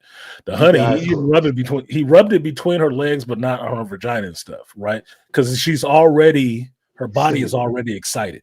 It's already tuned up. So any touch after that was going to be 10 times more intense. That's why she's ready to go after that. He warmed the fire up, man. The fire was roaring. It's ready to go. And she got a little sexy with the milk, drinking the milk too. I was like, okay, all right. That's because he gave her that goddamn hot pepper. Yeah. That was sexy. Like, that was the hot ones moment. Motherfucking fed her a jalapeno. That's fucked up, dude. Can't be trusted with the food, man. Fed her a jalapeno. Like shit, set our world on fire twice. Don't remind me of Drake, man. Right? Like, oh my god, yeah. I said Baby Girl was the reboot of 50 Shades, or the Or the Secretary. secretary. Right. I remember seeing Secretary. the secretary. Is that Secretary the wasn't one with bad. Jake Gyllenhaal, Maggie Gyllenhaal? Yeah, that's one. Yeah. Actually, Yeah, I didn't. Just real quick, I didn't go to food after the ice. I went to the Hall's Mental Olympus cops. That's where that journey took me, boy. I keep a bag. I've done that. I can't say I've done that. Tell me more. How did that work out? Oh my god! You got a lot of cough drops. Man, look, the ice cream, the honey, the food. I didn't do the cough drops. There's some other shit, but not the cough drops. The oils. When did 9.5 Weeks come out? 1986. Yeah. Okay, because I'm a little bit younger than you guys, but I know when we were growing up, like the Ice Cube thing was kind of like a whispered. Like when we were in high school, it was like, yo, Ice Cube, man. It was kind of like a whispered, like the secret Dragon Ball or something. Mm-hmm. You know? You can bring Ice Dragon when you do that. Hey, nah, it was funny how I didn't know what that came from that. Yeah, because by the time it came to the 90s, that scene was more apt from Do the Right Thing. Yep. That's when a lot of black folks had seen it. Because like I said, we're sitting up here talking about this book and this movie. It's just a bunch of white folks in it. Most black folks won't give a shit about it because it's white folks. So you don't know what's in the movie because you never watched it because the people on the cover didn't look like you. But when you get into it, you see stuff like, oh, this stuff turns up places. It turns up other places. So yeah, it's fine. I mean, look, summer's coming. Yeah, Ice Cubes will be on deck for reason. Drinks across the board. Right. That's right. I'm glad summer's coming too. Yeah. So yeah, because better clothes. You say better clothes. Yeah, better clothing. You know what, Artisan? I really appreciated that you brought up the end of the movie in terms of how it broke him, because I didn't remember that watching this when I was younger. And I appreciated you bringing that up, man, because a lot of people don't realize it's not just the submissive that can be damaged. The dom can be damaged too, especially if he's unbalanced. You know what I mean? If you cats like that can get into a zone where that's the only way they can relate to a woman. And just like you said, you could tell this wasn't his first time. Like if you get to that point where every woman walks away from you broken, and you don't figure out how to address that, you tend to stay off balance. It can become a depressing thing. You actually have to learn how to manage yourself, as you said. And I appreciate you bringing that up. Well, thank you. That's the thing that I think they highlighted more so in 50 Shades, because it's easy to have this conversation about 9.5 Weeks and completely related to how it worked out in 50 Shades like it was a sequel when it wasn't, because the woman who wrote 50 Shades, she took from 9.5 Weeks, just plain and simple. She just took from that shit, right? She wasn't a writer before. That was her first book, and she had grew up on this stuff. You see that Christian Grey in 50 Shades of Grey, this is the only way he knows how to operate in a relationship. And part of going through that journey with Anastasia is her trying to teach him how to have a normal relationship without this stuff involved, or with a little bit of it involved, not as much as he wants to do, because she has some limits that she just ain't really ready to cross. So it's her bringing him out of it a little bit to have the relationship she wants, to where they're more in simpatico in a sense, rather than it's just all about Christian's way. It's just all about that, right? In 9.5 Weeks, you don't get that. John has gone through this. You see pictures of the old chick that he had before Elizabeth. Elizabeth finds it when she goes through his drawers. She finds it. She finds the picture. So there was somebody else before. So understanding that going through this process, the breakup is hard on both of them. And it's not just Elizabeth walking around crying. John is crying too. Right. He's crying too. And that has to be the same way it's rough for Elizabeth coming down from this, place of bliss. It got to be that for John too. Yeah. Got to. Because now he has to start over again. To me, I understand that pain, right? I hate starting over again, Right. from scratch. Right. You got to start over again from scratch with somebody new and go through all this shit again. Maybe you enjoy the journey of going through all that shit over again, or you think it's really fucking mundane and irritating. Yeah. Yeah. But yet and still, John at that time knows this has failed again. It has failed again. And maybe he don't know any other way to be. Maybe he doesn't. That means he's destined to go through it again. In the sequel, in the beginning, it shows John he has a prostitute, and he has the prostitute chained up, and he's doing S&M, and then he gets finished having sex with her, and the prostitute said to him, "Who's Elizabeth?" He said, "What do you mean?" She said, "You called me Elizabeth." So all these years later, he's still obsessed with her and still has love for her. Yep. Now, at the end of the sequel, the woman that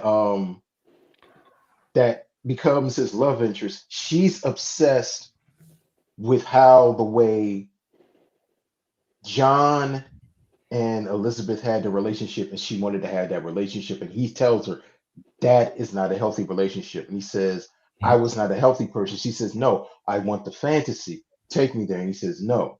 And he said that, and what the main thing was John was saying, that's a lot of pain. Because he put Elizabeth through a lot of pain, and he put himself through a lot of pain. And he told her, he says, "I don't want to ever go through that pain again." But the woman became so obsessed with him, and she became obsessed with the idea. There's a lot of times people, we get obsessed with the idea of this romantic, kinky sex, but we don't look at, is it going to be damaging to myself or the other person? So at the end, he leaves this woman realizing he's going through the pain. And he has that moment of clarity of realizing, I can't do this anymore.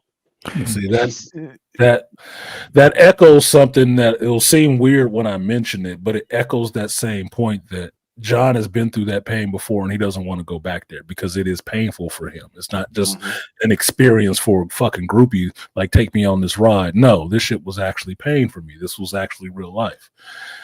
If you've seen the movie Chasing Amy by Kevin Smith, the conversation that Alyssa has with Ben Affleck's character at the end when he suggests, "Yeah, you need to have a threesome with me and Banky." He tells him no. And she tells him why she tells him no. That she has been through that situation many times. And it's not good. And she won't go there again because it's pain for her. She's already experienced this a couple of times. If he wants to, fine, go do that. You ain't doing it with me. It don't matter what you know about my past. This is pain for me. I'm not going there again. And she leaves his ass flat. Like, nope, I've done that already. No, can't be there for your experience. That mirrors that situation you're talking about in the sequel to 9.5 Weeks was another 9.5 weeks, but I didn't watch that one because I didn't care for a sequel. It was good the first time. I didn't need a sequel. But yeah, that sounds like it parallels those two things at the same time, knowing that this character went through something that was traumatic for them too. You may see him as being the person that was in total control of it the whole time. But a break is a break, regardless. And it was painful for him because he did love Elizabeth. He knew it. He told her often. The only thing that I take umbrage with is the idea that somebody who is involved in that is somehow broken. Because, different strokes for different folks. I mean, the whole thing that I'm having trouble reconciling is, okay, I remember we mentioned that when she came into this, she was having these new experiences with this guy, John Gray.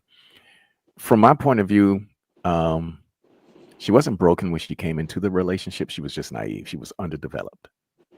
When she left that relationship, Can I say she was broken? I haven't read the book enough to know. I would have to read that. I only read the last few paragraphs, but instinctually, well, the first thing that I need to mention is that in our society, we convince ourselves that we are broken or things are wrong, which are not actually wrong. I went through this with therapists. I couldn't stand it. Trying to convince you of some shit that just like wasn't true or you weren't even thinking. And I see society doing that a lot. And and this leads back into, natural human tendencies and our chasing of sensations and all this other stuff. And then, putting strictures on ourselves and then punishing ourselves for things that are actually benign and sometimes healthy.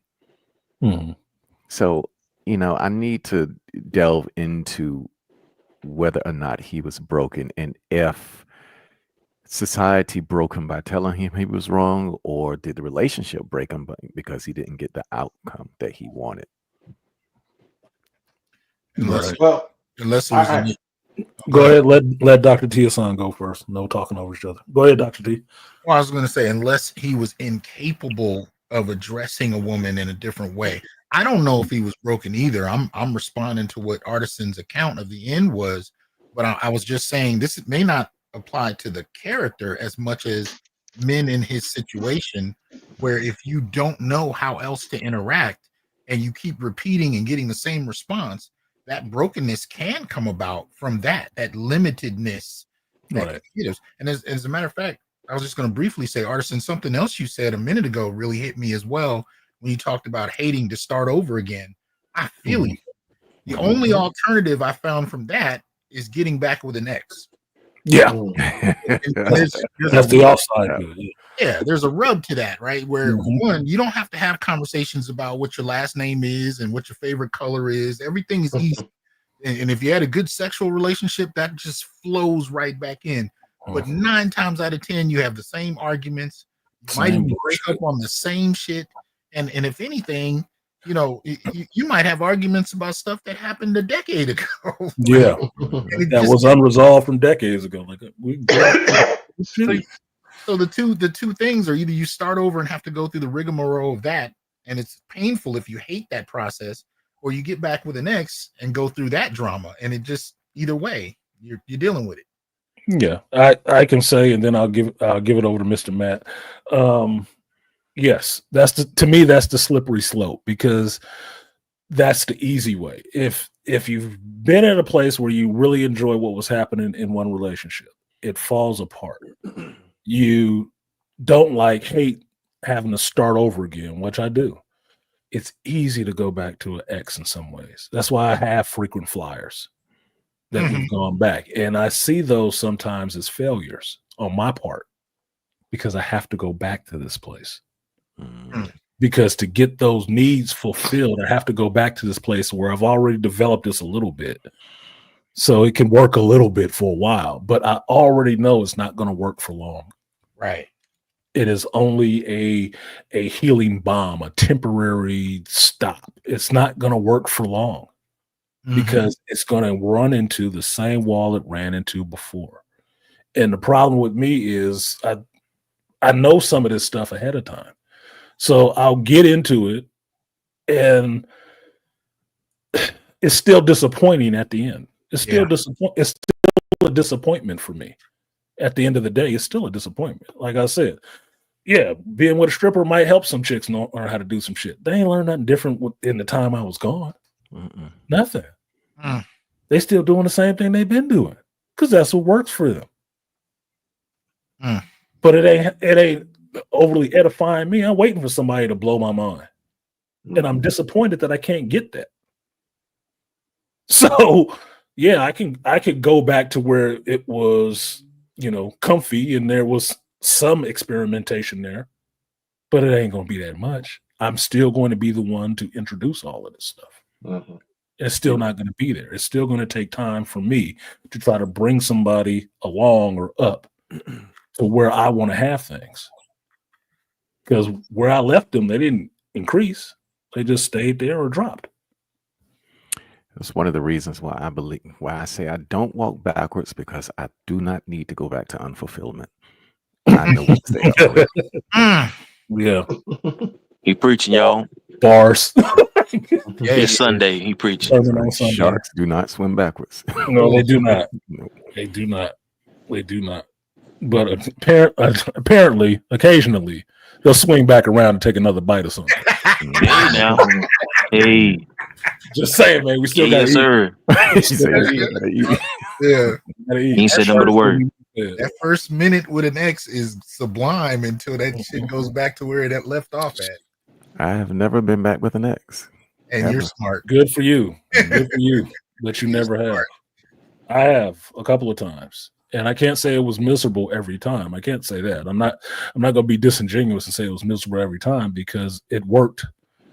It worked for what it worked for. It's just disappointing at times because it cannot go. It's like baby steps. It's like baby steps are going a little bit further than it did. If the first time you got to 5, but you're trying for a 6, second time back, maybe you got to 5.2. Like, God damn it. Okay, maybe the third time you got from 5.2 to 5.4. Like, wow. Well, okay. Incremental steps. We still ain't at 6. We still in the 5. You know what it's like? It's like Groundhog Day. You're right. And the thing is, Wow. and the thing is, you are Bill Murray, knowing you're in a time loop. Yeah. Even though that you might be a little older, you might have moved on, you might have kids, but when you get back, because you might have matured or you might not, but that ex may have matured and she might not. But then next thing you know, it could be something that brings you to it. It could be something like, oh God, I just hate the way this bitch chews her food. Oh. That's never gonna change. I can't get her to chew right for shit. But can you stop clicking when you do that? Don't when you chew. Or when it comes, it could just be anything, something little like when it comes to sex, you know. What's wrong with you? Nothing. Look, man, it can be. I can tell you at this age, I've heard something before from an ex about what she didn't like to do, and I told her, they still make models like you. That is so weird. And it's as simple as saying oral sex. Like, are you fucking kidding me? Yeah. At this age? Yep. Then I can understand why you got a lot of exes. And understand, I'm not trying to be mean. I'm just having a whole thought hearing this shit from this chick. Like, yeah. You know, I'm not saying you got to do all this shit, but you know there's chicks out there doing all kind of shit with dudes they just met in the club tonight. Facts. You can't do this simple thing. Oh, I don't want to do that because he think too much or he might want that shit all the time. Why wouldn't he get it all the time? I found that's often a power broken. You are broken. That's often a power play because when you it is 9 times out of 10 you meet somebody she been with, she didn't have a problem doing it with him. Yeah, that's some bullshit that you know, like, this is how they think about me. Here's what they think about you. Oh, you think I'm that motherfucker, right? Oh, hell no. Because I've been the dude that she's done it for, and the guy she's marrying never had it. And I'm like, see, that's not real. That right there, you playing. Yeah, you playing. Yeah, you hit the nail right on the head. It's a power manufacturing. Play. Because because women aren't stupid. Women know how to look out about everything about you, especially when it comes down to sex, because they're working on emotion, and the way they receive sex is through their emotional lens. So if they know that you like a particular sexual thing, whatever it is that you're into, they're already factoring. They're like, all right, click save. Oh, he's into this, he's into that, he likes that. If they get in a relationship with you, when they realize, okay, they have more leverage and more power, when they ration out certain things, and also they see what type of guy are you more insecure, and this is kind of a bit of a narcissistic way they may play. If they know that you like a particular thing like oral sex or whatever it is, oh, you like it that I swallow, oh, you like it that I do this, I do that, they deny you that, then they know that's a form of power. and how much you want it and how you deserve pleasure from it. And especially, she's going to play on it. Well, I'll give this to you if you do this. And like you said, definitely it's a power play. And when you realize, I think when a guy is realizing, like, oh, you don't do that. Okay, I'll catch you later. Well, what do you mean catch me later? What other woman won't do, others will. Somebody going to. Yeah.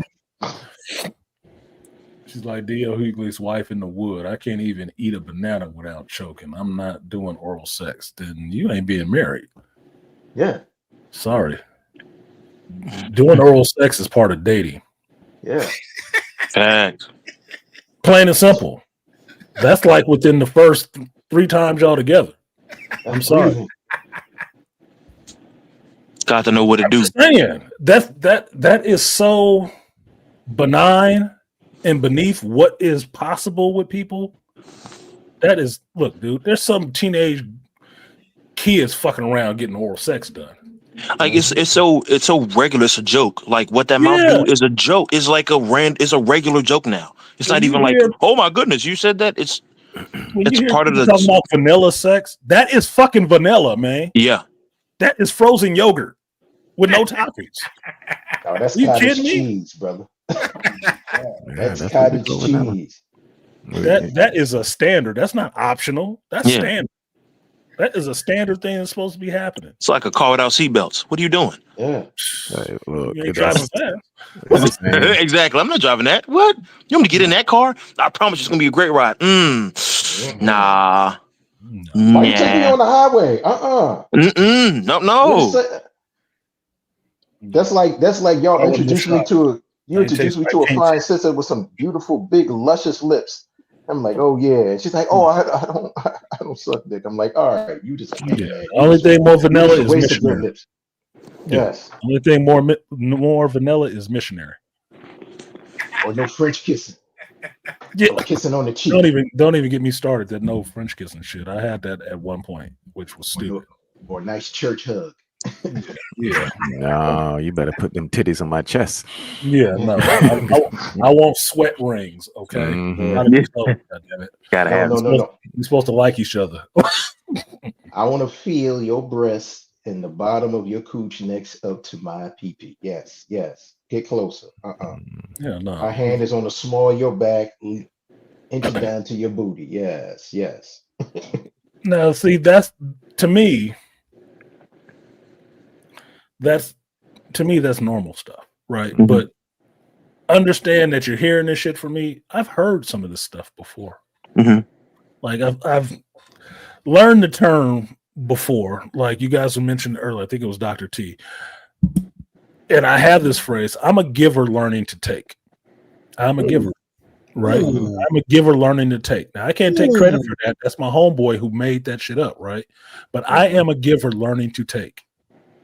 Because he said he dealt with a lot of takers. I said, yeah, I've dealt with a lot of takers too, but I'm a giver. So I have to learn how to take the things I want to get what I want. Because beforehand, I was just giving and being very unfulfilled. Everybody else was happy. I was not as happy. And so I have to learn how to take those things. And by taking, I mean saying, this is what the fuck it is that I want. Mm-hmm. This is what I expect. This is what I would like to experience.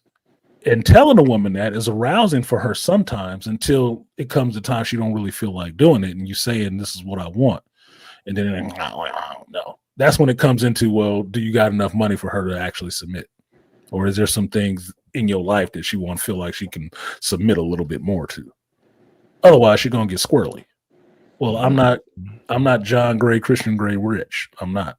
I'm a regular ass fucking dude. But what I give out ain't regular. So you just say pay for it. Mm-hmm. You know, that's not always an easy transition too. Going from giving to taking, it's not easy because I almost want to say the way my brain is wired, I have to relearn how to process pleasure. Yes, that's exactly what it is. It's exactly especially for us black men. Yeah, it's like fighting against your natural urge and tendencies. Yeah. So you have to monitor it all the time. It's always monitored. That's why I get to understanding how much these characters of John and Christian are controlled, because in some ways I'm very controlled.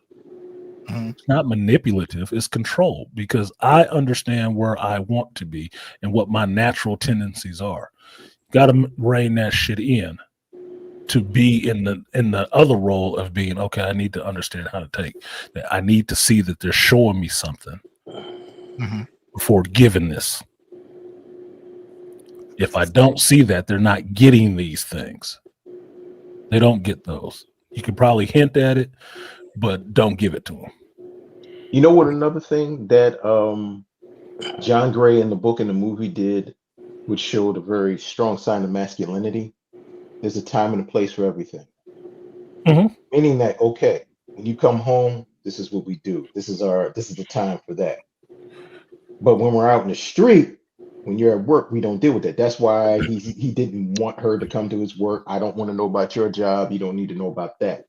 That's a more controlled, mature thing. You know, women will always try to like push boundaries. Well, tell me about this. Come visit me here. Come do this here. No, this is not when I have time for you, this is when I have time for you. Well, and nowadays, oh, you're controlling, you're manipulative, you're narcissistic. No, you're a man that you have orders, you have structure. And that's the thing. And I think, and that was another thing where I think Elizabeth liked that structure. She did. She rubbed up. That's the nature of woman in a sense. Anytime you tell a woman there's a boundary, best believe she's going to be trying to kick that shit open. You just want to see how firm it is.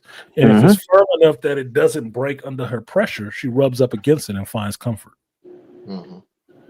John would do stuff with her that she said she didn't like, but she enjoyed it. The scene you talking about in the movie where it's improv, where she's crawling on the floor for the money. Yeah, it seems really tense. Like, you enjoy this game. You enjoy this game. No, I don't. I hate this game. Well, when it was over, what was it? Yeah, she enjoyed it. Because that thrill of it for the moment was getting her a little bit off. Then she was fine. Once she knew it was over, then she was fine with it. That's the reason why you couldn't push his ass too. You knew where you couldn't push him. He wasn't budging. That's the reason why you get wild women and makeup sex. I mean, I've been there over and over again till you just get tired of fighting with her. And it's like, look, you only fight me because you're going to get aroused. And then you're going to get aroused and we're going to start fucking. And, you know. Look, I don't know. I've told y'all this story before, but dealing with a chick who liked to be choked. Okay. Why did I stop doing that shit? Because it was tied into something that was possibly painful for her. And I didn't want my face associated with that shit. Exactly. But it ain't stopping her from liking that shit at all. Exactly. Not at all. That's exactly what she wants, and that's exactly what the fuck she likes. Do you think the new dude don't have to do that shit?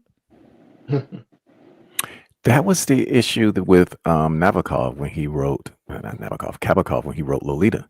When the little girl finished with Humbart, well, she went to another older dude. Yeah, that became her pattern. Well, you know what?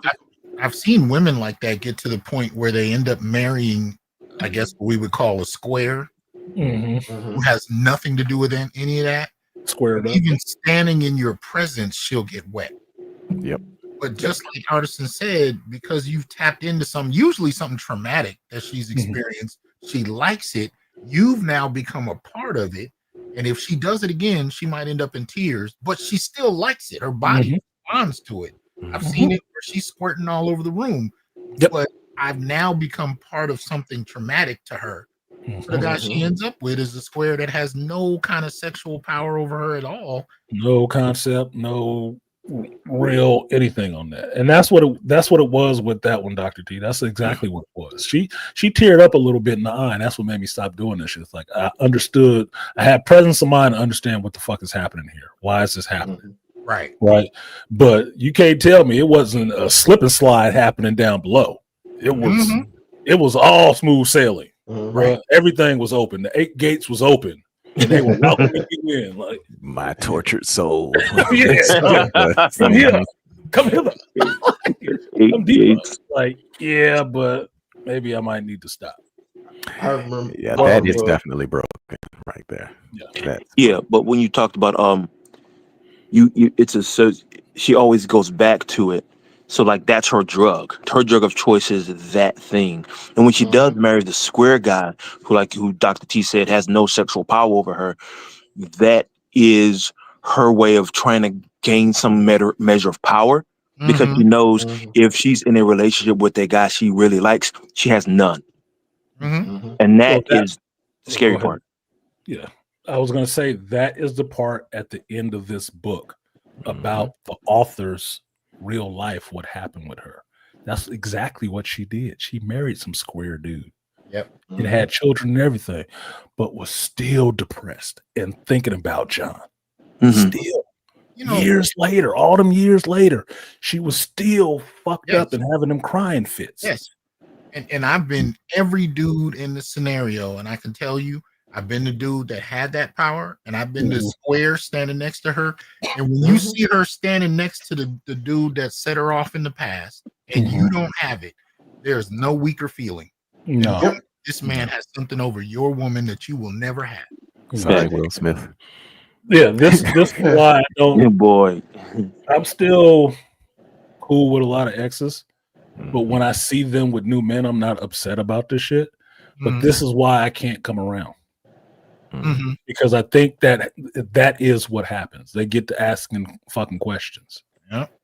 Why do you talk about him? What that hearing that my name comes up with certain people and exes know who the hell I am. Yes, sir. Like for one ex, I'm comic book guy. They know who the fuck I am. I've never met these dudes in my life, but they know who the hell I am. And if they hear he's been talking to me, they got a problem with it. Why? Why? What is it? Set a standard, motherfucker. Yeah. You falling short. I remember. Wasn't trying. I'm just being me. And she the one keep opening her mouth telling you about this shit. So yeah. I remember going to a movie theater, and it was a chick that was messing with. We weren't in a relationship. We were just, I guess you could say, we were friends with benefits, right? And she's with her present boyfriend, and or her present husband, and she had her kids. And I never saw her kids older in their teen years. And I seen her, I'm like, hey, and she's like, hey. But her head, her head cocked to the side, like, hey, like real sentimental. And I saw her kids. I said, these your kids? She's like, yeah. I shook the kid's hand and I said, these your daughter? She's like, yeah. I said, hey, how you doing? Hi. She never introduced me to the guy. If it was a movie, that dude would have faded in the back. And I was just like, and the dude kind of had that look, like he had that look. Say nothing? He looked at her and he looked at me, and he kind of rolled his eyes, but you could tell her body language was like she was ignoring him. Yeah, she totally forgot. But then I was like, but he had that look like, you don't never give me that look like you gave him. Exactly. And I wind up talking to my boy, and I told him like that, and he says, I never heard this until I'll say Dr. BGS, until BGS said it. He said, oh, you had an impact on her. In other words, it might have been an imprint. But I was just like, oh, I mean, but like, it wasn't like, ooh, something, but like, it was just like her head tilted to the side. Yep. Like, hi, how you doing? Like, you know, you just meet somebody, hey, babe, what's going on? Hi. Like, pressure was off of her. Her head was tilted. And I was like, hey, oh, like kind of like when she used to come over to the crib and her head would tilt and get relaxed. And I mean, the way her head would tilt when I would go down on that pussy and everything. But I was just like, okay. But that was just amazing, like how the way you said, Dr. T, how the way certain imprints and effects that you have on women. And I was just like, wow. And the same way women have on men. Yeah. Go ahead, Dr. T. I want to hear what Dr. T got to say about that. Well, I remember he just made me think of something. I think the first thing I learned about that, I was 17 and I was starting college, and we were having contests, you know, about how many girls we could get with in our first semester. And one of my boys was telling me about one of his situations, and he was like, you know, he made her come or whatever. And I was just like, okay, I've made women come, but not as quickly. I said, how did you do that? He said, I told her to. Okay. Wait. Now I'm thinking I gotta punch the bottom of it. And he's like, no. That's what I was doing. So I thought about that, and the next time I tried it, I whispered in her ear and I told her to do it, and boom. And then there was like a flood of liquid, and I was just like, what? And that was my introduction to the psychology of sex. Yep. Like, I just knew about the physical part. And I've talked about this on my show before. As a black man, I knew how to have sex for hours. I knew because that's what I was told we were supposed you had to do. Yeah. Nobody had talked to me about the psychology of sex. And that's where I think I started to pull from films like 9.5 Weeks without even realizing it, because I started to do some of those things all around the same time. And I noticed that women were highly responsive to it. Yes. But I didn't know the healing part of it, where you can, kind of, really keep somebody from breaking apart. I didn't know that. I was a kid playing with a new toy. Right. So I'm pushing buttons, and just like Artisan said, I kept the level of stimulation so high with the stuff I was doing that occasionally I'd run into a woman that could not handle it. And the next time I'd see her, she'd be with some square dude that she completely controlled. But when she would stand next to me, you could see her melting. I knew if I put a finger there, she was wet. Yep. And 9 times out of 10, he knew it too. And I didn't. I was just learning what those dynamics were. I was just, I was just playing with fire, but didn't even really understand what I was doing. Right. You flipping levers and not understanding how to either close them or stop what you're doing, because learning stuff like that is fun. It's educational, especially for learning a woman's body in that way. But the mastery part is learning how to, shut that shit off for them, because they can, like you said, she reached a height too high. The next time you saw her, she was with some square dude. Yeah, because she realized she was scared of that part. She was scared. She was scared of that shit. She couldn't control how you could make her feel, even against her will. Yep. And that's the part that they get tripped up on, because they really don't like a man having that kind of control if they're not with them. Right. It creates an imbalance in them that you can't know their body or them that well without you being with them. It's scary. They want to run from that shit. I've had plenty of exes run from shit like that. No, it's real. Like, how do you know? It's like, I just I know things. My head is not big because it's empty. I know. I've experienced it too. What I have learned, though, is I think black men are probably in the best position to manage a woman through that. And there's 2 different types of scenarios that happen. I've seen pimps do it, because that's really what they do. It's a psychological thing. Yep. It's the psychological management. And it is psychological management for some extremely broken women often. But the other side to it too is that, because of the way we've been socialized, we learn more than any other group of men about managing women's emotions. We come from a community that is often, households are female led. We learn from childhood how to manage female emotion. So there are ways you can apply that. And there are ways we apply it subconsciously to girlfriends and wives before we even know what we're doing. That emotional labor that we've learned how to perform. That's one of the reasons they say black men are the most progressive group of men, and all. They're really talking about female management. Yeah. Because no other group of men have been socialized to do it to the extent that we do. So when I think about the end of 9.5 Weeks, how Artisan has described it, I can see where he made mistakes about not managing her in an effective way. Yeah. But then the question becomes, even if you figure out how to do it, do you really want that level of responsibility with this woman indefinitely? Exactly. And that's what it is for the movie. At least for the movie, that's where his misstep was. That last episode in the hotel, at least for the movie part, that's what kind of broke her. He mismanaged that a little bit, is what it was. In the book, it was a little different thing. It was just too far. She was just out of control. She couldn't control herself. She could not control herself. Let me ask you this though, and I know, Artisan, you've had this experience. What happens when you get with a woman that's socialized in a culture where masculinity is respected? I'm not saying things are perfect. I'm not saying that.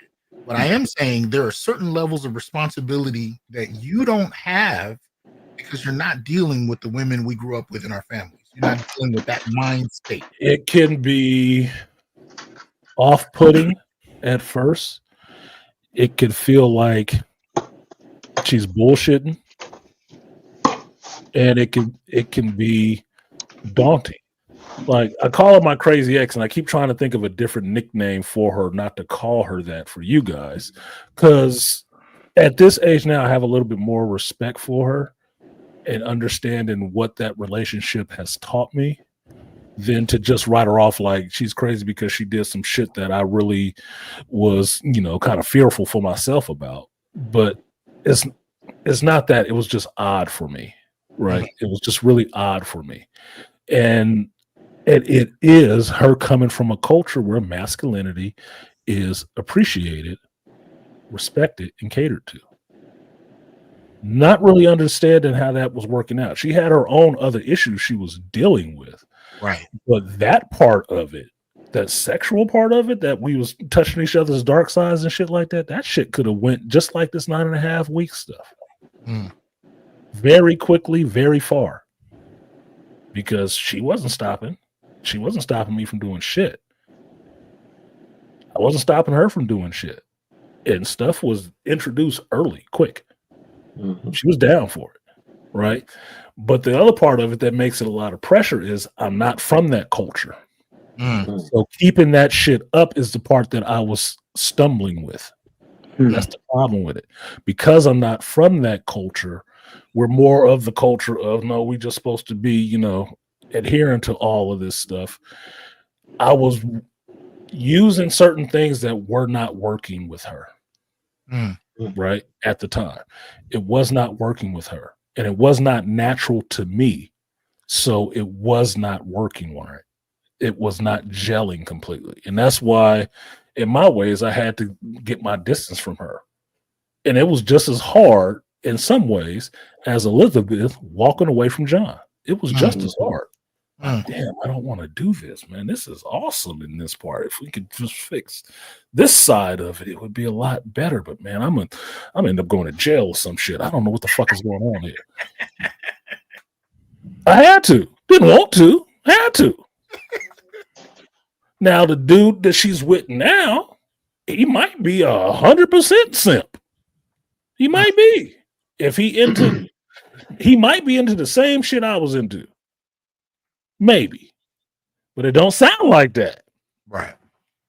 So she settled up on a square because all the rest of this other stuff is in line. But why do I know about it? Because she fucking told me. Why did she tell me? Because it ain't 100% what you want. It's not. It's not 100% what you want. And I'm not faulting her for that shit. I told her that before the split. But she knows it. She knows. Just like I know. It's tough. It's a tough road to walk.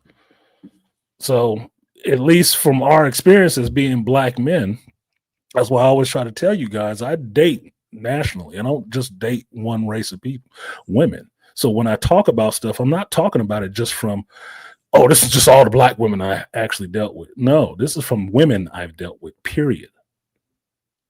Across the nationality spectrum. And some of these things are the freaking same. And some of them like the same shit. Same stuff. The colors may be different. The desires are all the same. And so that's why I approach it from a general view. That's why when I started this stream talking about this 9.5 weeks, skip the damn color. It's people involved in a relationship because it works for everybody. It does. It's universal at that point. The parts always fit, no matter the color. The parts always work together. So, and men have the universal adapter. I'm just saying.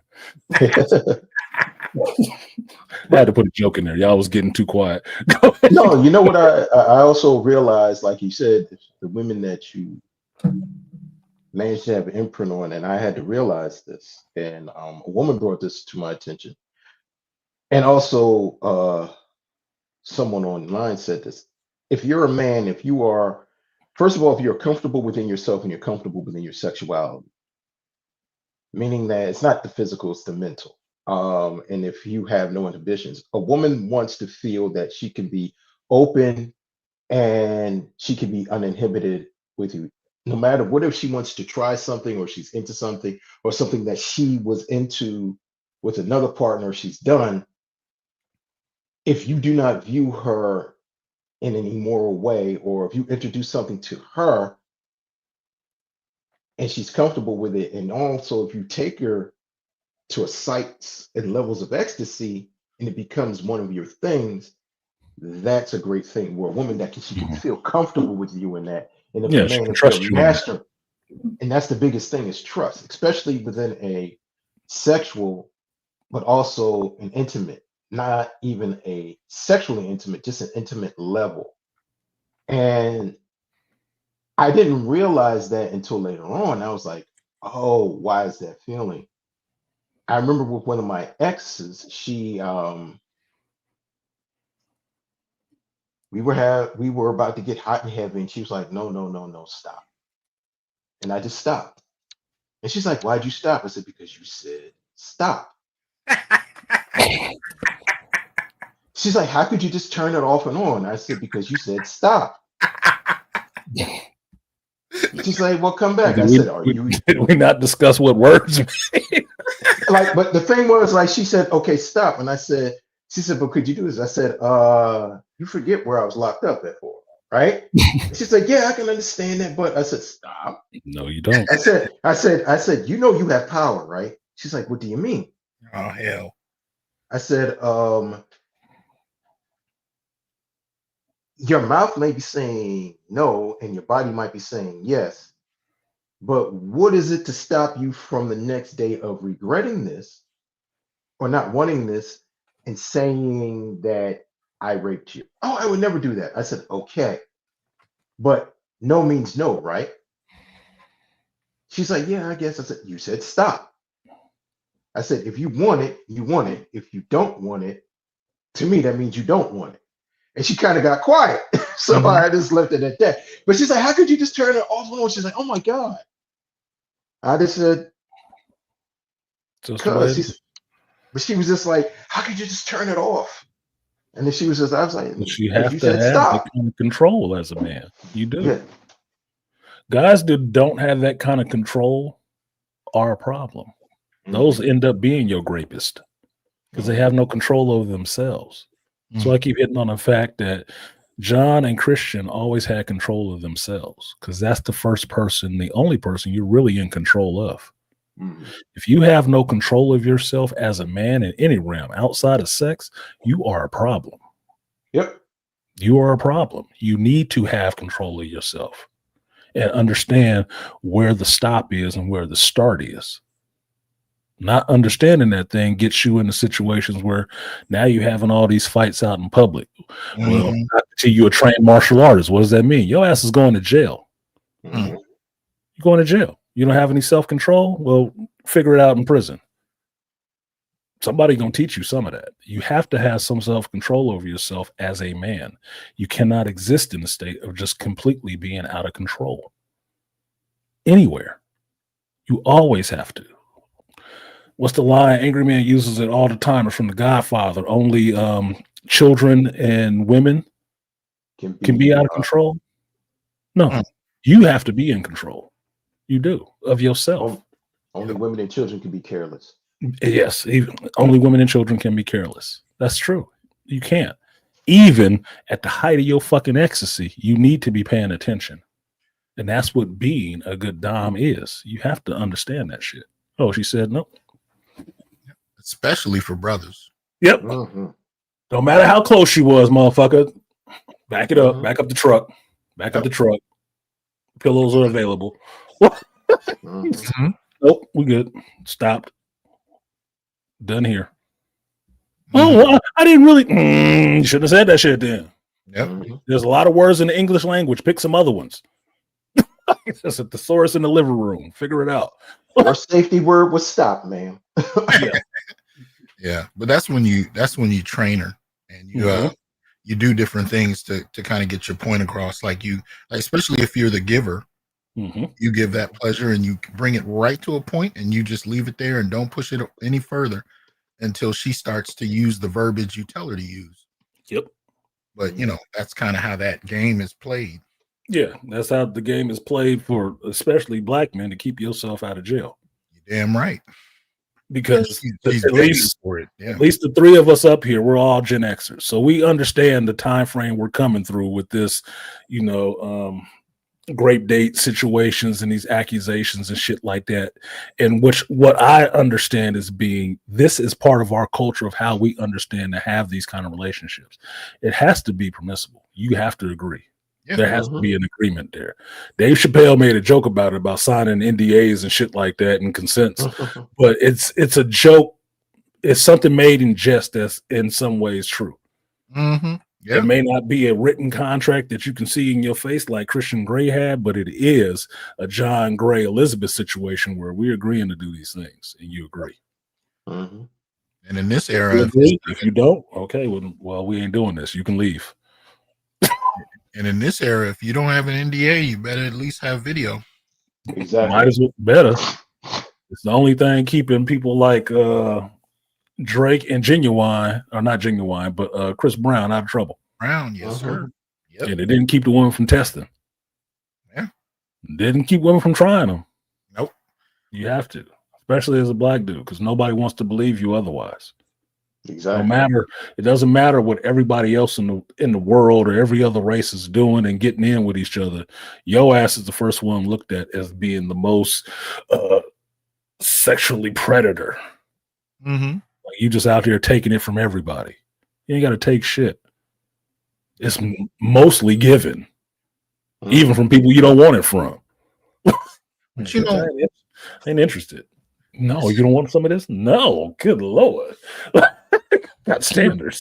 This is the whole reason I started working on black men, on black male issues when I started at Fresno State, because I remember there were these two freshmen, these brothers, and I had them over my house with a bunch of other people, and I brought X-Clan to Fresno State. So X-Clan is sleeping in my living room, and we are all in there watching movies, talking and relaxing. And these two young brothers who are freshmen start talking about the women they're with. One had a white girl, one had a black girl, and they were both brothers. But they were talking about that both women were asking them to play grape games. You know what I'm saying? And as black men, they wanted to play grape games and just take it. But I'm listening to these brothers trade techniques, but they had no sense whatsoever of how this could be turned against them. That's what scared the hell out of me. I realized that at any point, the way they were playing this game, either woman could have said he did X to me, and it would have been a wrap. These brothers would not been prepared, and that's what made me start. I started teaching a black male class, and then I had this group of men. We met once a month, but I was trying to work with them because I'm like, ain't nobody talking to these cats at all, and I hear it. And the more I start, that's not too long before I met Obsidian. And Obsidian and I were having these conversations about grape sex, not grape, but actual grape sex. And he was saying, he said, every brother I've known, every brother I've ever met that we've had this conversation with has been asked to play that very game. Whenever you date outside of your race, and it's predominantly Caucasian women, you will have this. It will show up. If you're a black man, it will show up. Now, like Rainfire said in the chat earlier, he had an ex, wanted him to come through a window with a ski mask and a knife. Yep. The fuck? Yep. What is that? That's a great fantasy. That's a great fantasy. Yeah. The intruder coming and taking it. Man, you better find somebody else to do that shit with. I don't need my face associated with that kind of shit. Because think about it this way. You sitting in court and somebody is describing this situation to you. Are they gonna think of it was just some fun role play for the night? No. They're gonna be looking at your black ass and like, yeah, he did that shit, because I already thought that's what he was doing anyway. That's when people's inherent bias come in. It could be like that Bill Burr skit where he was talking about the recording of no. It's not the way I fucking said it. That's not how she said that. She said, in real life, she's stop. like, Don't do it. No, stop. That's not the way she fucking said it. But the trick was when I had this conversation with Obsidian, the thing that tipped me, the white girl thing, I knew that. I was a little surprised to hear that there were as many black women requesting it as white, and that I wasn't the only one that had those requests from black women too. I thought it was just a white thing before that, with occasional, sisters here. But he was talking about, no, this is a regular thing that black men are asked to do. But but if we're not properly poised to deal with it, i.e., texts, video, NDAs, whatever, we make ourselves vulnerable to something that can be used against us, especially by the time the Me Too thing kicked off. Yeah. They kind of formalized the process. Yep. Fast tracked it, if anything. Yeah. And that's at least for on the male side, that's where your trust in this woman comes in. Mm-hmm. Because you recognize she in a given situation, the power shifts really quickly. It can shift really quickly. You can be all in charge of the situation at the moment while you banging it out and doing these things. She asked for something else, like Double C is saying in here right now, and you give her something else. Mm-hmm. That is an exchange of power right there, because now that you've done that something else that she asked for, you have to be trusting in her that she's not going to use this shit to fuck up your life, because that's exactly how it can be used. Traumatized women are unpredictable. For one, yes. Oh yeah. Two, it could be for something that you've done that violates her, like you cheated on her or whatever, or something she assumes that you did. Yep. You ever have a woman that's pissed off at you because she assumes you're cheating and you actually hadn't? Yes. It's the same as a woman. It's the same. I don't say that with pride. I don't say that with pride. Yes, I've had that situation. Look at Jonathan Major. Everything from the taxi cab situation, from him running away from her and she's running after him. Yep. Running. He's realizing, I'm not messing with you. Only thing he did was put her in a cab. Mm-hmm. And he's running. And it was like, no, this is a black man running. It's like, no, black men running from the problem. He's not running to it. And she ran after him. Mm-hmm. And now he's stuck with the assault harassment and shit. Like, harassing, he wasn't even calling that bitch. She was calling him. He's lucky. Assault, he put her in a car forcefully, but he put her in a car. Well, she could have hit her head. So fucking what? She didn't. He's getting a second chance, which he's actually lucky to get for basically nothing.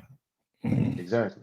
Yeah. Well, I hope what's that? That's the new movie coming out with him that he recorded a while ago. Yeah, Magazine Dreams. Yeah, I mean, should have been out a while ago, but they were really going to can his career indefinitely. Yes. And now Marvel's talking about taking him back, and I'm like, for what? He never did anything. But yeah, he shouldn't have been gone.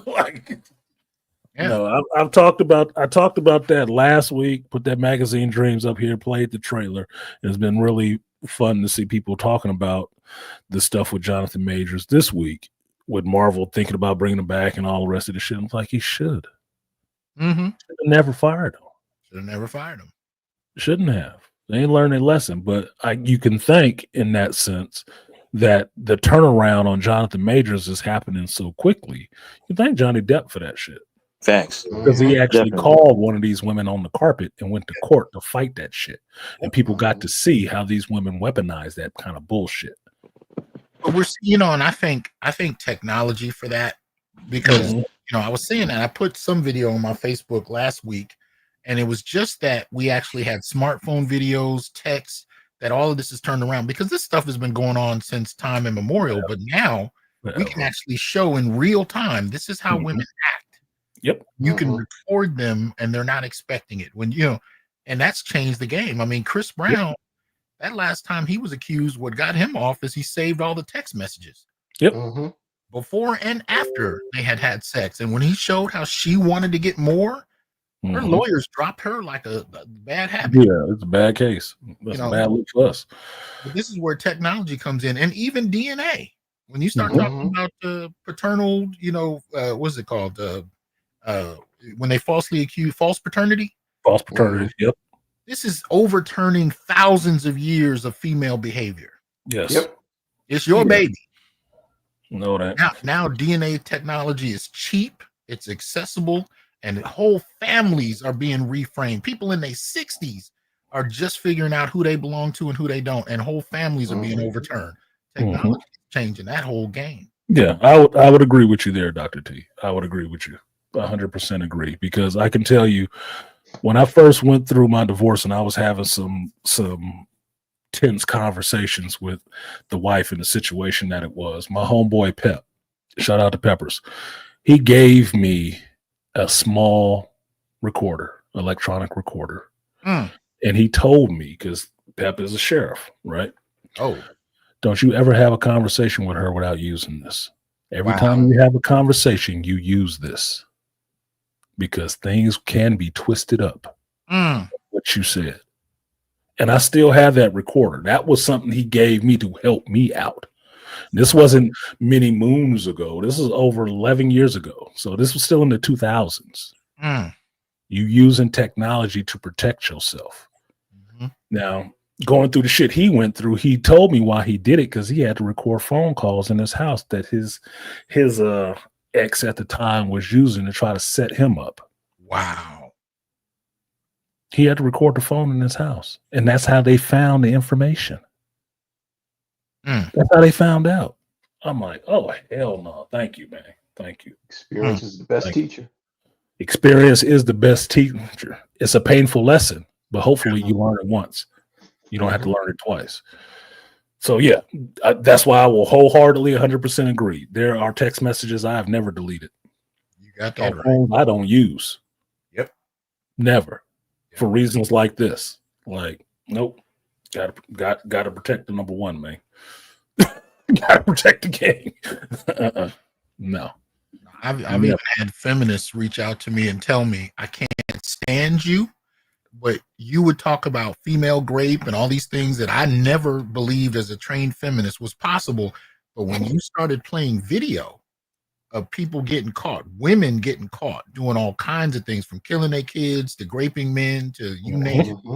I had feminists that hated my guts that would write me to say, I still hate you, but you showed me some things that I didn't know was possible and I didn't realize was real. It was always possible. You just never wanted to believe it. Exactly. You want to have the blinders on, like we were talking about earlier about living in the illusion. There is no illusion. There's dark sides to everything.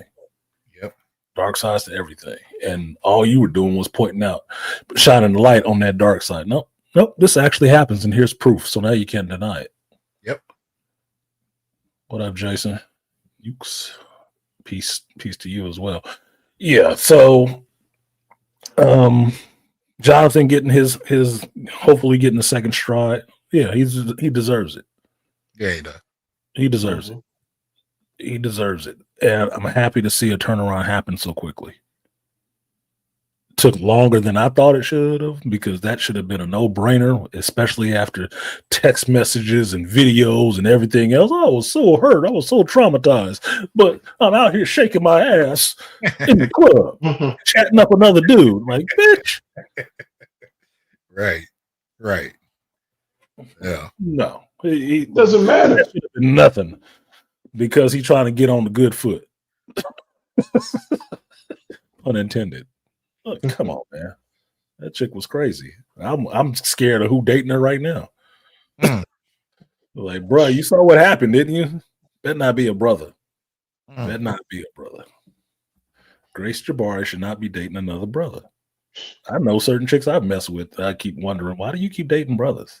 Since they all terrible, why do you keep going back to brothers? Why don't you go to your race? I wonder who laid that imprint down, sir. Yeah, why don't you go home? Because they know the guy in their race wouldn't put up with their mess. Exactly. Because she would have to submit to them. She'd have to submit to them. She get to talk shit about the brothers. I don't sound like brothers constantly getting a bad rap.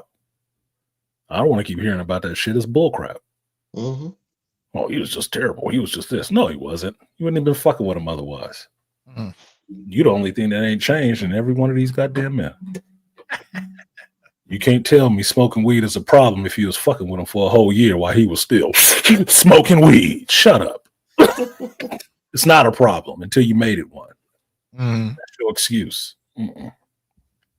It's you. It's you. Just own it. There's nothing wrong with just saying, yeah, I'm the problem. There's nothing wrong with that, except for the fact that it means that you actually got to do something about it. One of the reasons I like this story, well, you can complain, you can talk about how it ended and how damaged the people were involved in it or hurt. There ain't no victims. No, it isn't. She never talked about being a victim. Not once. She never did. Not once. Not in the movie, not in the book. She never talked about being a goddamn victim. She chose. Mm-hmm. She always chose. And even leaving him, she kind of chose and still regretted her decisions. Mm-hmm. She always chose. She was not a victim. Right. And that's what I appreciate about this story, because understand the book is written from a time that the whole thing about this story is that it is a time of women's independence and liberation in a sense that they are in charge of their lives and their destinies and have control over things. She, in the book, was a editor of a magazine, right? She has charge. She has people that work under her. She is the master of her own destiny. And every night she gave that shit up and enjoyed it. Every night she gave it up and gave control of her destiny for that evening to this man. Not a bunch of men. She wasn't being a hoe. One man that she was in a relationship with. And this is the nature of that relationship. That's what the story is about. I think that I think Baby Girl stole that. Mm-hmm. The only difference is that he was like an intern that worked for her. He was a young man, and she's, you know, how old Nicole Kidman is. Mm-hmm. He had to be in his early 20s or something like that. Oh, this is the Nicole Kidman movie. That's the Nicole Kidman one. Yeah. I said I didn't want to see that. Now you made me want to see that movie. They're playing off. I mean, they really pulled a lot out of 9.5 weeks. Well, really sounds really good. But I agree with you when you say, you know, the era it came out of, right? The rise of women's independence, you know, a couple of decades after sexual liberation, where it's kind of considered to be set. And I've seen this with men and women who get with doms. Like I've seen very powerful white men, especially, that will hire black female dom prostitutes to beat them and whip them. And I've seen it with women. I think it's a little more common with women, though, because it's not, you don't have to be some CEO to go get that. I've seen this with women at every level, but for whatever level of power they have, you know, finding a man to, you know, kind of either take it from them or, you know, use it sexually with them. They, you know, it's a whole thing that kind of comes into that. But the thing I noticed, and this is something Patrice O'Neal used to talk about, because he talked about he dated a lawyer or a doctor, and she broke up with him crying because she was like, I can't have you calling me a bitch in front of my friends. You know, because he got into this zone where that's just how he would call, you know, talk to any woman. Because it was the power. It was the power. Like you said, the power dynamic. Yes. Because these women, because remember he said these women couldn't believe because they were in such a high prestigious level, he could call them a bitch. He says, no, to me, you being a doctor or lawyer didn't mean anything to me. When you're with me, you're my bitch. But understand, she said, I can't have you calling me that in front of my friends. She didn't say I got a problem with you calling me that, period. Right. She actually, and that's what I was getting at by bringing this up. When you start to mess with this, what you find is that there are women that actually find that they like it. They like having their power taken. They like being put in situations where they're vulnerable. They just can't reconcile it with other groups of women, friends, family. And this is especially in the Black community, because, you know, the way Black women are, they have this idea of how they're supposed to carry themselves with a man. And if you so much as if she so much as brings you a plate at the family reunion, 3 or 4 women might pull her aside and ask her what she's doing. But if she's submitting to you in this sexual, frame in the way that we're talking about, a lot of them can't reconcile the 2 different types of ways that they're carrying themselves, public and private. A lot of them can't do it. No, because it ruins that illusion. I'm a strong, independent woman. I can't have my friends see me be subservient to you. Well, why the hell not? Yeah, it would invite some other kind of scrutiny on who you are. That's keeping up those airs, right? But you could see it in the reverse with John. Liz didn't do anything out with his friends, but he wasn't ever around his friends with her. Kept it really easy. Made it a little bit easy like that. He even had that desire I need to be going out somewhere and showing you off. He didn't want to show her off. Yeah, you were showing her off. And even when they were together in the movie, it was them two together. Yeah, they were together. It wasn't a group thing. Right. Yeah. It wasn't about the group. It wasn't about putting on airs and a show for other people around. He didn't give a fuck about none of that. Even in the book and in the movie, if they were in a restaurant or at a bar, he always gave her his undivided attention. He was focused on her. She even said that he was always focused on me, which showed that, yes, that was another thing that I that could also turn her on, because women like it when a man has total undivided attention on her. And that's where I guess that wooed her. But also, here's another thing. If you marry a guy who's square, right, he'll give you the undivided attention, but it ain't the undivided attention that John. It's not the same intensity. Yes, exactly. That keyword, intensity. Well, and it doesn't draw out her vulnerability either. No. Yeah. That's There's some scrutiny that makes women shrink under it. Yes. There is. And if you've ever seen it happen, you know that there's some scrutiny women shrink under. They can be aroused by it, but they can shrink under it all the same, because they feel like you're going to see something that's going to turn you off to them. They feel really vulnerable under that light. Now, if you can cultivate that in a sense to let them know that they're safe under that light, they open up a lot more. They will open up a lot more. But it's understanding that you are not there in that judging sense, that they don't end up shrinking and trying to run out of that light. They usually end up trying to stay in it and warm themselves under it. Like I told my ex-wife at the time why she was questioning why I had so many female friends and didn't understand how I could have so many female friends and not be fucking all of them. And I told her it's like moths to a flame. In a dark room, you'll go towards any light source, right? It doesn't mean you want to burn yourself up on the light, but you don't want to be outside of its glow either. That's how I saw it. And she didn't want to accept that damn answer, because in her mind, she wanted me all to herself. I could not have a light if she couldn't have it all to herself. Which has got to the point of understanding, like, whatever attracted you to me is the same thing that attracts other women to me. It didn't turn off just because I decided to keep you. It didn't stop. It's always going to be there. This is just the byproduct of it. Some people will hang around. I came to appreciate, I guess, what they call emotionally mature women that understood their need and understood what they need and what they like, and are comfortable with themselves.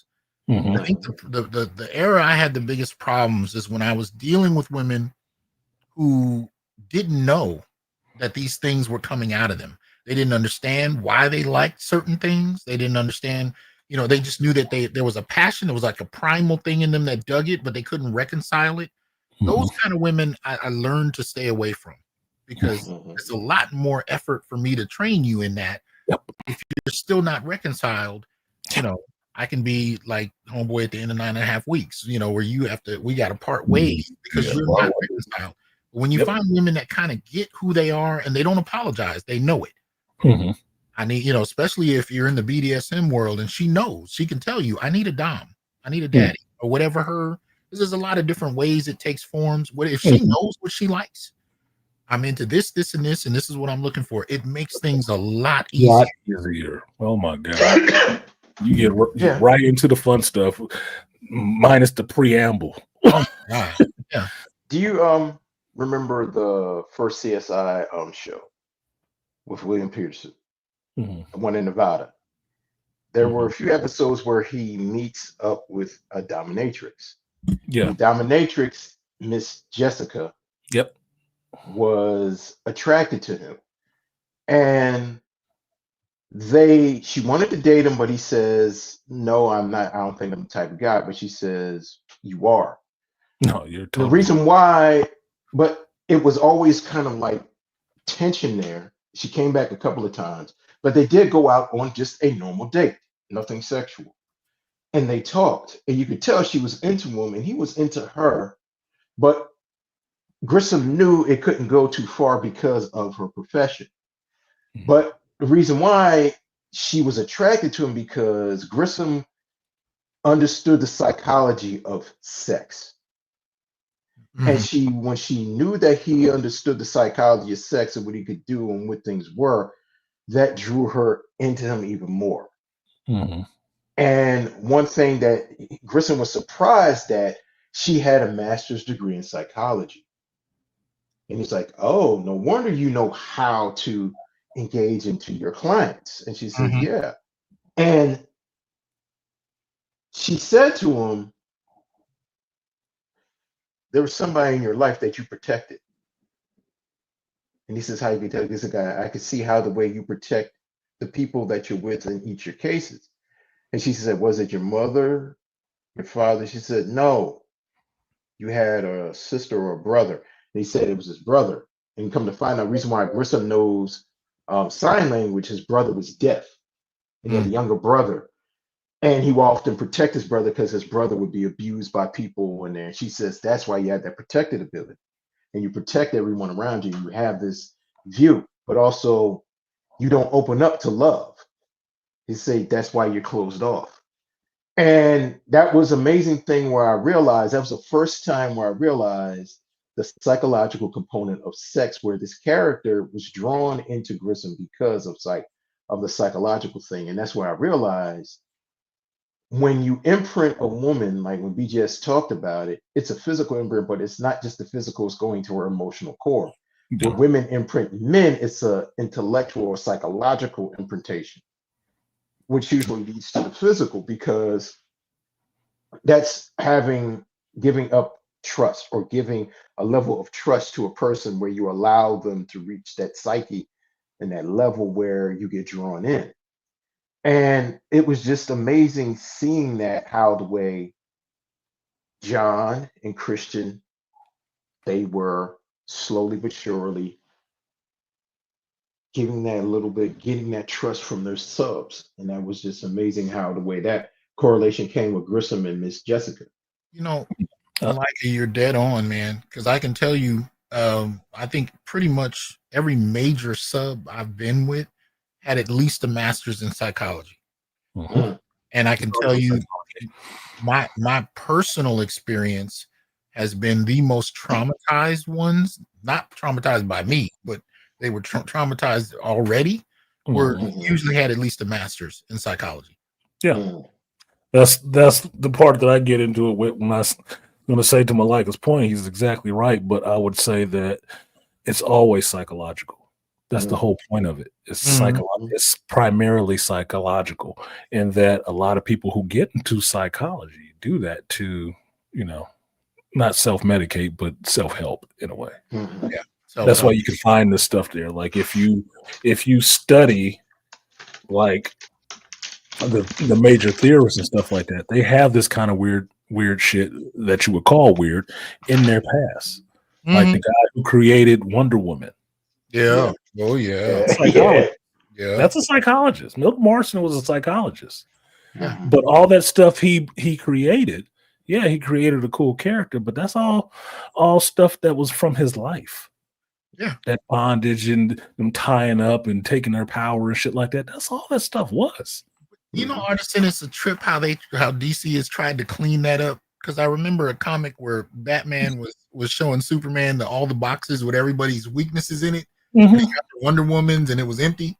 Yeah. And he said, "We just need you if she ever goes sideways." And I laughed. No, bullshit. No, you don't. You just need to tie your hands together. Linda Carter used to get tied up in every episode. And even as a kid, I used to wonder, how come nobody ever just takes the, like anybody, put her hands together. I mean, I'm sure it would be hard because she's super strong, but get those together, man. She submit. And she was in the back seat of every goddamn episode, and at no point did anybody ever take nothing from her. But I'm like, I don't know why she's in a leotard. She's tied up her neck. Anybody can do that? No. But now all of a sudden Wonder Woman doesn't have any kind of kryptonite. What did Batman call her? She's the only one, that can't. Yeah. I'm just like, y'all need to stop it. No. If you watch the movie A Dangerous Method, it's about Carl Jung, Sigmund Freud, and I'm forgetting the woman's name.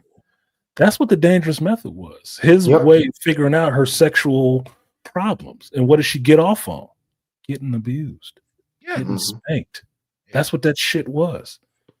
A lot of these theorists, the reason why they came up with these theories and have some kind of understanding of it, because they had to be involved in it. You don't learn shit by not being involved in it. Yep. You can learn a lot of observations, but it's not contextual enough to get people to understand it, where these pathways and stuff like that lead to. So it's not surprising in any sense, especially if you get to, like Malika was pointing out, Grissom and Jessica. Well, it's the same thing with Sherlock Holmes and Irene Adler, right? Yes, exactly. Same shit. You found somebody who mirrored your level of intellect on human psychology, and it happened in an unconventional way. Mm-hmm. That's all it is. It's just knowledge. It's knowledge of understanding human beings, period. And that's what all psychology is, understanding human beings and why they do the shit that they do. And once you learn it, you can't unlearn it. You can't unlearn it. Once you see it, you can't unsee it. Grissom got broke down by Jessica because Jessica was able to read him. Yes. John never got broken down by Elizabeth because she couldn't read him. Mm-hmm. That's why you never knew what John's background was, but pointing out he had to do this for somebody somewhere before he got to these women that he had. Yep. It happened somewhere. He developed it somewhere. And it's not an accident that in the other series you guys were talking about, he had an older woman. 50 Shades, yeah. That was his down, because I'm pretty sure most of us have had that. Deal with an older woman, you've seen the inverse of it. Yep. But once you learn, and this goes to Malika's point about CSI, I've seen this, and I've dated some of them. Some of the most powerful women you've ever met. CEOs, elected positions, you would never, and the guys around you would never imagine she is a complete sub. Yep, complete. As soon as you get behind closed doors, she is a sub. Total incomplete. And I think Jill Scott said it best. If you can tell me what to do, then you can tell me what to do. But if you can't tell me what to do, you cannot tell me what to do. And the only way you can really get past a woman like that is if you, as Artisan was just saying, you can see her. If you know what that is. Right. If you can identify that she's a sub and you treat her as such, she will respond like nobody's business. But if she's not, she's not. She's not going to respond that way. Can I harken back to the late great Patrice O'Neal? When he was on Opie and Anthony, and a lot of people could not understand where he had his girlfriend, Vaughn. Vaughn is a very attractive woman. And it's like people said, how could a guy like him get her? Now, the thing was, Vaughn even said this. One thing for Patrice being a comedian, but also being a great comedian, Patrice knows how to observe people. And when he observed her, he could tell that she was the quintessential light-skinned pretty girl, and he didn't give her the attention that she always was used to. But the same thing, like to harken what you said, Artisan, Patrice and her started off just being friends. He was just being her friend. He was being friendly to her. He wasn't giving her what guys usually want. meaning that fawning over her, giving her the attention and all the love and respect, and I want to win you over. He was just treating her, pardon the expression, equal. I'm treating him like the friend. And like he said, the first time they were alone together, he went over to her place. He said she had put on a long t-shirt on, she had no panties underneath, and she bent over to show Right. her butt and her pussy front. And he says, oh, he's saying in his mind, she wants me to fuck her. Yeah. And now he said if she turned that down and walked away from her, she had a right to call him gay. But he says the things that she could do, a guy can't do. A guy cannot walk down and have his penis out and shown it to a woman without him being called a rapist or trying to be called a creep. But he said the things that women could do to get the attention of a man is showing what she wanted from it. So he says, oh, she wants me. So they wind up having oral sex, which he purposely did. And she said, how come you did not have sex with me the first time? He said, because you wanted me to have sex with you. Exactly, because you wanted. I want to have sex with you when I want to have sex with you. And she could not understand that. Yeah. Until she got along and was saying, oh, he's in charge. Mhm. And then from that point on, he would every time he said dealing with her was like a martial arts class. You always have the woman that would come up. Well, you know, the person wants to come up and wants to go fight the sensei. Yeah. And the sensei wants to do it, and he knocks him on the head. But then at the same time, like, she's doing good because she's getting a 3rd-degree black belt in my bullshit. But I always come back with something to throw on her head. But he never said it was anything abrasive. It was always psychological. And he says, stay with me. I want you to be smart. Stop thinking like a square. He says, what I'm telling you is certain things that how the way you should think. And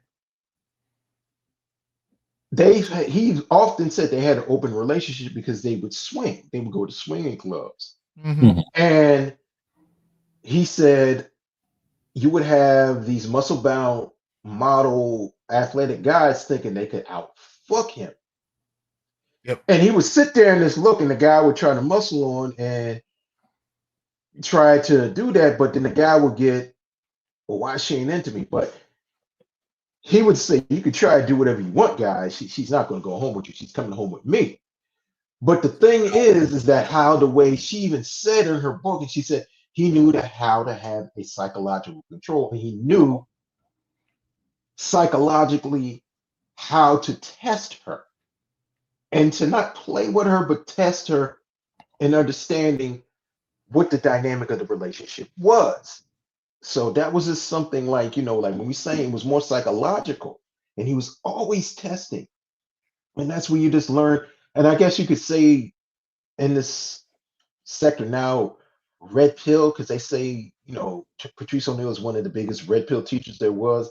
I think Patrice O'Neal just knew to get past all the surface area where he could psychologically see where a woman's at. And also he understood women and understood sexuality and understood himself as a man and understood, like, you know, all the other stuff is a pretense. Let's get to the real psychological crux of it all, where he became a master at.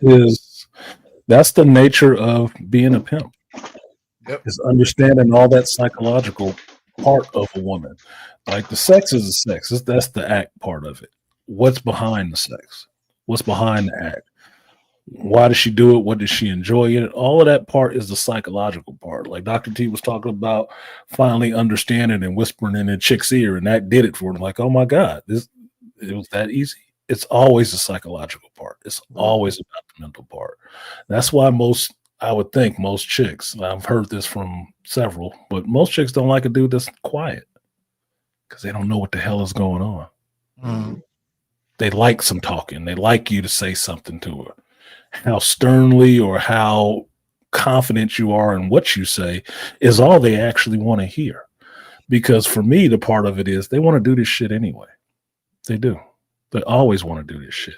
It's just if you are the person that they can do that with. Are you the person that can unlock these 8 gates, or are you only getting through the first one? Do you only deserve that part?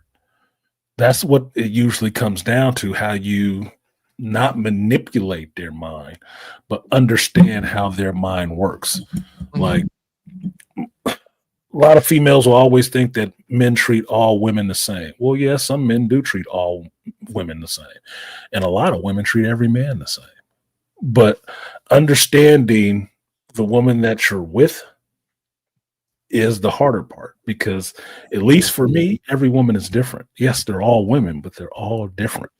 I don't see them all the same. There are nuances, there are similarities, but they are worlds different from each other, because how one responds to a certain thing is completely different than how another one responds to a thing.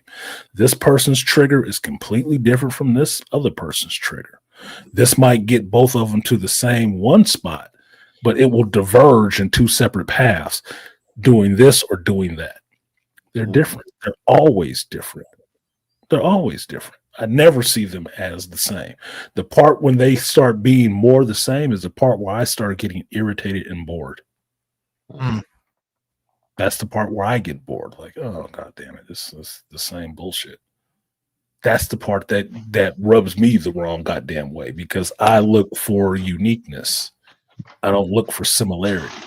Women sometimes look for similarity. I need a guy just like this, just like that, just like that. Then that's lazy. You're not putting in the work. That means you're not learning the person. You're learning you, but you don't learn the person, because at that point, the guys are interchangeable. Doesn't matter what guy it is. It's always going to be the same result, because you're always looking for the same thing. That is not specific to that guy. Like, oh, you're going to do the same thing the last dude did. I won't, because I'm not the last dude. I will do something different if you can see that I'm a different person. Isn't that what you call a CompuServe? Possibly. I call it utilitarian. Because they always look for the same lame shit. It's not like they're looking for more. They're looking for what's the easiest for them. That's what it is. It's always about what's easy. And that's what makes it always the same. But some of the stuff is easy. And I think that's what the problem is, because they're wondering what's easy, and what's easy for them is to deal with what they always had. The hard part is to try to delve and get to know the person, because especially within our community, Kevin Samuels used to say, "Black women, you don't know your men. You don't know anything about your men." No. Every time he would talk, he would ask, he said, "What are you seeing? Well, what do you want? What do you want from a man? What do you see in a man?" The women always would talk about them, and he would always tell them, "Put your dick up." Yeah, put your dick away. And the thing is, he says, you don't know anything about your men. He says, because they're not taught, Black women in America, and especially in Black communities, they're not taught to really get to know their men. They're taught to care. Like they'll do whatever it is to get their men, which is a ruse to make you think that they know us, but they really don't know their men. And when you say that, when you hear Kevin say that, these women would have these transfixed look on their face, or they would stutter. And it says, "What do you know about a man? What do you want from him?" It's not what you want him to do. What do you want from a man? Sherazad Ali said this quote. She said, "It's one thing to have peace with a man, but it's another thing to have peace for a man," which is very, very serious. Our women don't have peace for us. And the thing is, when you get to know that man and you really understand him and understand what it is, and this having peace for him, that's when certain things start to understand. That's when you start to really show that caring.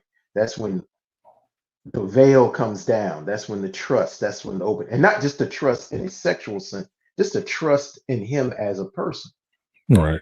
I mean, you remember when I told you not that long ago, I'm having a conversation with an ex, and she wanted to have this conversation about X loves this she's had and stuff like that, and I went through it with her. Right? I was like, okay, I'll spend some time on this shit with you. Let's shake this shit out. And what I've eventually got to was that she'd rather be with the dude that she was calling dysfunctional and stuff like that, just because she really cared about him, than the ones that would actually work for her, because she knows it wouldn't work.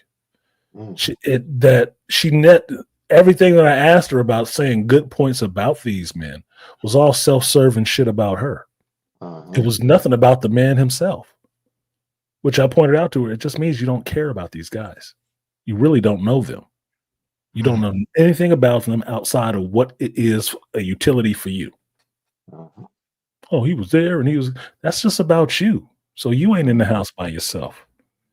So you don't have to cook dinner for yourself. That's not about them at all.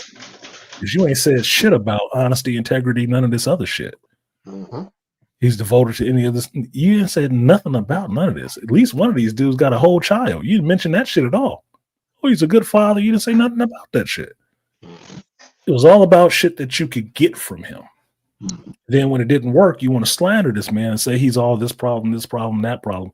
No, he's actually not. He's still the same dude that you dated, met, fucked, and everything else. You just don't like him now. That's all it is. Benefits are gone.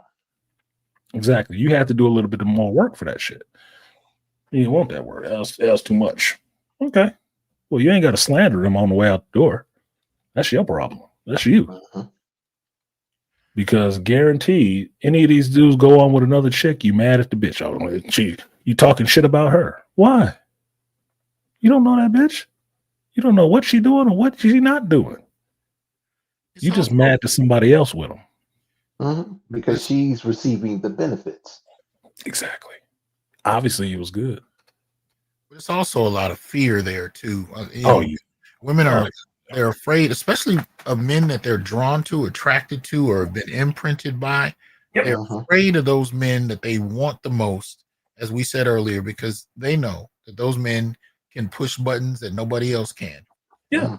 And so they fear it. They resent it. I've even had a woman tell me, she said, I resent how much I love you.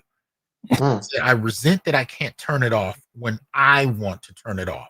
And that if you wanted to, you could walk in and flip switches and push buttons and walk out, and I couldn't stop you at all.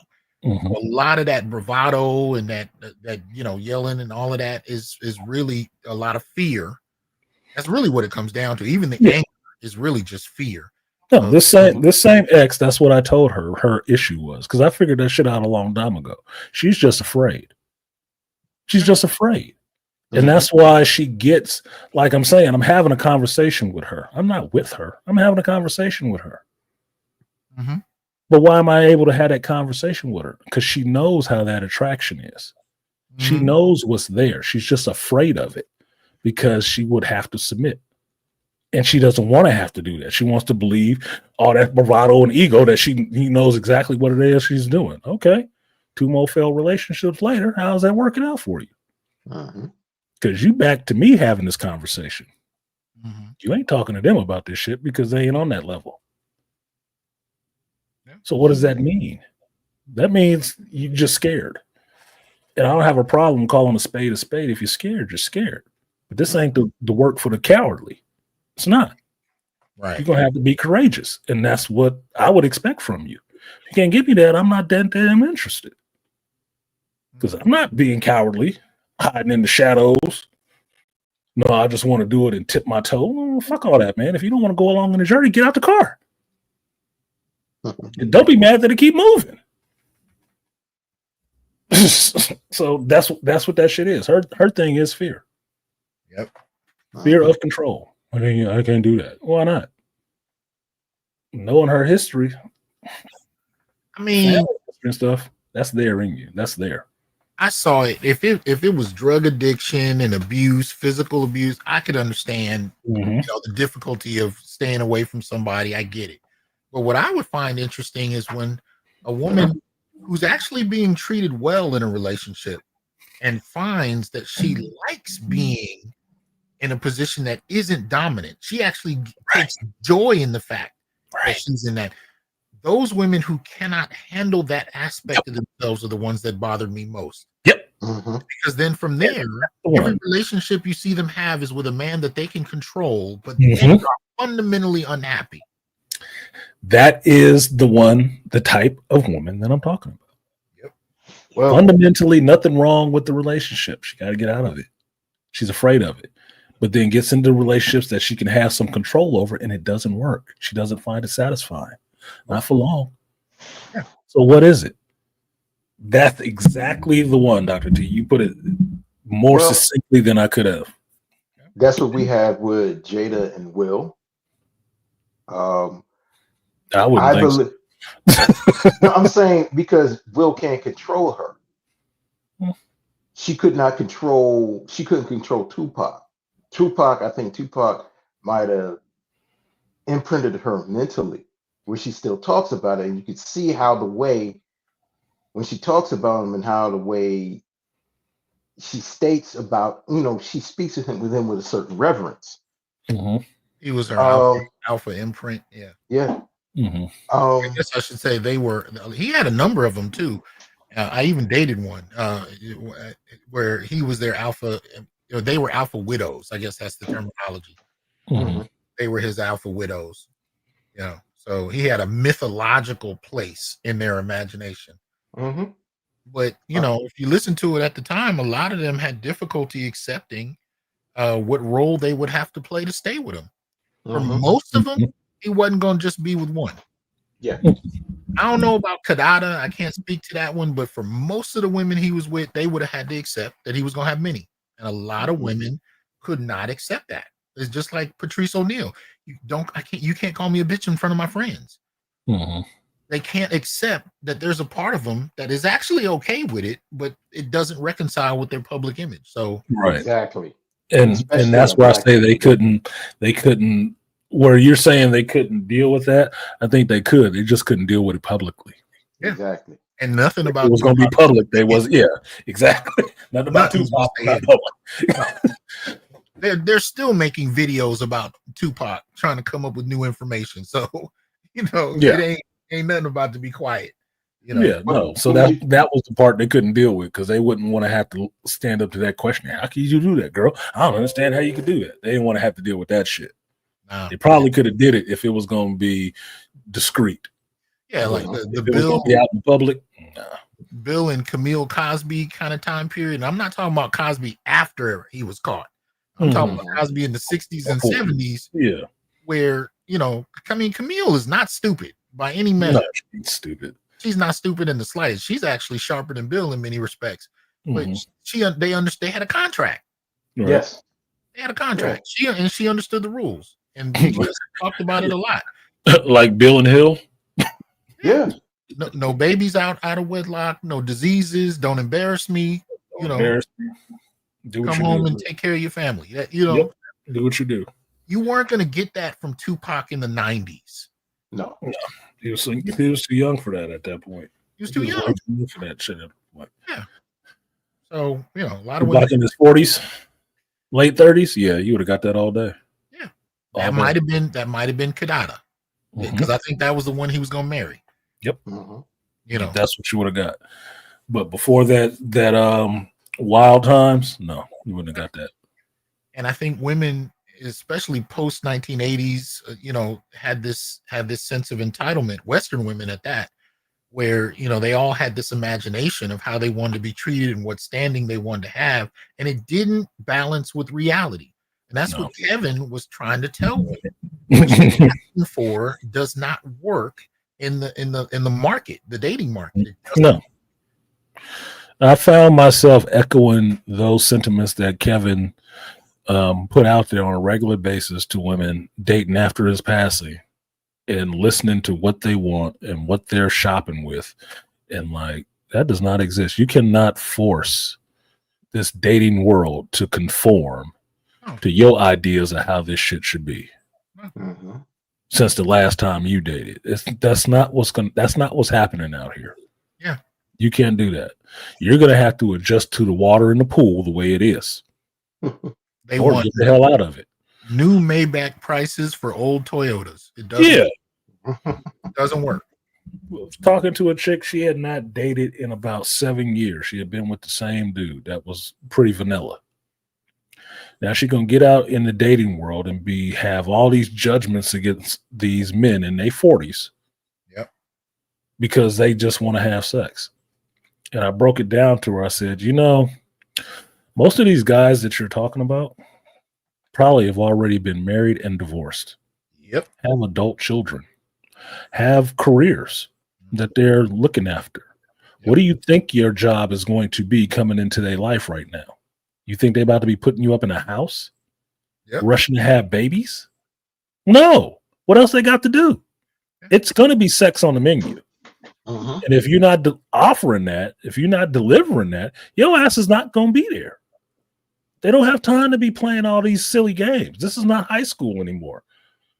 They are later in life, having done all this, kids circuses and bullshit. No, this is their prime times in life.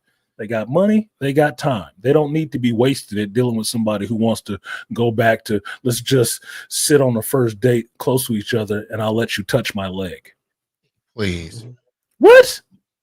We've been having sex with a whole dude for the last 7 years. Hell, exactly. No way. You need to go back and listen to Chris Rock. Men don't go backwards in lifestyle. No. Excuse me. Men don't go backwards sexually, and women don't go backwards in lifestyle. Yep. They're in their 40s already. They've already done that part.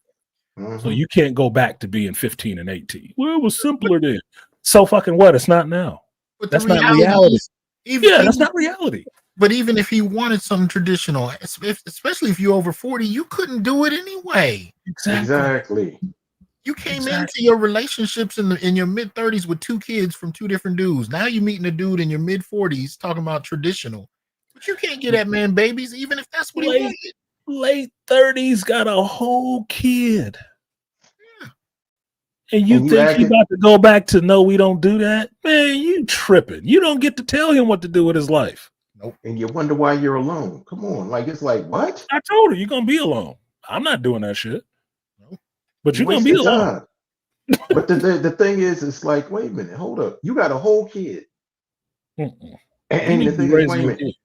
Yeah, like you got a whole kid, and I'm pretty sure you've done other stuff with other men. Other people. Oh, come on, man. And you acting like, huh? Like I said, Kevin, I remember Kevin saying it's just going to be out here being target practice or being a pincushion. That's it. And that's your role. You don't have to do it. You don't have to like it. But that's what's going to be going on out here. This is where you're at. This is the field that you are playing on right now. It is not going backwards for you. So deal with it. There's so much that Kevin said that was prophetic. At one point, and women took it as a slight, but he really meant it, and it was really prophetic. He told a lot of women, go back to your baby daddy. Yeah. Yep. Go back. Yeah. I saw a woman in one of those, I forget what the name of the show is, where they travel to different cities and have a stage. And the group just fought. Tonight's Conversation, I think that's what you call it. And they just fell apart or whatever. There was one point a woman got up in the crowd and said, I got like 7 kids from one dude, and what's it going to be like when I date, and what should I expect? You shouldn't be dating. You shouldn't. And all I heard was Kevin, baby, go back to your baby dad. Ain't nobody go back to your baby daddy. Ain't nobody putting up with 7 kids. At least not nobody that you gonna want around 7 kids. It's just not gonna work like that. And it don't make them a terrible person because they don't want to deal with somebody with 7 kids. That's the part that gets me. They want to be slandering people like this, like, hey, he didn't want to fuck with me because if I had my kids, he got a problem with my kids. You got 7 goddamn kids. Exactly. Are you kidding me? Did he have a 1? Are they grown? Maybe he don't want to go back to trying to raise children all over again. Brother, that's fucking up his whole life. Brother, I am dealing with that now.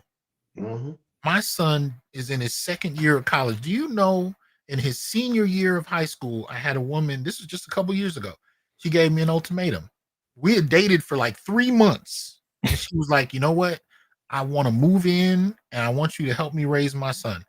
I said, baby girl, it's not happening. My son hasn't even packed his first suitcase yet. He ain't even packed his toothbrush yet.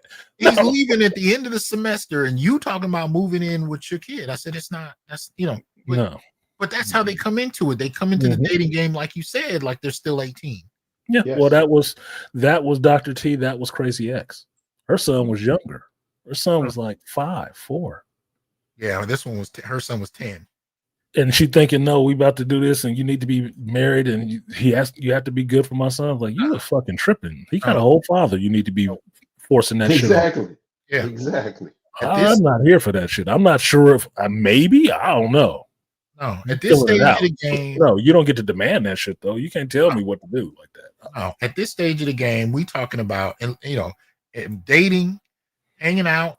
Maybe if I travel, or, you know, I got a +1 with you. You know, if I want to go to a concert, I call you first. Like, you know, watch some movies. You know, but that's it. That's really what we're talking about. That's it. We not, you know.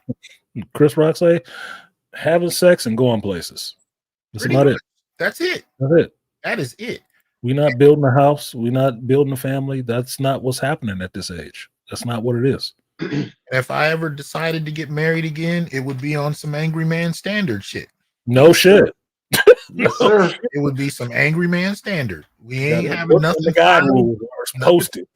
Yeah, nothing filed with the state. You know, we have a nice little ceremony. You know, I'm not moving into your place. We either get in a separate place or you moving into mine.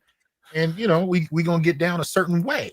But you know, that old I said that shit after my divorce. I'd said that I probably wouldn't live with a woman again just because I saw it as I would probably have a girlfriend or something like that forever.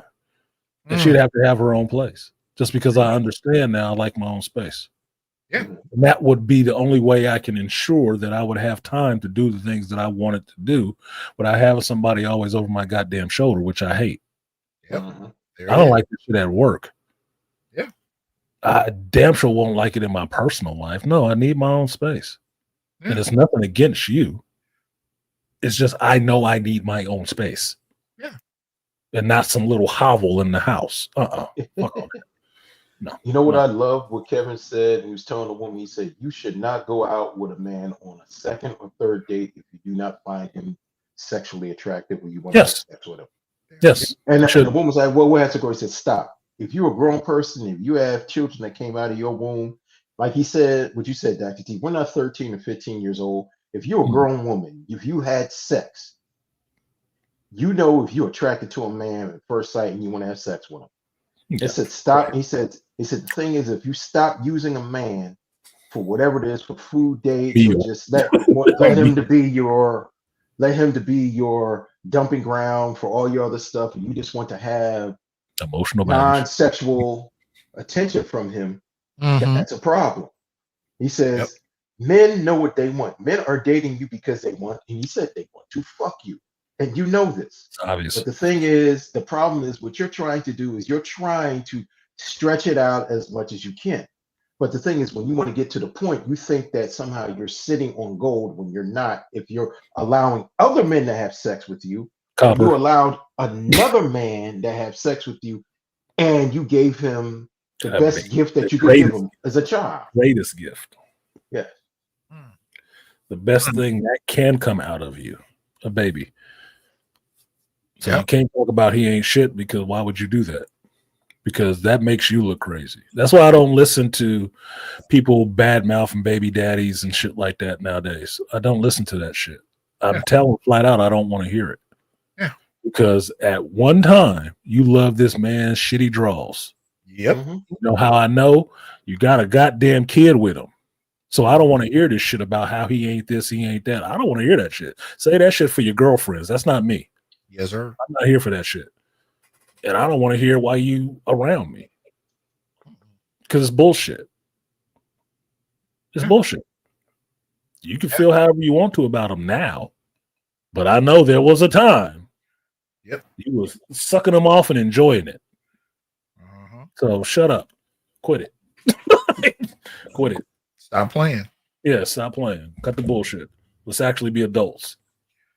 Yeah. I don't think I need that story to feel secure in the relationship. I'll feel secure if I'm bending your ass over and banging you out. That'll make me feel kind of secure that I'm here now. He said, I'm here now. I'm here now. That when the time is up, I won't be. That's just the way it works. I told people this forever, and they think it sounds morbid, but I say everybody leaves by death or by choice. That's the only two ways it happens. Everybody leaves. Husband, wife, it don't matter. Boyfriend, girlfriend, high school crush, all that shit. Everybody leaves.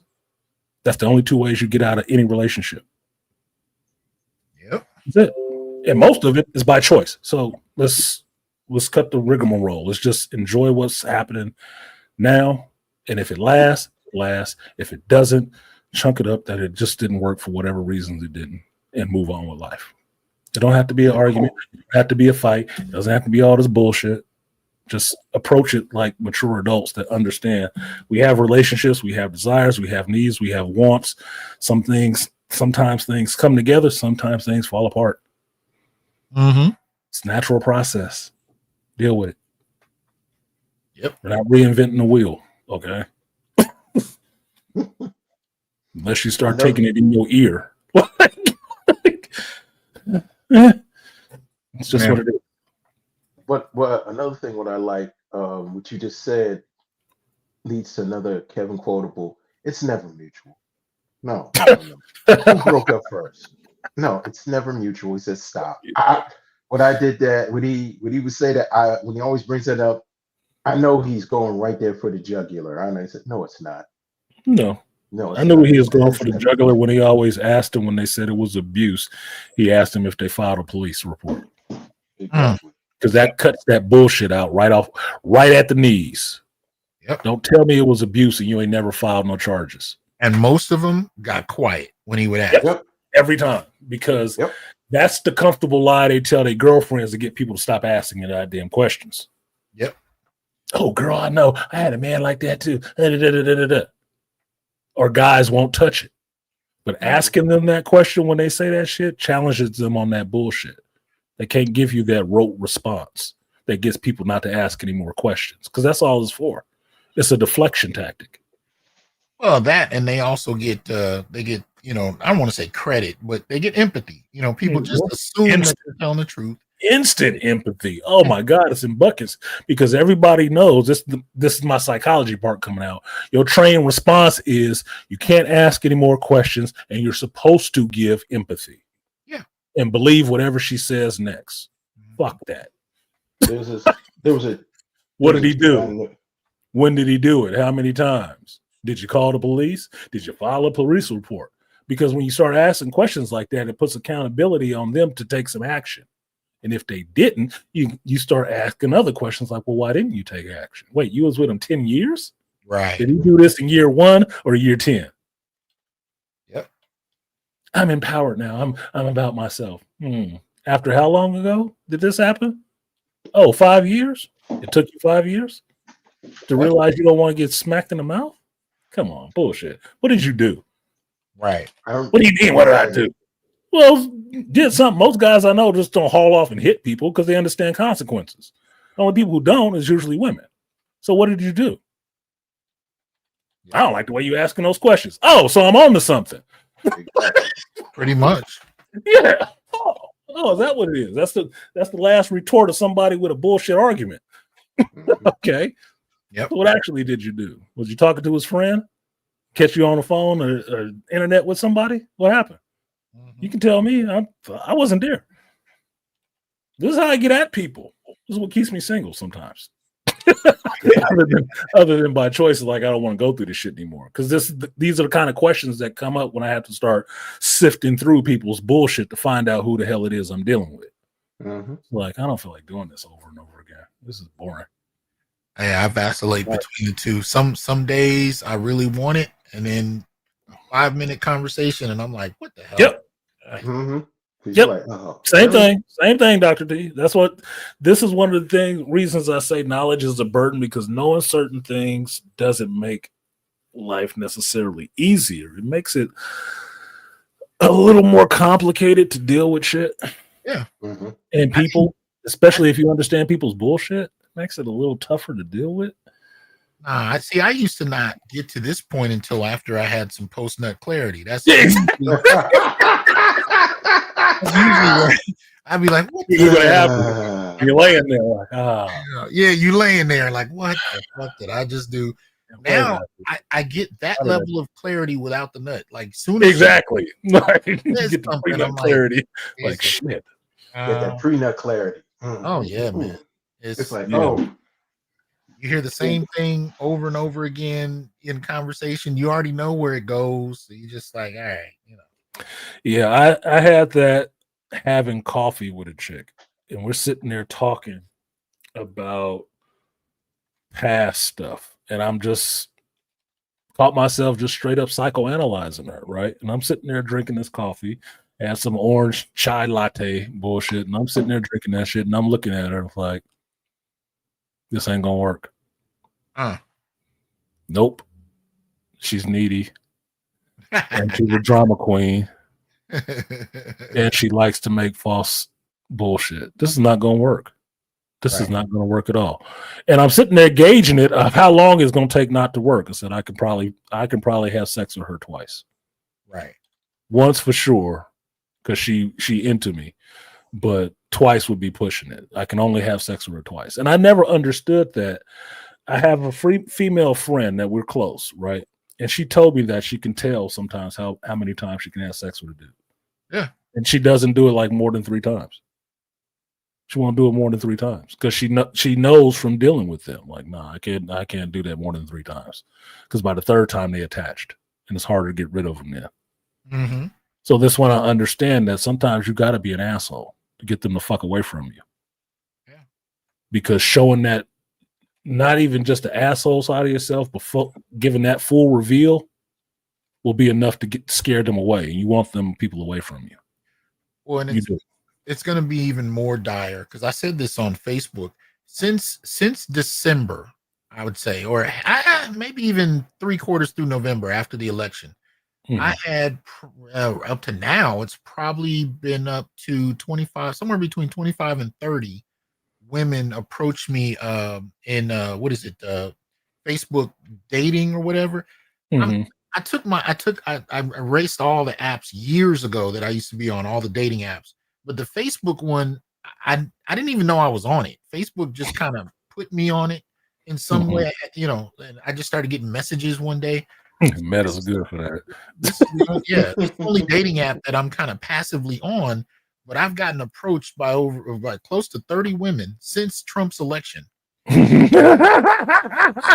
I'm serious, and they're, you know, and you know, and I've been on there for years. Hey, big head. Yeah, except with women I never met before. It's a cold thing. But I should have looked. I shut off my apps over a year ago. It's not monk mode. I'm just not interested. It's like having a drug habit in a sense. I don't want to have it. I'm out of the bar. I'm out the pool. You fucking kids can play down here, shit, piss, do whatever the hell else you want. I don't want no parts of what y'all doing because it's too dumb. And that's what I did. I canceled the apps. I don't have any apps.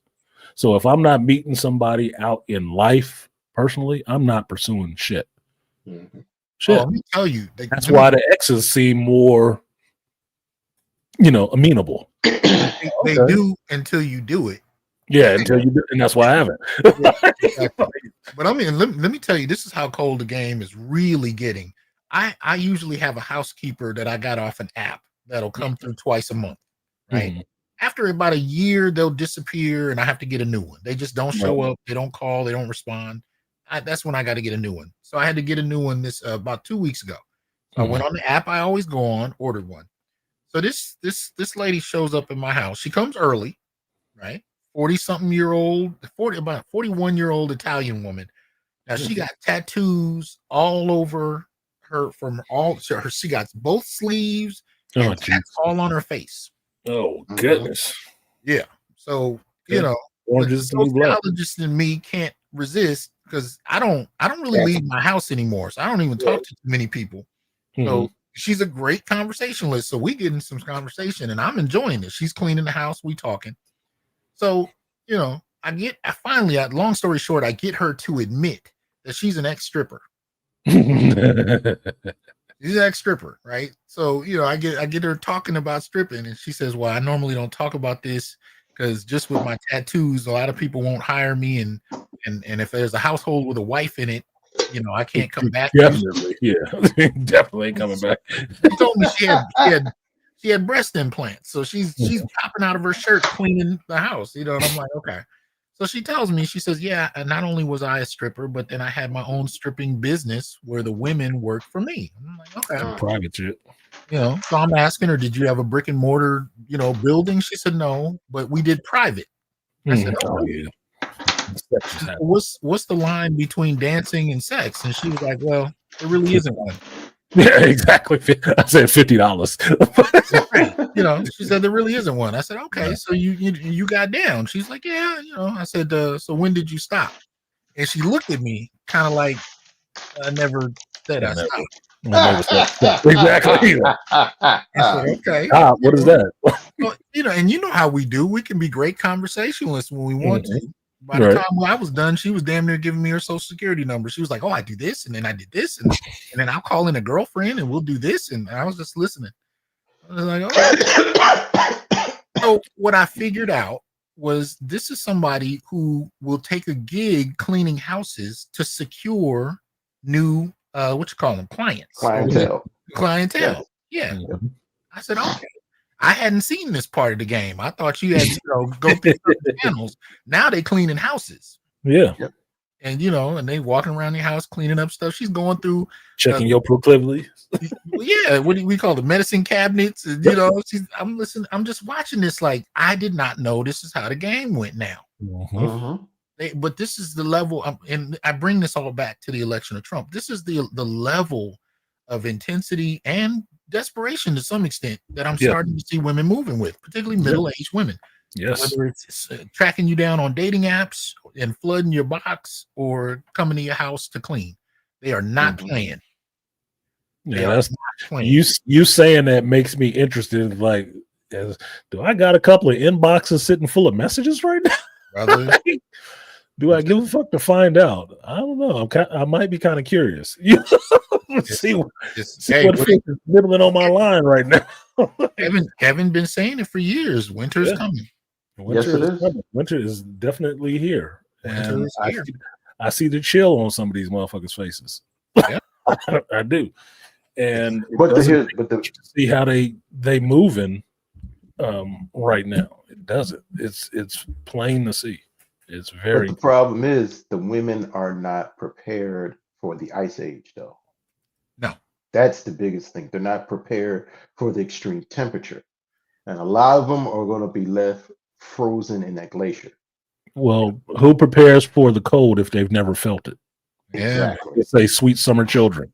Who prepares for the cold who've never felt cold? Yep. And it is going down. Yeah. Did you it's supposed to always be this way, right? I was born into it this way. This is the way it's always is, right? No, it's not. Yep. Did you guys ever see this movie? Came out in the 90s, The Isle of Rapa Nui. It had Jason Scott Lee, Esai Morales. This was dealing with the natives in Australia. Around the time, like Jason Scott Lee and Esai Morales were friends, and Jason Scott Lee came from a family that were like tribesmen and chieftains, and Esai Morales came from common people, and they both liked this one girl. Long story short, this is when the continental drifts were coming, and a big iceberg was coming down to that part of the world when still the continents were together, and this was the separation of Pangea. So the tribes people thought that this was a godsend, and they would call the glacier the White Canoe. And they got on it, and they thought they were going to go to heaven. But when the funny thing is, when they touched it and they were on there, and they said the people just started freezing, but they were realizing they did not understand what they were getting into. That's what's kind of akin to the winter is coming. When the great glacier is coming, it's not just a white canoe, it's the reality that you women do not know how to react to the temperatures that are coming. Mm-hmm. And it's just the fact that where you get caught up in all the minutia of foolishness that has been brought to you, feminism, racism, white supremacy, your own ideologies of a gynocratic way. But now when reality hits, it's like, well, why aren't you men coming after us? Mm-hmm. Why aren't you? Wait a minute. I'm coming to you. I'm giving you what you want. No, it's not just sex. No, you don't understand. What I'm They saying. can't just show it with sex anymore. Oh, Right. you're being so difficult. Yeah. No, I'm not. When you're saying fit, feminine, why I gotta be fit? Well, health. I don't want to be taking care of you when you're diabetic, or no, I don't want to deal with a woman. They got to cut your toe off, or they got to cut your leg off because you're, like Kevin Samuel said, why do you weigh more than a man? You want this You wild know sex? Well, it's easier to do that shit if you like fit and not exactly. 300 pounds. I'm just saying. Cooperative. Every time we get together, you have an attitude. Well, what do you have an attitude for? I'm a strong. No, no, no, no. Don't say that. I don't want to hear that mess that you're a strong woman. No, no, no. Why is every time it's difficult? Every time there's a problem, you have an attitude. Mm-hmm. Well, if you don't like my attitude, fine, goodbye. And this is how the way you always end your relationships. Why does it always have to be conflict? Like Sherzad said that she said every time a relationship is a good relationship when everything goes our way, but we always have a problem when things don't go to my way. Now we have a problem. That's an issue. And that was something that when she said that back in 1989 in the conference, I started to notice. I said, yeah, I noticed that in a lot of my relationships. And I noticed that around there with women. But it became conditioned for us that, oh, not to make her angry, not to Right. get her, not to cause a stir. You know, even if she says something, even if she does something that she's testing your boundaries, she just pops up to your house, hey, I was just in the neighborhood. Oh, okay. Or if you want to go one place, or if she wants to bring her friends along, it's cool. Or she's doing this the crazy things that we just started to see where, okay, because we don't want to upset her, we don't want her mad at us because we've seen it with our mothers and all the women that we grew up with. We have to be compliant. We have to be, like when you said, Doc, we have all those different names of what black men were supposed to be. We're supposed to be the compliant, we're supposed to be the obedient guy, we're supposed to be the mindless automaton, and that's where when you realize, okay, we just totally pull back. We don't want to deal with you now. And it's a problem. But now you want us to comply, but now you're trying to still make us comply. And it's like, no, I'm good. I can tell you. I'm sorry. Go ahead, Dr. T, and then let me jump in right after that. Okay, I'll be as brief.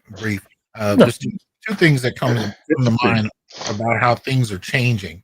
First and foremost, I years ago I'd hired a white woman as a financial advisor, and she got very comfortable with me. One thing she said to me, because she was adopted and she grew up in a black neighborhood, she said, I have white girlfriends and I have black girlfriends. She said, my black girlfriends would not date you. She said that you, in their mind, you're a teacher. Doesn't matter that you have a doctorate, doesn't matter that you're a tenured professor. To them, you're a teacher. She said, my black girlfriends only date doctors, lawyers, athletes, entertainers, and drug dealers. She said, anything beyond that, they don't really register. She said, my white girlfriends, as you're a Fresno State professor, she said, they could tell you what your pension is going to pay you every month when you retire.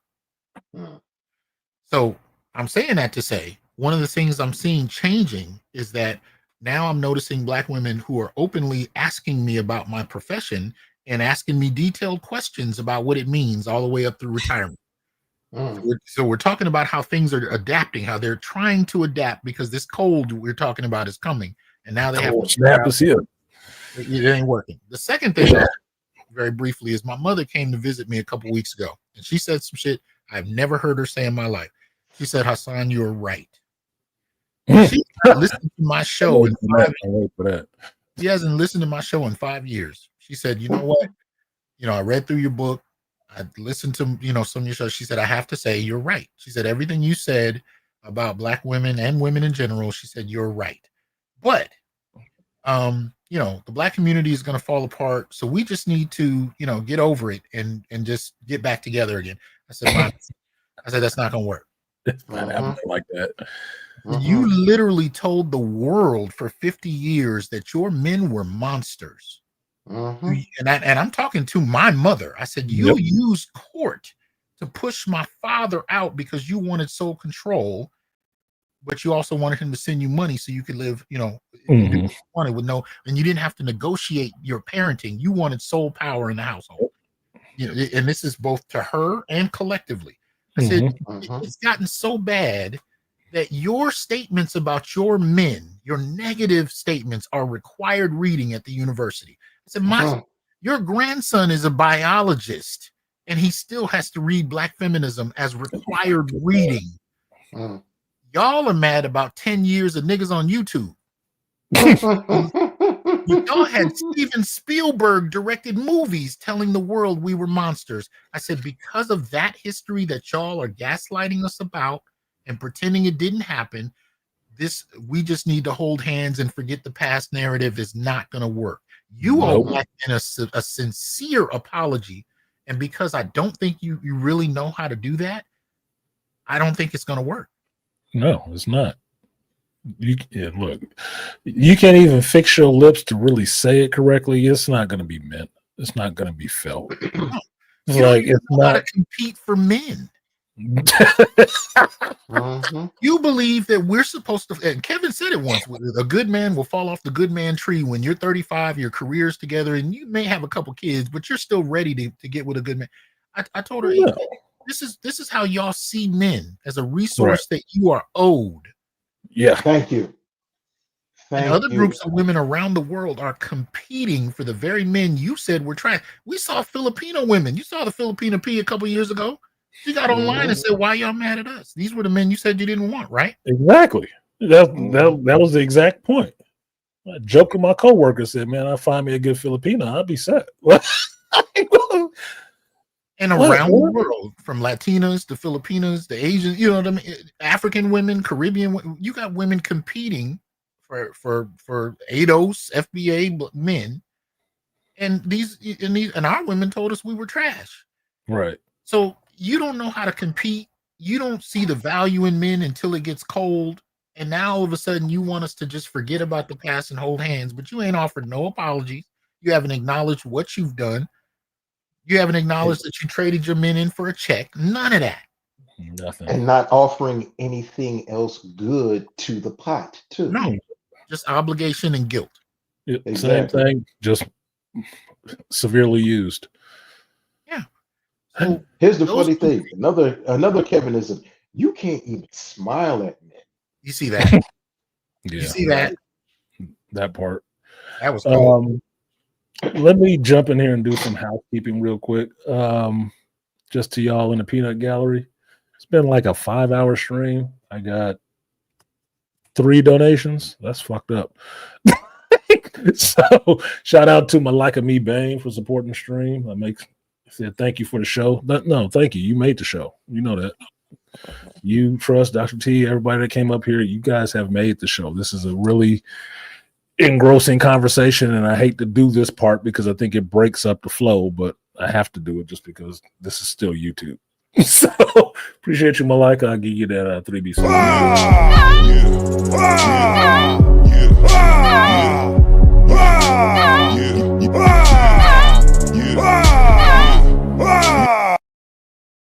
Next one goes out to Emmanuel. I'm not gonna say your last name. On the PayPal side, he said, "I love your movie reviews and your TV episodes." Well, thank you. I'll get back to doing those. I still got some time before I get back on call. So appreciate you, Emmanuel. I will give you. Yo, I'm doing all right. Yes, sir. I get an attitude when my money ain't right. The team don't want to see me rich. I bet they all back down when they hear the click. Yo. And to the Rainfire, this one made me remember because he came up here and I can't say nothing about him. He came up here. Appreciate you, Rainfire, for supporting the stream. I will give you the power of many. Appreciate you. Power of one, the power of two, the power of many.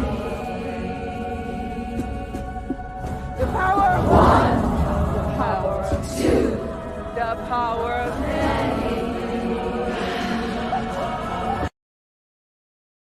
All right, that's out the way. Sports your interest, folks. Oh, Dr. T. Appreciate you, Dr. T. Dr. T dropped in there from the Bay. He put 10 on it. So we getting a big fluffy sack today. No. You know what that means. He's been in Oakland. Appreciate you. I'll give you that rap. Oh, yo, I'm doing all right. Yes, sir. I get an attitude when my money ain't right. The team don't want to see me rich. I bet they all back down when they hear the click. Oh, yo. Wonder how many people lost money on the Super Bowl. Money tied up in bets. About to find out tomorrow.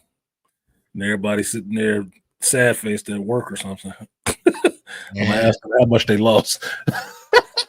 We the last community that can afford to be betting, but we the first one. No shit, right? Mm-hmm. But they got a whole football pool going on in my job. And I thought all y'all was broke. Exactly. For how much money? Fuck no, I ain't getting a part of that. What the hell are you talking about? Broke never stops a gambler. Hell. Yeah, apparently. I got to give it to Antonio Moore. He called this out over a year and a half ago, I think. He was talking about all the betting apps. He said, and they released some articles confirming it. You know, people, millions.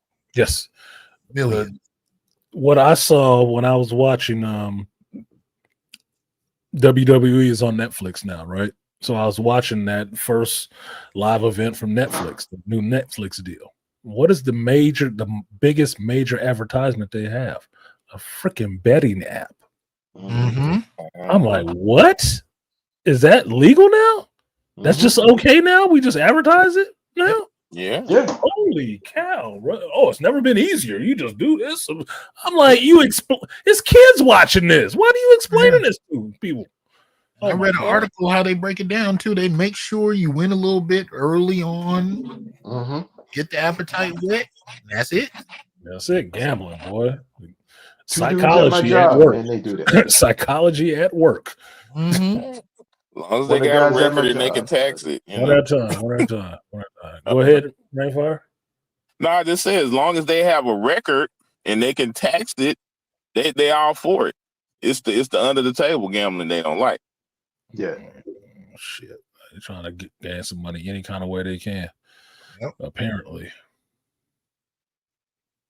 I would say the guys at my job, they do it. Every Saturday and Sunday, when the games come on, man, they on their phone. And they got the two apps, and they were breaking it down to me. I was like, damn. I said, y'all hooked on it. They said, like, yeah, it's a little something.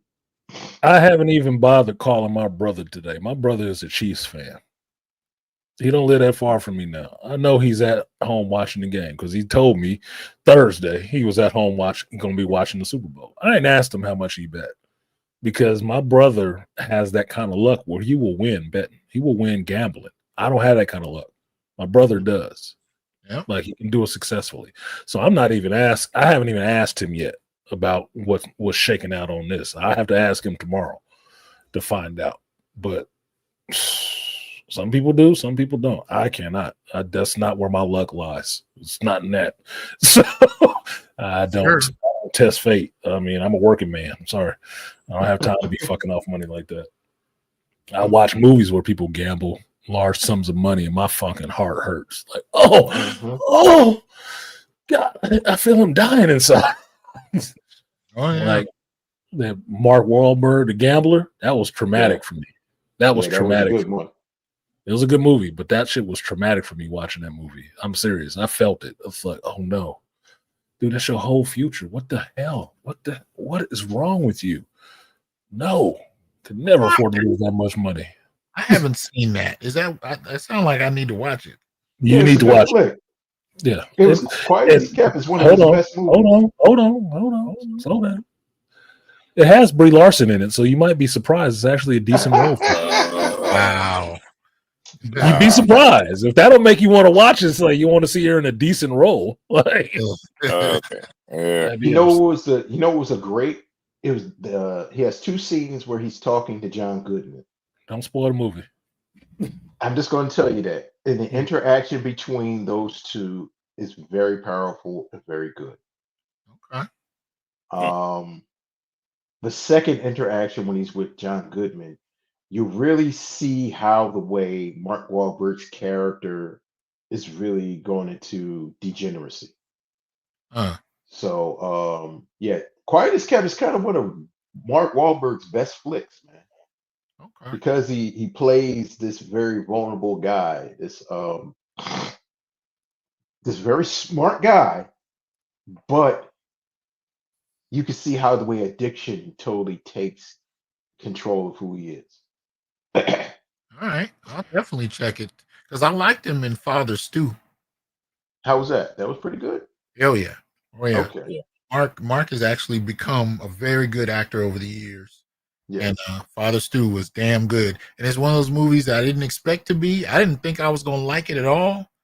And when you can like a movie like that, yeah, the acting is superb. So Yeah, I believe Father Stew was a true story. So yeah, they gave us some meat. They gave us some meat on the bone. Yeah, it definitely was a true story. I would suggest checking it if you haven't.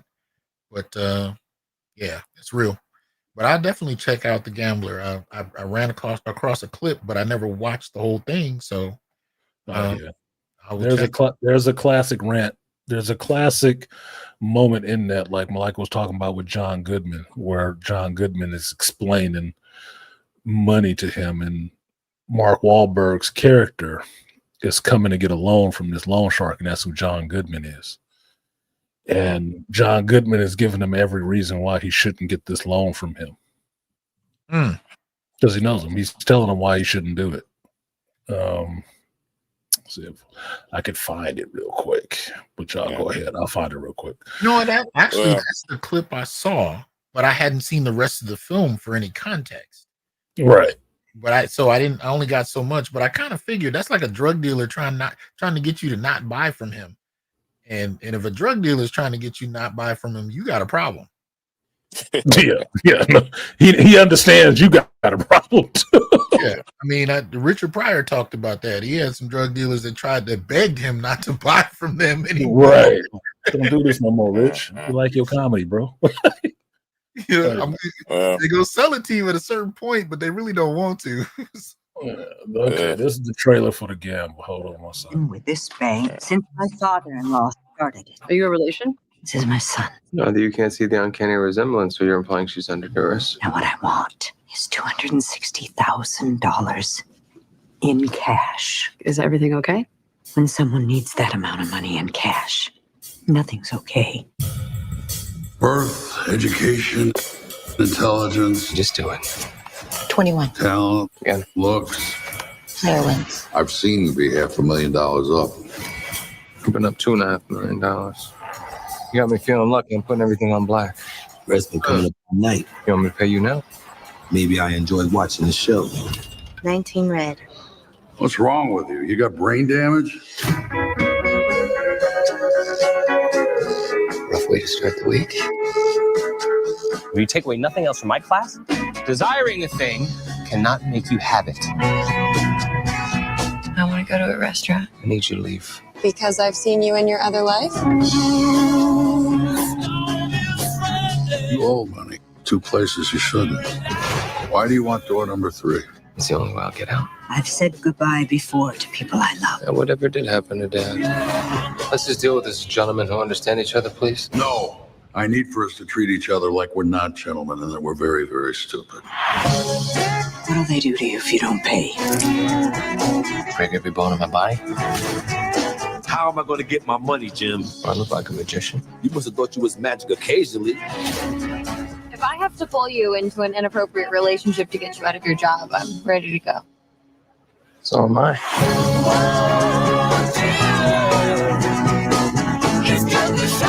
What if I told you that I'm not a gambler? The real love, the real thing to do every day, and I'd just rather die if I don't get it. Did I just say that out loud? If I give you this money and you don't pay me back, there are no rules. You understand the gravity of your situation. I know what I have to do.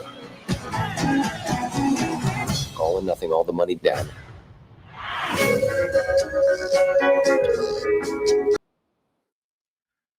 Man,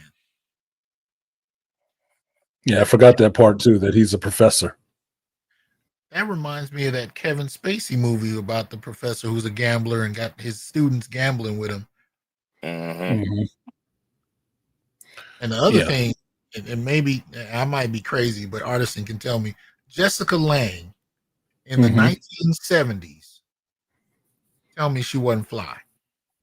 No, she was hot. Postman Over His Wings twice. Oh man, King Kong. Yeah, Jessica Lange was a hot piece back in the day. Yeah, there was a time. There was a time. Some of these older actresses that you see, like even what surprised me because I was forgetting that's who she was, like Helen Mirren, right? Oh yeah, I was watching her act all sexy in the Fast and Furious movie. And I'm like, why is this old bitch doing? Why do they always keep putting this old bitch in there trying to act sexy and stuff? And then somebody reminded me that Helen Mirren was the one in Excalibur from the 80s. I thought that was her. Yeah, Morgana? Yeah. Wait a minute. And I went back and watched it. I was like, oh shit, that is her. Who was her? Oh, but here's the worst part. This old lady acting all sexy and shit. That's what be throwing me off about British women. That's why I keep finding the fixation with older British women. Like, damn, they weirdly sexual to me. Like I'm not into wrinkles, but goddamn, they even doing it. That's what it is. There was a time, and they don't forget. They don't lock it away and like, oh no, I never was hot before. They still remember. Like, yeah, I look like this now, but you don't know, boy. I'll turn you out. Like, what you thinking about? Really? I might be interested, Miss Robinson. Like, I don't know. Miss Robinson. Can I give you a little bit of FYI on that? Remember, Liam Neeson played in that Excalibur. Yeah, I remember her from that movie. Her and Liam Neeson for 20 years lived together, and she was his Mrs. Robinson because she's 5 years older than him. Yeah, I bet. Showing them some things. Oh yeah, gotta learn from somebody. Gotta learn from somebody. Hey, but that's so not. So she taught him a few particular set of skills. Oh, wow. You ain't he was taken with her, right? Yes, he was. Oh my god! Oh my god! Fast and Furiously too. I'm sure. Yeah. No, but she was a hot piece in the day. She was a hot piece. So yeah, Jessica Lange, she was a hot piece too back in the day. She don't look like she look crazy right now, but look younger than the 70s. See her. Jessica Lange was in a lot of stuff. Kim Basinger too. Kim Basinger too. But here's the thing: if you want to get picky on the movie part, I noticed something in the movie that's I haven't pushed out of my mind all the way yet. When I watched it last night, Kim Basinger got some fucked up skin on her chest in that movie. Yeah, she did. Her skin don't look good. Her skin don't look good, man. I was like, nice nipples, but that skin look sunburnt. Like, the older white woman thing. Is that what you mean? She got them old lady hands already. Yeah. And this was after she was modeling and shit. So it's like, she got the old lady hand. You can see that now in 50 Shades of Grey when you saw the two movies. Yeah. Well, yeah, watching 9.5 Weeks now, I think it's just because I'm older, right? I'm older now. So I notice certain things a little differently. So when I was watching it last night, I was like, she's not looking as hot as she usually looks. Like right in the beginning when she's walking through the streets and stuff like that, it's like, damn, her cheekbones look real dudeish. Like this is the same movie, right? Mind you, this is the same movie I've seen at least 5 other times. I'm like, she look kind of dudeish in this sense. Like her cheekbones is really hard and stuff. And other things, she's really sexy. She is. But she starting to have the old lady white hands, old white lady hands, which means they're really wrinkled and veiny.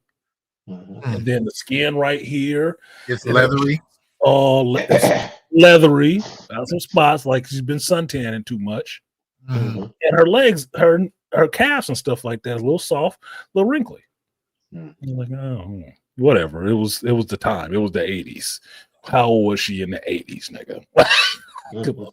Yeah. You can almost see how dating patterns come to be because especially white women, they come out the gate strong, but they age differently than other groups. Yeah, yes, they do. Quarter horses, like the old cat used to teach me, quarter horse.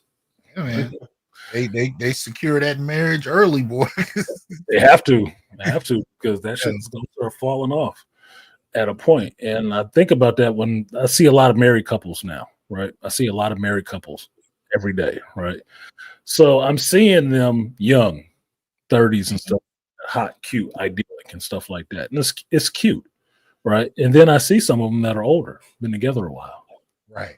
How that turns out. It's like you wonder how this dude ended up with this, big chick. She wasn't big at first. Yeah, 5 babies would do that shit to her ass. But she was a hot piece back in the day. You can see them old wedding pictures. Yeah. Like, yeah, she was a hot piece. Yeah, you should have grabbed her, man. You beat me to it. But now it's like, ugh. I just glad you still got her. Keep her out the dating pool. I just posted something on Facebook today about menopause and older women. Let me tell you, with black women, they age well, but as BGS once said to me, them organs are still whatever age they are. Yeah. And she can look good all day in her 60s and above, but them organs are what they are. So I was in my storage place last weekend, moved my storage, right? And I found some old pictures of the ex-wifey, right? And this is from her 20s and stuff like that, right? And I sent her one of the pictures and like, hey, remember this? Whatever. And we were talking about the shit, and I told her, I said, you know what I see in this picture is a woman, young woman who never knew how beautiful she was. She never knew how beautiful she was.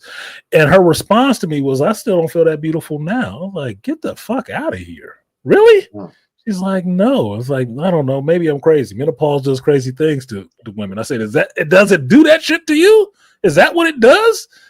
She's never felt that attractive, but she was attractive as shit. She didn't see it. She didn't see herself like that. And so I told her, I said, I look at this picture and understand what other people see. Other people see it and think you fine as hell. I saw the same. They just see what I saw. But you never saw that in yourself. That's weird. That's something within you, because I think she looks a little better now than she did then. You know, she got her teeth done. I don't know for sure if she had a boob job or not, but it's a lot more comfortable with herself in a sense, which is what you always wanted her to be when she was younger. When we were younger and together, that's what I wanted her to be, more secure in herself. She wasn't. She is now, but she wasn't. But that brimming sexuality was there. It was there. You could see it in the eyes. It's like, it's there. She's just not that confident. I wish she was that much more confident. Can I give that to her? Can I teach her how to have that a little bit more? Because that shit would just blow the roof off of it. And it only showed up when she was dancing and shit. Dancing? Oh, nigga, if you didn't have an erection, you gay. You are gay, sir. Like, you see what I'm seeing and you ain't, you gay. Just understand, you need to go over there and dance with Paul. Because this shit right here is what's happening. But that was just me. Because probably that's where she felt most free and the most confident. She does. That's exactly where she feels the most free, dancing. My therapist asked me this question, and we talked about the same thing of freedom. And she said, you always talked about free. She said, I can tell you're confident when you talk about comic books, graphic design, and art and movies. And she said, what does that give you? And the word that came out of my mouth, freedom. And she says, she said, well, always think of life how the way you take comic books, movies, graphic design, and art. That way, you be yourself. That evokes and that draws people into you. That makes people become more attracted to who you are. And she say, not attracted in a sexual sense, but attracted to who you are, because that's the passion in you. I said, that's funny. One of my exes used to make fun of me and call me passion fruit. And she said, no, she was just, and she said she would joke because of that, because of my passion. That was another thing where, remember we said, Dr. T, as Black men, we have to be restrained and tamp down who we are. We're not allowed to be aggressive or not aggressive as far as physically being angry, but just be assertive and speak in a passionate sense because he's passionate again. That's leading to aggression. That's leading to him Yeah, trying to say something or act that's out in a them not certain way. understanding black male passion. They don't Exactly. understand. They only see it as aggression Or sex. or sex, Or unless sex, it's in the yeah. bedroom. Yeah, or sex. If it's in the bedroom, they understand it clearly, but outside of that, they get terrified. Mm-hmm. It's worse than that. If you act the opposite, like I used to get accused of, and they're like, they used to mean mugging. Why? I'm like, they would ask me like, why are you smiling? Why are you know? I'm like, because I'm enjoying myself. I don't know who you have sex with, but if they mean mugging the whole entire time y'all Yeah, having sex, I'm wrong. something wrong. I get a particular look, and one of my exes called it the fiend. She don't like that look because she know what it means, and it's just a smile. It's just a smile. It's just like a smirk and a smile. It's like you do that all the time. I was like, not all the time. Like Prince had a perfect line. It's like sex isn't all I think about. It's all I think about when I'm with you. Yeah. That's just what it is. I don't do this shit all the time, but you've seen it. You know the look. Don't be mad at me when you see it. You should be proud of yourself. Goddamn. Enjoy it. Yeah, exactly. Enjoy it. Yeah, Revel. he also said you enjoy got the it. look. Sure enough, be cooking in my book. Your face is jamming, your body's hacking, slamming. If love is good, let's get to ramming. You got the look. You got the look. Yeah. See, me, it was a look I was giving them. And it's just, for me, it's just enjoying what I'm doing. Everything is working the way it's supposed to be. Everything is enjoyable. Everything is fun. There is a look that comes over my face. Okay. Be happy. Exactly. Like you're saying, I don't need to be grizzled and me mugging you like, oh, I'm gangster even while I'm getting it. Come on. Exactly. That's not how I see that stuff. I'm sorry. That's just not how I see it. There's a time for it, but otherwise, if this is fun and everything is working correctly, hitting on all cylinders, baby, why shouldn't I smile? But I think they were talking about the particular smile. It's a particular smile. Yeah. No, they were talking about just smiling in general with me. No. It's a particular smile. I can't do it on command. I'm sorry. You gotta earn that one, baby. Yeah, you do gotta earn that shit. You gotta earn that shit. That's one of the songs I didn't play to start off, which was The Weeknd. Like, earn it. Yep. So what else y'all got? I think I might shut this down. I'm almost at 6 hours, and it's time for me to actually take medicine again. So my head is starting to throb again. Yeah, I gotta go. And apparently, I used up the medicine already because I only took one fucking Tylenol. I didn't take two. I don't like taking medication. Told y'all last week. I don't like taking pills. I don't like taking pills. Vitamins, no exception. So I took one, so it lasted as long as it lasted, and the headache is back. It's coming. So, final some thoughts. Make a request for next week. You making a request for next week? What you got? Just want to say one word: Invincible. Yes. Yep. Invincible has been good. I watched Invincible this morning. I watched Invincible and Friendly Neighborhood Spider-Man this morning. Is that worth it? I haven't tried that one. If Friendly Neighborhood Spider-Man, watch it.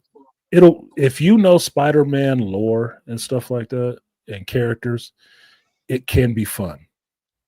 Like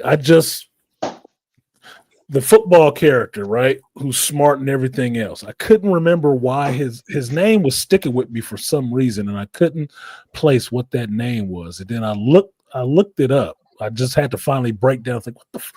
This means something. Who the fuck is this character? And I looked it up. It's freaking Tombstone. It's Tombstone. Okay. That's who it is. That's the character. The character in regular continuity, Lonnie, whatever his name, Lonnie Lincoln, is Tombstone. That's Tombstone's real name. Okay. I'm like, oh, I was thinking this motherfucker was the Prowler or some shit. I was like, no, that's Hobie Brown. And that's why I had to look it up. Say, it's Tombstone. He's just not Tombstone yet. Oh, that's fun. The other thing that was fun, Dr. T, he has his friend Nico, little Asian chick. Well, she's adopted, right? She's in a family, and the family member, the mother of the family, comes to, your brothers are down, your stepbrothers are downstairs acting up. Can you go help me with them? Oh, sure, Mrs. O'Hara. What? That means I know who her kids are. That's Miguel and his brother downstairs. Miguel O'Hara, Spider-Man 2099. Shit like that is fun to me. That's fun. Yeah. Keeping it relevant. So, as much as people shitting on it for, it's DEI and all, dude, it's another universe doing its own thing. Just let it rock. It's actually kind of entertaining this way. Norman Osborn is helping Spider-Man because he revealed to him, yeah, this kid you saved last week with the juicy lips, yeah, that was my son. Oh, God. He said the juicy lips. Yeah, that was last week's conversation. We was having a good laugh on that. He just looked he looked like Bo DeMeo designed him. Like Bo DeMeo had a hand in the character design or something. His lips are too juicy. So you find out that Norman wants to help Peter because he saved his son. So he's actually, this episode that I saw, he's like the man in the chair at this moment. He helping him. I'm like, gotta go bad because it's Norman Osborn, right? But it's a different universe. It could just go good. Good. So it's worth checking out if you like Spider-Man. Spider-Man lore and the names of these characters and stuff like that. It's real interesting to see how that plays out. It's actually kind of fun. I'm finding it kind of fun and entertaining to watch, which is why I'm just watching it and enjoying it and not reviewing it and picking it apart. I'm just enjoying it. Same thing with Invincible. Invincible, I was looking forward to seeing what was happening with Invincible. And watching Invincible this morning, it is a really serious show. Damn the fact that it's a cartoon. Damn that. It's a serious show. My problem yet. I've been watching them. They're real good. My problem is that when a new season starts, I don't rewatch the previous seasons. And so I enjoy it. But then at some point later in the future, when I go back and actually watch the seasons, I get so much more because I'm not going to remember every detail of the first two seasons when I start season 3. I think I do, but I don't. Yeah. So that's my biggest problem with new series. Yeah. It's better to go back when you get the understanding of when the new season is going to come out.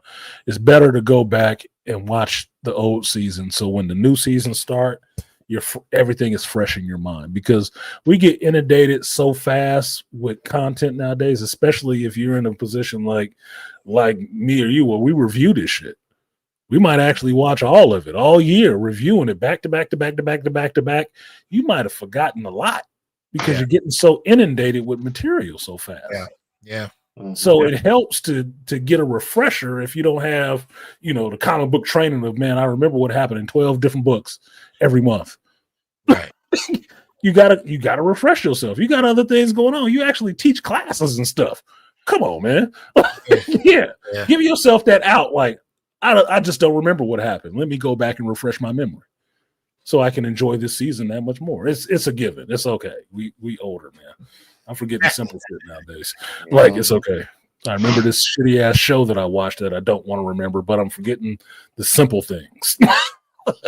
What's the combination to this fucking toolbox? I don't remember. God damn. So yeah, it's fine. Invincible is good for the 3 episodes I watched. I'm really enjoying it. And Friendly Neighborhood Spider-Man, I'm actually enjoying. I am. Regardless of it being quirky and different, that's actually the good part to me, that it is quirky and different. So, cool. Spider-Man's funny. Again, he's a kid again. Yeah. But having these little nods and stuff like that thrown in there and things moving in a different direction than has traditionally been ran into the ground, I'm totally fine with. I'm totally fine. I'm just on a general level, I've kind of gotten tired of the 16-year-old Spider-Man. I like where the Ultimate Spider-Man is going. I would love to see that one animated or live action. But you have a tolerance for the what, I don't know. I guess we calling it the DEI stuff that it takes me a few months to build up. I don't know if I can sit through it. I think it's because you, more than me, you are more entrenched in the knowledge, the research behind this shit. I think that's why. It's more upfront and personal for you because you research this stuff. So your senses on it is way acute. Like you're like, uh-oh. Yeah, I'm very sensitive to it. The Hassan senses are tingling. Like, no. Here we go. Absolutely, yeah, it's some bullshit. Hell no, absolutely not. Right? I'll give it a little leeway. I'll give it a little bit of grace. Like, yeah, I see it, but like the spider in the corner, I see it. But if it ain't over here, let's not make a big deal of it. Let it crawl and do its thing. But if it come over here, start some shit, we're gonna stomp it out. But while it's over there on the wall, it can deal. It can deal. No, you're right. It's a learned behavior. I mean, I remember one of the first times I recognized it is when Kevin Feige was like, "Yeah, and Captain Marvel is going to be the most powerful person in the MCU," and I was like, "What the fuck?" Yeah, like everybody else. Like, the fuck? Let me tell you, this is how bad a character that was. When a villain can steal your powers, and for over a decade come to be loved more than the character, the hero they stole the powers from. Rogue was so much better than Captain Marvel, and that was long before she hit the live action screen. So I'm just like, you know, that tells you about the character's popularity. Then you throw Brie Larson into the shit. Saying shit she said, which was didn't make it any better. Yeah, like Brie Larson's comments made it to where everybody wanted to see Rogue show up and just take her powers. That's everybody waiting for her to be comatose. That's all we waiting on right now. Like, just you want to introduce mutants? Show Rogue first, please. Can I get Rogue first? Rogue in X-Men 97 was better than anything I've seen Captain Marvel do in the MCU. Yes. Rogue was just better. And Rogue went to a Hulkbuster base and started kicking ass. Like, God damn, she tripping. Captain America's shield and threw it. Yep. But you know, for comic book readers, Captain Marvel was like, she was a D-level character. Like she, like I said, I like Captain Marvel in the comics. She's all right, but she ain't where you was trying to push her. She would show up half naked and do a couple things, and then that would be it. Yeah, but Warbird was cool. Like my Miss Marvel was cool. Yeah, my affinity with Captain Marvel, Kara Danvers, was I like her with Spider-Woman. They're friends. I like them two of them together as friends, doing their shit as friends. I don't mind her being on the Avengers. I don't. Kelly Thompson did some cool stuff when she was writing her. Okay, it's fine. But she is not that premier character. And where I saw that shift happen is when DC started doing their Wonder Woman movie. When they will start gearing up to do that Wonder Woman movie, Marvel started trying to follow suits. Like, who do we got to match Wonder Woman? And they pushed Captain Marvel in that direction to be that feminist icon. That's when they made her the leader of her own team. That's when they start pumping her character up in the comics and shit. That was never the character. That was never her. It wasn't. It wasn't. That Wonder Woman movie still holds up. It does. It still holds up. It wasn't shitting on men. Yeah. The only downside is they haven't figured out how to punish evil women, because I think she just looked at them and the woman just ran off, and that was the end of it. I was like, really? Really? She did tapes. Yeah. Like, evil women just get a pass from Wonder Woman, huh? Okay. Yeah, even from Wonder Woman. Like, no, she need to beat the shit out of her like she would been beating the shit out of Ares and Maxwell Lord and anybody else. No, she need to get the same smoke. And as bad as people said the second one was, I still enjoy aspects of it, you know, for my own purposes. I can watch it. I can't watch Captain Marvel. I watched it once and I can't do it again. I've watched Captain Marvel twice. And the one saving grace why I watched Captain Marvel twice is because I do like the special effects. I do like the special effects. And when I look at those special effects, I'm looking at it thinking, they could totally do a Nova movie. Why am I not getting that? This is just Nova. This is all this is. This is just Nova. Richard Rider Nova would totally work because this is all she's doing is Nova shit. That's it. It's just Nova. Down to the fucking helmet outside of the mohawk coming out the top. She looked like Nova. So give me a Nova movie because apparently this works. It looks nice. Just do it. Excuse me. Comatose this character for a while, please. We got Monica Rambeau with powers now. We got Spectrum in the mix. Look, Captain Marvel can go comatose. She's not the figurehead of Marvel. Just because her name is Marvel, she's not the figurehead. Okay? She's not. Spider-Man is. So let's comatose Captain Marvel for a while. Get on to Rogue, and maybe we can come back after the stink is off of this character. See, that's how I feel about it.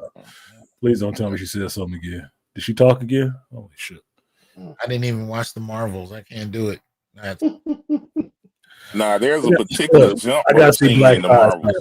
Yeah, I gotta see Black Lives Matter. I'm sorry. I had to see Tiana Parrish finally in a costume. I just had to see that. Just for research purposes. Yeah. She says some dumb shit too, but whatever. She was happy to be in costume. But I sat through it one time. I think Rain and only once. What is that? Was Rainfire? You were about to say something? No, I was saying what he was saying. There's a particular jump rope scene in the Marvels that sells the movie.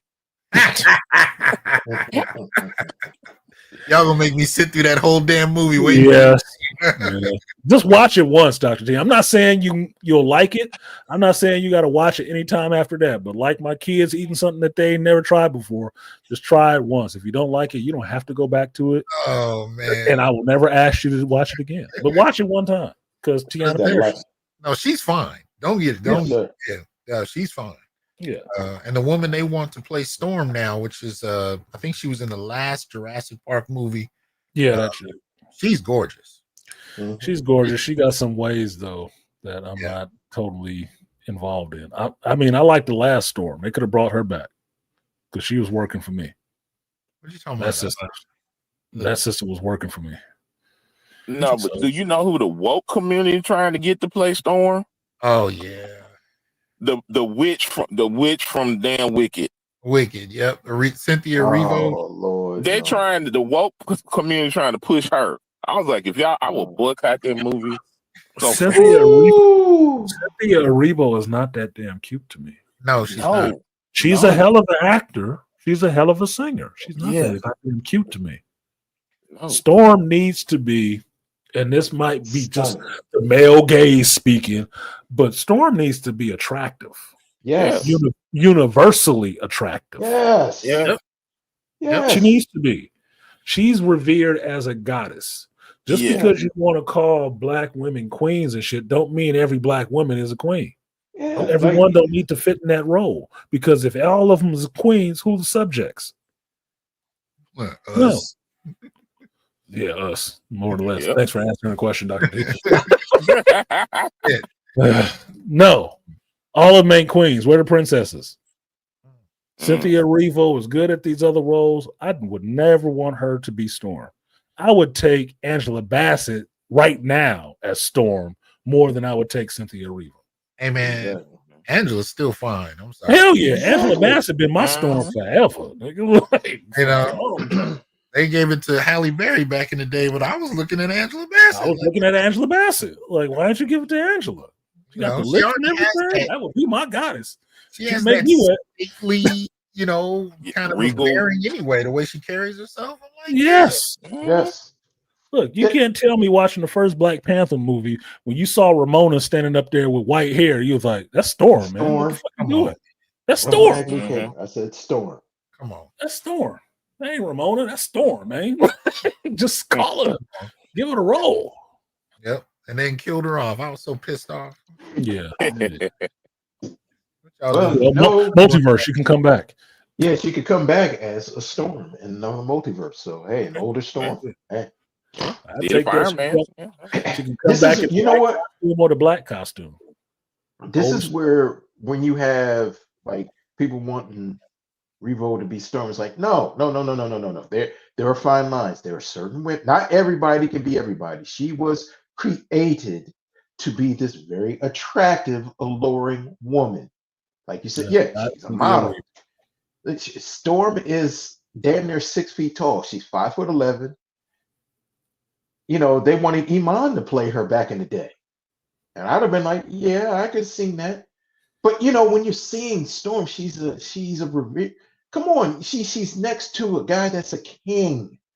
Well, they got her now sleeping with Wolverine, and I gotta say, I guess in some respect I'm kind of a traditionalist. I loved what Reggie Hudlin did with her and Panther. Yes. And I hated the fact that they split up and now she fucking everybody moving. I'm like, she needed to stay with T'Challa, and I wanted her to have that kind of stately status as a Invisible Woman and Reed Richards. Like, Well, they're not going to do that for us. You know that, bro. Yeah, she's always messed with Wolverine at a time in that Days of Future Past. That's what the thing was. So as long as it's only between 3 people that she's with, not Storm, Black Panther, Forge, and Wolverine, I'm fine with that. As long as she ain't sleeping around. But like you're saying, Dr. T, hold on, Malika, let somebody talk. Getting back to her with Black Panther is what it should be. That I want that royalty there, like the parody Reed and Sue. I want that parody there, like you're saying. Yeah, get her back with Black Panther. Go ahead, Malika. But you notice that's showing power, that's giving hope, credence of you're showing, Black couples together, but specifically these two. Yeah. Because now these two are A-lister characters where you're showing, there's hope, and you're seeing 2 powerful Black couples, but also 2 powerful characters together. Right. She's a premier mutant. He's a premier character who's the king of a country, African country. So, you know, and also they're bringing ties to like, okay, she's revered in the mutant community too. Right. So they had to put the kibosh on it that she had to have that feminist leaning of, well, I'm more geared for my mutants. I can understand that, but no, you a queen. Come on, like, you know, really? And now they're making her this uber powerful person and this kind of effete over regal person. She can pick up Thor's hammer now. I know. Doing all this other stuff. I'm like, I was like, just like OP her so much. Like, come on. It just gets so annoying. Well, that's the thing, is that what this Storm Black Panther thing highlights is that they really have a problem with strong Black couples. That's why you can hear about Will and Jada's fall apart as much as you want to, but when the shit was working, you didn't hear shit about it. They don't like seeing powerful Black couples. And basically what Black Panther and Storm represent in comics is a power couple, a Black power couple. Neither one of them is ignorant. Neither one of them is hood. They both smart. They both capable, and they are powerful in their own right. Can't have that shit. Yeah. Can't have that shit. And were linked into their teenage years. Yep. Yes. So on the same goddamn continent. I'm like, this is how it should go. But a goddess and a king. Get the fuck out of here. Like, come on, man. What you trying to do? You trying to make Black folks feel some kind of way? Right. And even worse, she broke up. The whole reason the marriage broke up because she couldn't choose between work and her family, which was she could choose between the X-Men and Wakanda. No, he got it annulled because the Wakandans was giving them shit about that. He had to get it annulled. He annulled the shit. She would have still been with his ass. But she had and in the story, she had reverence for him, which you rarely see. She just didn't love him as a king, but she loved him as a man. And she was by his side fighting. Remember they had the Skrull invasion? She was right there beside him. But the Panther Reginald Hudlin wrote would have never kowtowed to folks who didn't like it. Yep. No. He would have never kowtowed to it. I mean, because at the end of the day, they were pissed when he joined the Avengers. Like, he'd gone through that already. So be mad. Be mad, motherfucker. He wouldn't have even blinked at their frustration with it. He wouldn't have. You know. He shouldn't have, but you know, somebody different was writing that dumb shit. Exactly. Ta-Nehisi Coates. Yeah, so they gave the moist towelette treatment so they can move her away from him, and he can get into giving up his kingdom and all that rule of his kingdom to democracy and all that kind of dumb shit that didn't have no place in Wakanda. But he's a great writer. These are the kind of things that I still get passionate over. Yep. Last thing I'll say, is I'm one of the few, I guess, that wanted. Who was homeboy that played Reed Richards in the Doctor Strange movie? Um, know what I'm talking about. Emily Blunt's husband. From The Office and A Quiet Place. Yeah. I wanted him and his real life wife to be Reed. Emily Blunt. Yep. I wanted them to be Reed and Sue. Yep. That was the fan cast. I'm not with who they chose. I forget homeboy's name. Pedro Pascal and Rebecca Ferguson. No, I'm not feeling them completely. I'm not with either. Latino Reed. I'm sorry. I'm not. Well, I did a stream on Saturday where I explained why I would buy a Latino Reed, and it dawned on me after seeing the trailers that I would buy a Latino Reed if you're going to make the Latino Reed Richards into the maker. That'd work for me. That totally worked for me. It would. It would just be fun. It would just be too much fun that way. You got an accent a little bit too. Oh my god, that'd be saucy. Maker would be good. I just, Would be good. I just wasn't feeling it. Who was it? Oh, Malika said John Krasinski. Yeah, John Krasinski. Yeah, when he popped on the screen, everybody cheered. I was like, yeah, that's my Reed Richards right there. Yeah, that's the fan cast. Fans have wanted Krasinski forever, and they couldn't pull it together with him because if they got him, they figured they got Emily Blunt too because they always work together, and they're an actual couple. So you would have bought their chemistry on screen. It worked. It would have worked. It would have fucking worked. She looks like a better suit than this chick. She does. She does. I like Rebecca Ferguson too, but I'm not buying her a suit. No, I'm like, oh no, bro. I think somebody said it really well. They said this is the Sue that would have Namor on his knees. Yeah. No. I said, damn. Yeah, that's no. a good point. Yeah.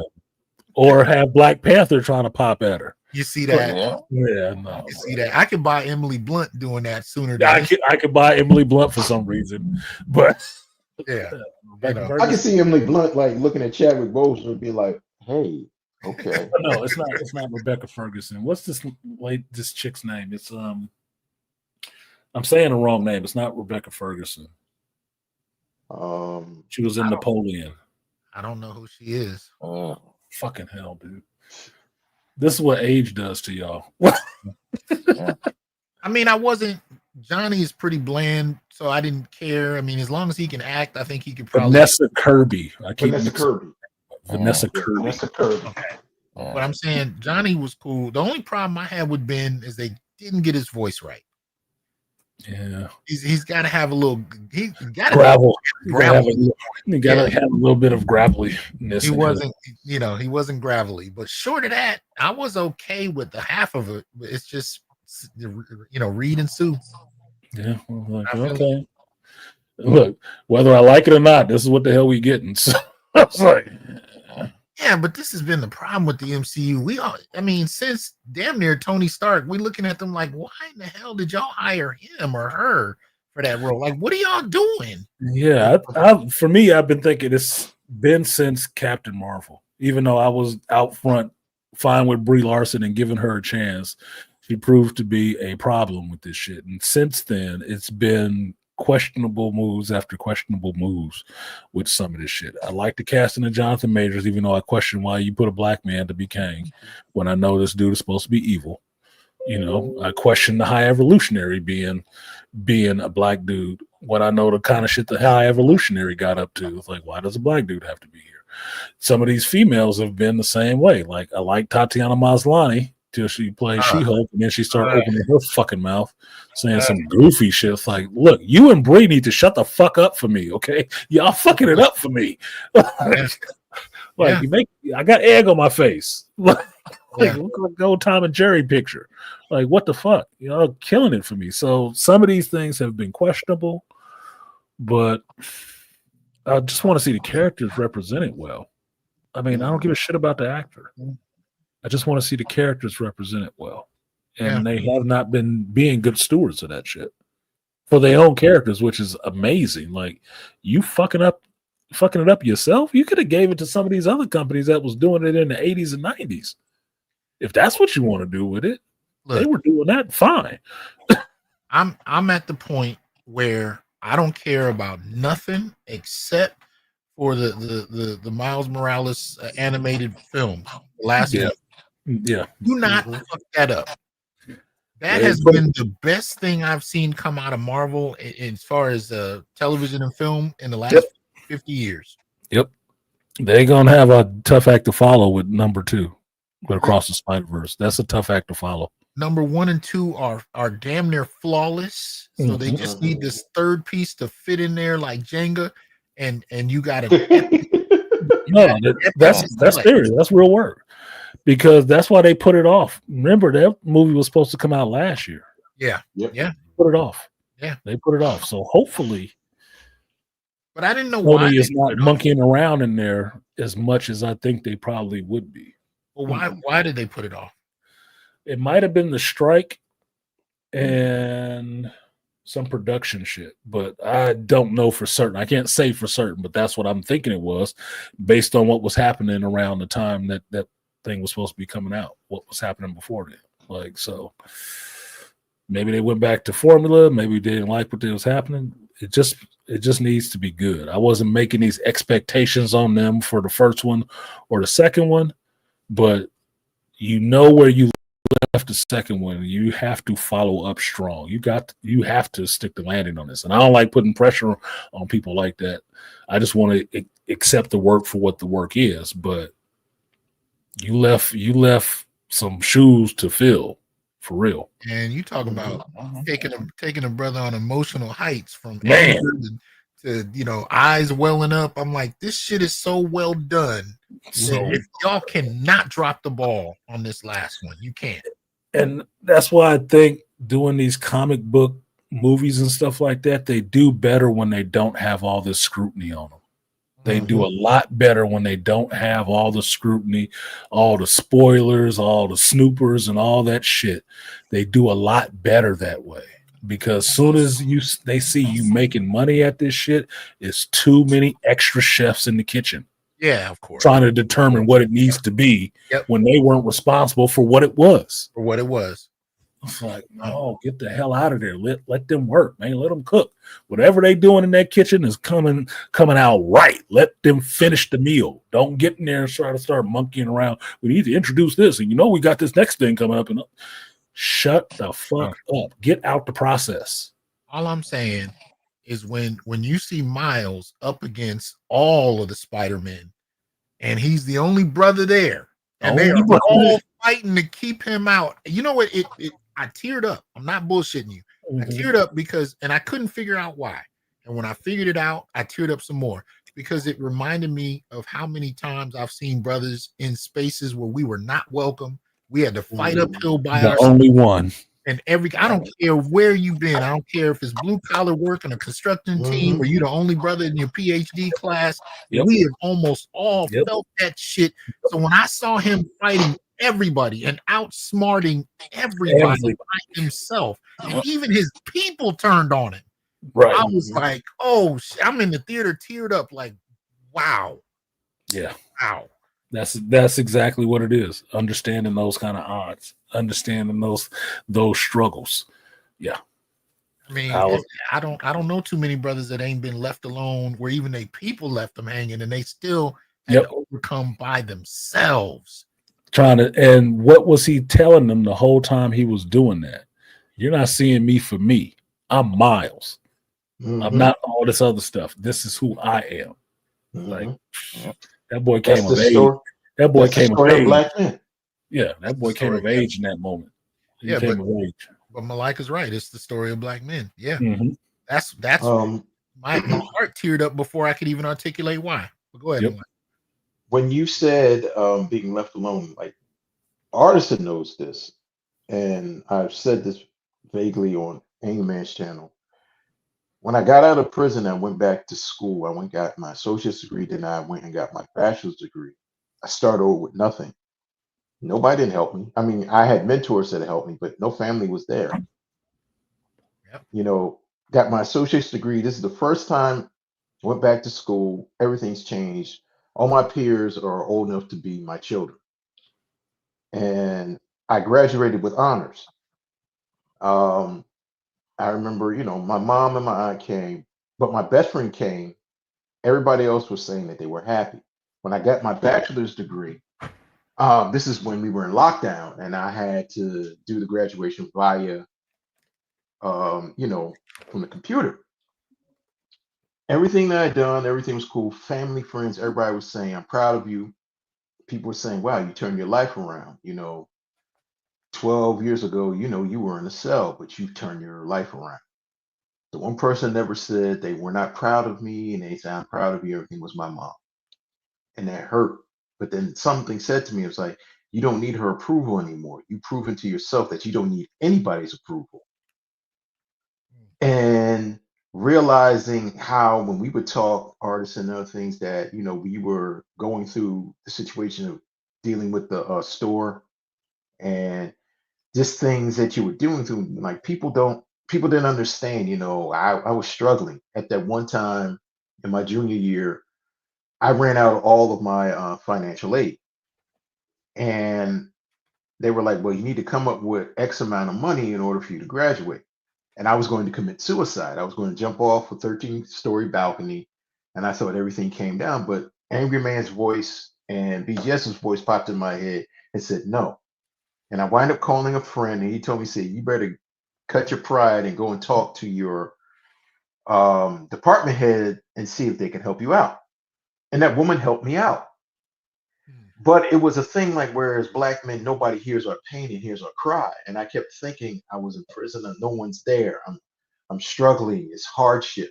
But even the hardships of learning technology, you're 40 something years old, where these kids grew up with technology.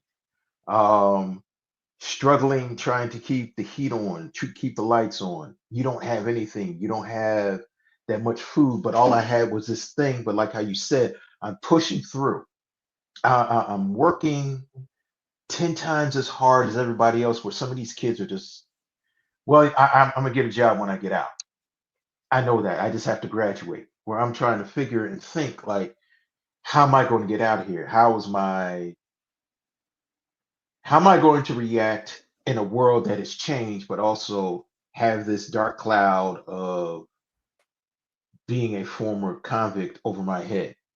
And at the same time, where I said, when I finally got my degree, it wasn't just giving me a sheet of paper, it was feeling good that I conquered something. I did something. I enjoyed winning. And just like how you said, you're correlating that Miles is fighting all the odds, but he's winning, but he's using his wits and he's using his grit, where black men are usually seen for that, using their wits, their grit, and going through their hero's journey. No one cares about the black man's hero's journey. They only worry about where your destination is at. Because And they that never was see just you as the hero. exactly. Yep. At least in their mind, you're not the hero, you're the villain. Or the sidekick. Shout out to Sam Wilson, Captain America.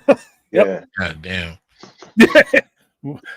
Dr. T, I have not heard your take on that. This fervor, as I call it, about Anthony Mackie and this Captain America 4 and how it's ratcheted up. The movie come out next week. Yeah, And I've been saying for the longest, like, well, y'all shut the hell up. It's okay. It's Sam. What's wrong with Sam? I don't know, man. I going back to the comics, I for me, I want to see my black comic book heroes powered. I do. And this is long before there was a Sam in a live action movie. I didn't like that he didn't have powers. I didn't like it when I was a kid and he was floating. I think his powers were he could communicate with birds. Yeah, he could talk to Red Wing. Yeah. One bird. One bird. Not all birds, one bird.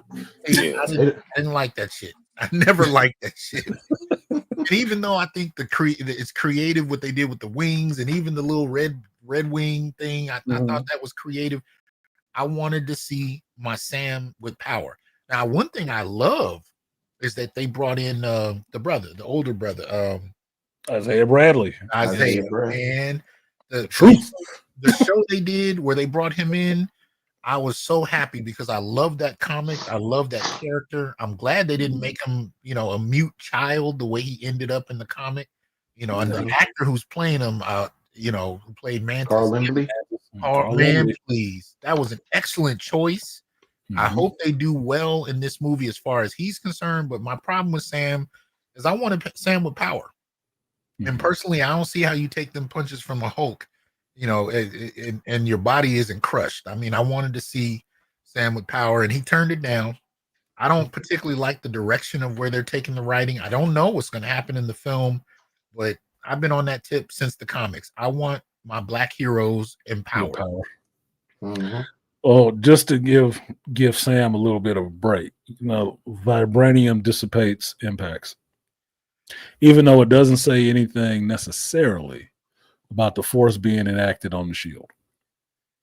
Can't absorb it. I looked at it like you don't take damage from it. Steve's super serum played a role in him handling that kind of thing, especially when he jumped out of a building and landed on his shield. Yep. Like that. Okay. That super soldier thing going Taking Thor's hammer, just hiding behind the shield. Yeah. I mean, it dissipates it. So, but yeah, I'm going to give it a chance. I'm going to be there. I mean, yeah, I'm going to be there. I told you, I think I'm going to go see it in IMAX just because. And I want my heroes looking like Officer Faulkner, but throw a building at somebody. See, that's what I want. You know what I mean? I don't blame you. I even want the cigar he carries around. I want to see my heroes like that. Shit talking buff black dude in the flick. Like I said, I would like to see. I would have liked to have seen Sam have some serum or something like that too, to give him that superpower edge. But I understand why the character in the MCU turned it down. I understand why he turned it down. And I was trying to articulate that to people, understanding that Sam's journey to become Captain America is not the same as Steve's damn journey. Doesn't mean make it any less valid. It's just different. He knows things that have happened to those other black soldiers that they tested shit on, like Isaiah Bradley, that Steve didn't know shit about. So Sam carrying the shield is not the same way Steve carried it. So you can't tell him he's not Captain America just because he's the black dude and he was the sidekick. He carried out a fuck he carry it. Steve gave it to him. Shut up. I get it, and I understand the logic within the story. But like I said, I've had this argument before they had a live action MCU. Yep. So this had nothing to do with how they were exactly. That's just me. But yeah. So Charles and Andre came up here. What's up to you too? But I'm just telling you, I was trying to close this out 20 minutes ago. So we are in the wind down part, not the ratchet up. So y'all late. Congratulations for watching the Super Bowl. Just to let you know, good brothers, I gotta get up out of here. Thank you for letting me come up. I appreciate this. You was one of the stars of the show. What you talking about? It's always good to be grateful, man. What's up, man? I'm just hold on. Y'all talking all over Malika signing off. Come on, respectful. I just want to say peace out to you, good brothers. Have a great week, and I will see y'all brothers next Sunday. Peace out. Malika, you got your homework. You got your homework. 50 Shades. It's like 3 books. Okay. 3 books, 3 movies. So get it in. So when we can all get it together, we will run it back for the next one. I already gave Toya her homework, and she has another movie to watch, which is Wild Orchid, since she's the one to have a good female version of conversation this with. We can do that next Mickey Rourke movie. So see how it turns out. Too. Yep. All right, man. All right. Peace, brother. Peace. The cinephilic brother Malika Me Bane. Appreciate you, Malika. It's also funny you used the phrase getting it in at 50 Shades of Grey. I'm just not going to let that slide. Yeah. It's okay, because the more apt one from 50 Shades would have been putting it down or beating it up. Of course, you're going to spank that. He's spanking it.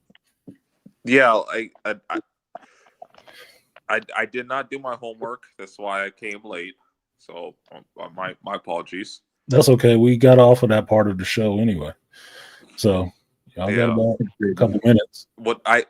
Just 10 seconds. Like that topic that you were talking about yesterday when you were talking about like the whole Jonathan Majors thing, like them bringing him back to Marvel. Like I think that's amazing. Mm-hmm. Funny, I thought you would be one to catch that. That I talked about something and showed his trailer for his movie last week. Nobody was talking about that shit. All this week, motherfuckers been talking about that I shit. didn't And then catch all of that. a sudden, I didn't actually watch news the is trailer, popping but up. it's Oh, they bring him back. They bring him back. I said, where did this interest come from, motherfucker? Yo, remember y'all threw him away. Y'all in the media threw him away a while ago. Even on YouTube, y'all threw Jonathan Majors away after that trial. What got you talking about him now? Oh, yeah, because you already spoke on it yesterday. You were breaking it down. I'm just wondering, like, Dr. T's and Charles's thoughts on that, like about them bringing back Jonathan Majors, because I think that's like that is a huge thing that just happened. Well, nigga got a job. Yeah. I mean, look, I'll be the first to say the only time I liked Jonathan Majors Kang was in the Loki series. I didn't like him in the Ant-Man movie, and it wasn't Jonathan Majors' performance. It was the way the character was written, because they were building him up to be as threatening as Thanos, and I just never saw him as such. But that aside, I didn't think the brother himself, Majors, deserved any of that shit. I think he should have been able to run his arc, and the way they discarded him, the way they did was just ridiculous. And I'm glad he's getting his money in, and I hope they pay him his due respect, because he's a great actor. I just didn't like what they did with the writing for him. No. Yeah, like that Quantumania, like him, like the way that he got taken out or defeated, like that was BS. Like, come on. Like, he just got eaten by a bunch of ants. Like, come on. Yeah, that was stupid. And don't tell me he didn't hit Michelle Pfeiffer. I'm just saying, but that's a whole. Yeah. Come on, artist, tell me if I'm wrong. King banged it out. Quantum Zone or not, man. Yes. Quantum Zone or not, he banged it out. That's how he care got what her you on board with her program. She really knew everything about him, right? Yeah, because she was there for a while, and the chick got needs. You can't tell me. Michelle Pfeiffer been with some brothers. I don't care. She had. So my favorite part of Quantumania was Take me like to your the fact gangsta that paradise. Come on, let's not talk over each other. It's terrible on the playback. Sorry. No, I'm not talking to you. I'm talking to Charles. Oh, okay. It's terrible on the playback. I've listened to those streams where you do that shit. It sounds terrible. You can't even hear what people are saying. So let Andre say his part, and then you can jump in on it. Go ahead, Andre. I was just saying my favorite part of Quantumania was the end of it where they actually linked it to like the Loki series, because it was literally a part in Loki, like the part with sorry, I can't think of his name right now. But Jonathan Majors, that's who we're talking about. Killing me, Smalls. Yeah. sorry. I'm ruining this. I'm sorry. But like they actually linked it like to the TV show. Mm-hmm. That's like was the best part of the movie to me, because like the movie was trash to me, but the fact that they linked it like was all right at the end. I'll say that. What you got, Charles? You said take me to your gangster's paradise.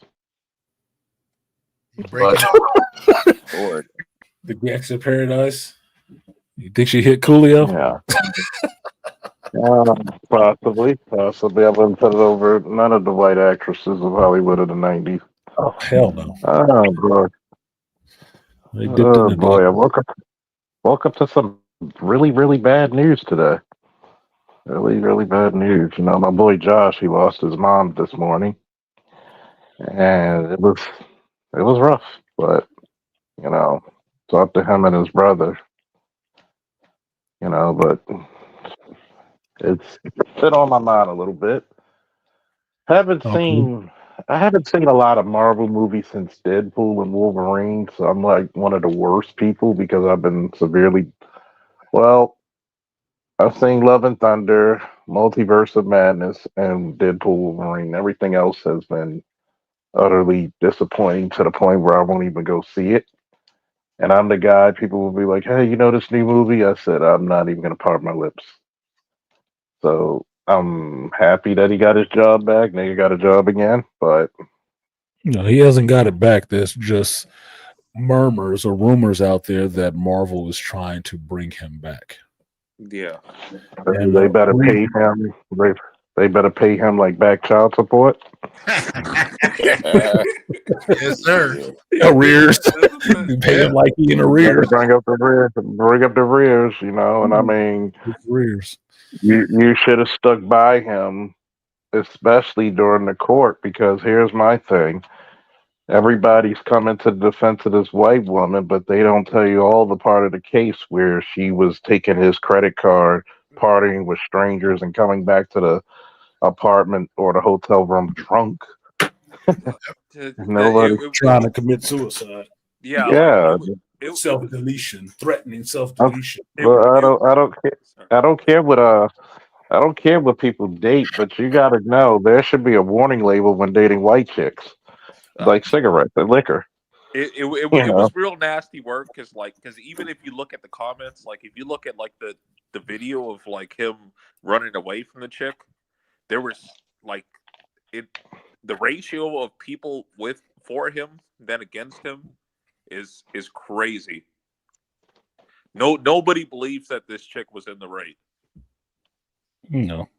Nobody believes this crap. She had the protection. She had the complexion for the protection, and as we all know from what's going on in the global politics, you know that protection thing is weaning very quickly, like a baby off a Similac. The chill is hitting them on the back. Dr. TSI was talking about that earlier. Like the chill is hitting, and he noticed. He noticed that a lot more people trying to come in from the cold. Oh man, the hustle's getting deep. The struggle is real. Yeah, man. The struggle is real. You got trick turning stripper cleaning houses too. Like really? Yeah. They've been playing checkers, and they just figured out that it's chess, and they start to try to play chess. I'm serious. They are trying. Yeah, they are trying to get their game together. And I also hope they don't BS him too, because like they were already talking about like bringing him back like to play Kang, but it was going to be just just to quickly show how he got deleted, and move on. Because they have to. Here's the thing with bringing him back. In some senses, they have to kind of do it to explain and to justify Dr. Doom as a threat, since he hasn't showed up in anything else.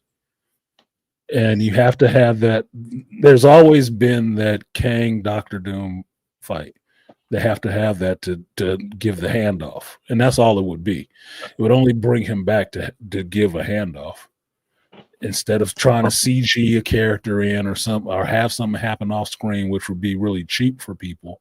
They want to see some justice done, which means you're going to have to, if you want to do it correctly, you're going to have to bring that actor back, show him some respect, and then give that legitimate handoff from Kang to a Dr. Doom, RDJ.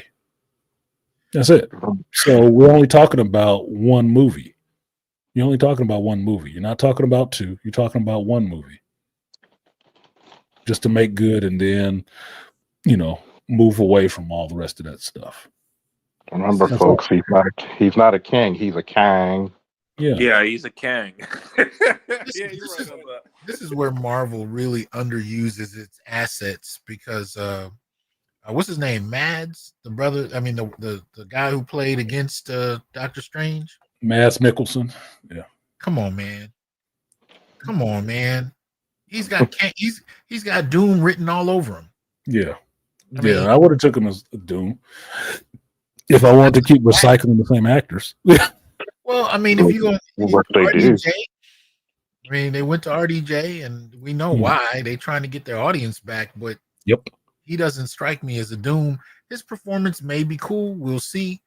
If I'd have brought him back, I'd have brought him back a different way. But I'm sorry, Mads has been Doom in my head for years. Yeah, live action wise. I still rock with Henry Cavill on my I would pick have for went with Cavill and never showed you. Yeah, Henry Cavill deserved this role. He definitely did. As I would have. Doom. Yes. Yep, as Doom. Yes, he did. He would have. It would have been nice to see him as a villain, since you already know my thoughts on DC right now. But I He was a don't villain want. in okay. I don't want. I'm still so turned off by that costume. Jesus Christ. So Charles, Artisan yesterday was talking about he was talking about Pedro Pascal, potentially just if he was to play a villain role when in the new Fantastic Four movie.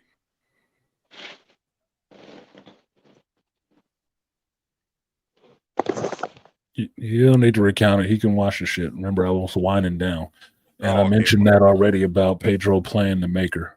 Yeah, already. Yeah, my bad. I ain't trying to hold you. My So bad. there was a video I did yesterday while I was sitting in the car as a geek speak, and it's just talking about first steps Maker, and it's about the Fantastic Four and people having a conversation about Fantastic Four and my thoughts of what I want to see Pedro do. And I just mentioned it up here when we were talking about Vanessa Kirby and Pedro Pascal, and what Dr. T said, that he didn't buy them as Reed and Sue. I didn't either. But I would like to see Pedro as the Maker. If they're going to make him evil, I'd like to see that. It'd be fine. And as soon as that video was up, before it was finished processing, I saw that Comics Explained had did his own little thing talking about the very same thing. Oh, really? Yes. We're being watched. So I put the link for that video right under in the comments section for my video, because I'm telling you, it said 2 minutes later. 2 minutes ago. I'm like, get the fuck out of here! Wow. I ain't finished loading yet. God damn! It was him and one other person, and I put both of the links for their videos right in my comments. So that Artisan, that's actually a real thing. And I have been saying this for a while, and I could prove this because I have mentioned that I've actually watched an older Dr. T stream from years ago, where there was a dude from the White Manosphere that well I mean, he's super chatted, so it doesn't quite prove that he stole his content, but why was he there? He stole content. I just went through this with Black Bane this week, that I was watching Instagram, and this short came up on my stream, and this brother on this short basically copied my whole talking point about Sam being black, being Captain America, and how Steve has gone wrong. He copied the whole show. And then I sent Black Bane that. I said, damn, does this sound familiar? I sent it to Charles too. And then Black Bane, I sent him the video from 2 weeks ago when I said that. Exactly what I said. Timestamp and everything. Sent it to him and showed it to him. And it's like, yep. I mean, did he kiss you first? I said, no, he didn't kiss me first. He just bent me over. Yeah. No flowers? No flowers, no nothing. So I started thinking about it in a different way to try to accept the shit. Is that I was listening to this video about people who are thought leaders, and thought leaders usually never get that respect because people despise them at the same time they like them. And they could never acknowledge them, because if they had to acknowledge them, it means you have to give them credit for something. And you can't do that when you're trying to gain something off of them. It's better if they're in obscurity, because then you can keep, mooching off that shit. As opposed to when they're out in front, if they really big, then you have to give them credit because they know they can destroy your shit. But if they're not, then you don't have to give them shit. So that's what it is. So I had to just, after that, especially since it was a brother, whatever, I had to take it on the chin, like BGS said. What's more important, is the idea out there, or that you get credit? In that situation, it would have been nice for the credit, but it's important that the idea was out there, because the Captain America movie, Sam Wilson, to me, is a bigger deal for how it highlights what the character becoming Captain America was all about. The inherent racism of people. You can be the sidekick. You can never be the lead. You cannot be the ideal that we have to aspire to. Fuck you. Like we were talking about the Black Panther and Storm, the power couple. No, you can't be a power couple. We can break you up. She can sleep with Wolverine, but she can't be married to Black Panther, because that would throw off the whole dynamic of how this shit is supposed to work. We can't accept that. I'm still looking at Marvel like, how did you come up with that? Yeah, he is 100% right on that. It's like even talking about like Miles Morales, like the white boys are still mad about that. They're still mad about that. Like I see this online all the time. They're still mad about that. Yeah, they mad about it like they killed Spider-Man off. And even like the ones that know, like some of them are like, yeah, he was part of the universe, but still, did he have to be that black? Yeah.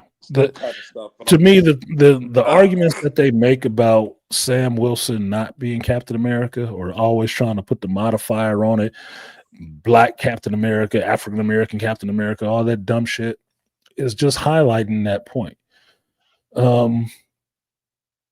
Captain America is an ideal.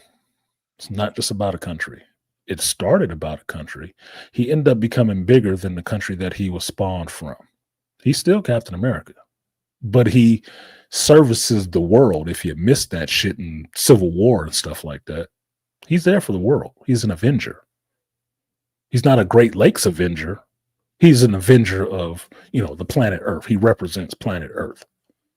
Yes, his name is Captain America, but his ideals are from that ideal of America, but a lot bigger. The responsibility is a lot bigger. So whatever the fuck Anthony Mackie said, you can be offended about it if you want to find something to be offended about, just like I could flip you off and you can be offended about that too. But what he said was on point. He could have said it better, but what he said was on point. It's about the bigger ideal, not just America. And when he's out there fighting as an Avenger, is he doing it to save America, or is he doing it to save the world? He's doing it for the world. Thaddeus Ross is doing it just for America. So when you watch the movie, understand who the villain's supposed to be and what they represent. And what does Captain America the Avenger represent? That's why Steve has gone rogue in the comics many a time.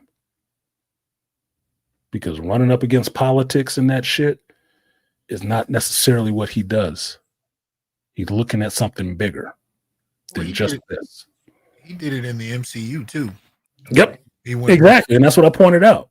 That's the easiest way to debunk all these complaints that they make about Falcon being Captain America is just to couch it in the MCU. Just what you've seen on the screen in the MCU obliterates that argument. Obliterates some arguments all day long. That's why they don't have that conversation. They just reduce it down to, he shouldn't have been. It should have been Bucky. It should have never been Bucky.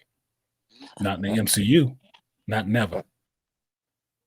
Not after as many people as he's killed in the terrorist acts that he's pulled out. That's Captain America in the MCU? You fucking tripping. Even he knew he didn't want that shit.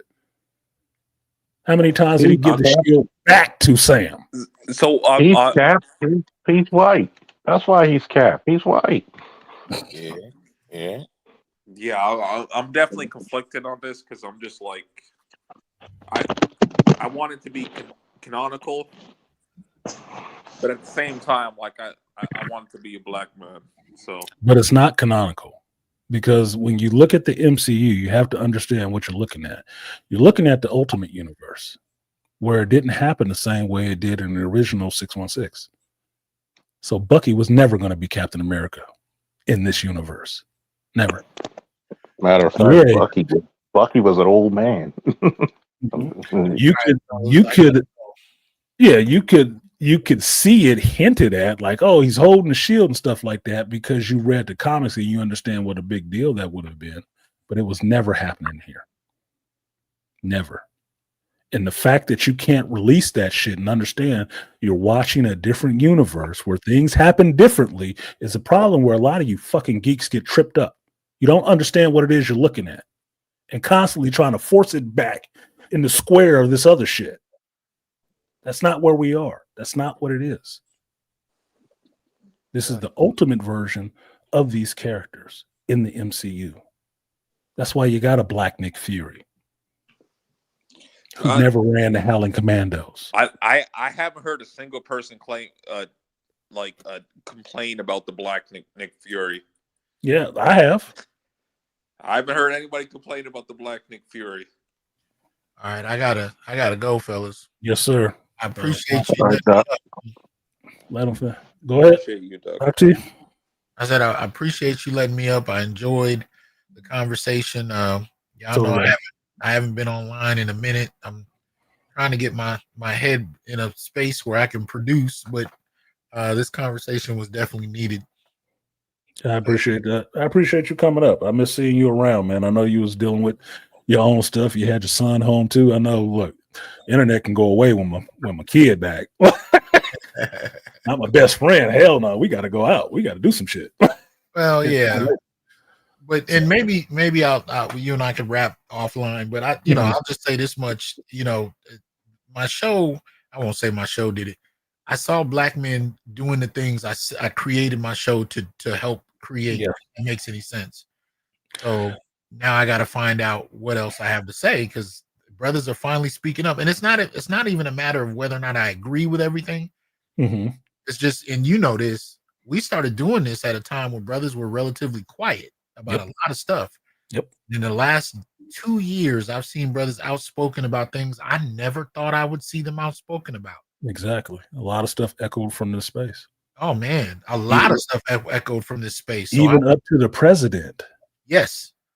And that has gotten me to a point of, all right, do I still have work to do? Because all I wanted was brothers to speak up. You do. You still have work to do because we talked about this before, and I'll let you go.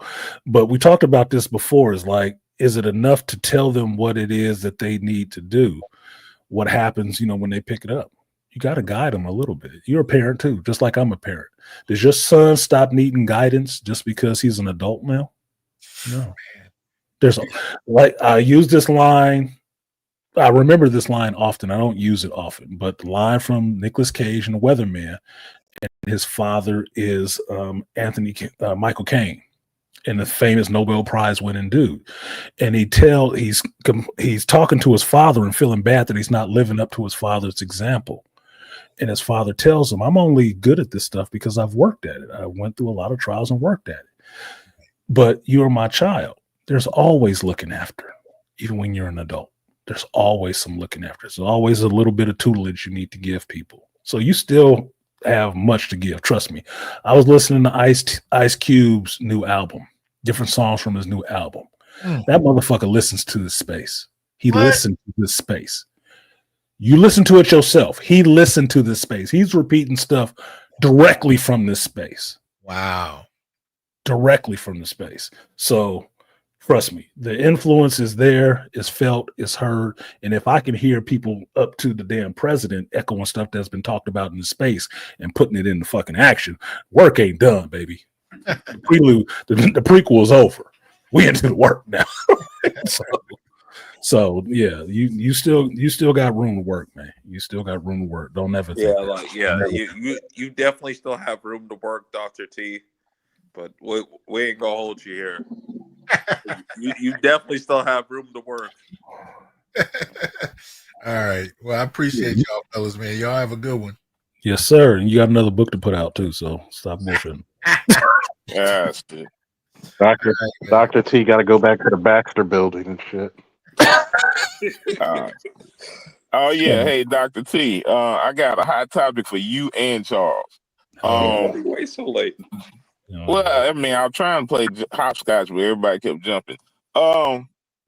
We got a new anti-ejaculation bill that was for men specifically in Mississippi, in my state. Come on, don't. You ruining the good leave. Yeah. You fucking up the flow right now, Rainfire. No, he was talking. That's You serious. He put forth a bill to say it's are. illegal for men to, do that. You are. Unless you have the intention to make a baby. Jesus is Lord. I love God. Dr. T, please go away right now. Andre, I run my show. Thank you, sir. Thank you. I mean, yeah, I just say that was interesting because he put it in. He's trying to make a law. That's crazy. Oh goodness! All right, y'all have a good one. You too, Dr. T. Appreciate Have a good one, folks. Appreciate the conversation. Peace, y'all. Have a good one, brother. Peace. You know, I will have my show later tonight. I guess I'm not gonna try to compete too much against the Super Bowl, even though I might skim past it and watch it, but I'm not too interested when the Ravens lost. But always, I know you're trying to get the hell out of here, California boy. Brightness to the door. I'm shining a light on the door with my brightness. I remember, I'm gonna make a comic book character of you called Brightness. Bay Area Brightness. Brightness. I won't take it as being me, but it will be a character. Definitely, it will be a character. His ultimate power is satisfaction. The fuck. Shout out and condolences to your boy Josh on the passing of his mother, because I know how close you and Josh are. So I let him know that's a strong woman. I'm survived, fought cancer for 20 years, man. Yep. So condolences. Thank you very much. I'll pass it on to him. Please do. Please do. Appreciate you. Darkness in the building. Officer of the goddamn well. Panthro, one of many names. The Woo Beast. So, Andre bounced without saying goodbye. I'm gonna cuss you out. Oh no. What you got, Rainfire? Oh well, I'll give a movie recommendation. Love Hurts. Just saw it. It's a good movie for guys who like movies. Okay, I keep forgetting how to say that dude's name. Data from Goonies. Mm-hmm. Yeah, he was a hitman leaving his brother's group. Yeah, it's kind of in the spirit of Nobody. Okay, I didn't watch Nobody. Oh my god! But I saw the trailers for the movie. It looked good. I saw it about a month ago. Mm-hmm. So, and I know they put it out. They put out another trailer recently. So yeah, it was good. It got a lot of black folk stuff. Black folks in it. What? Do martial art. Yeah. Yeah. Well, yeah, kind of. I would say it's overly black. You didn't hold me. I let y'all talk. I could have not let y'all up. I held myself. That's called control. You didn't hold me. I held myself. Then when I really got serious about it, I shut it down. So you could have said your piece. Well, I'm gonna go ahead and get on off. Since let's close out. But yeah, as a matter of fact, since you hadn't seen Nobody, watch it. Do a double feature. It'll be a good evening. Yeah, Dr. T got me half wanting to go back and watch Across the Spider-Verse again, just so I can see that moment when Miles is giving them shit. Like, you're nobody, you're nothing. When Miguel is being an asshole, you have to tell him who he is. Because I'm forgetting the line, which makes me want to watch that shit again. But appreciate that, Rainfire. Love Hurts is on the list.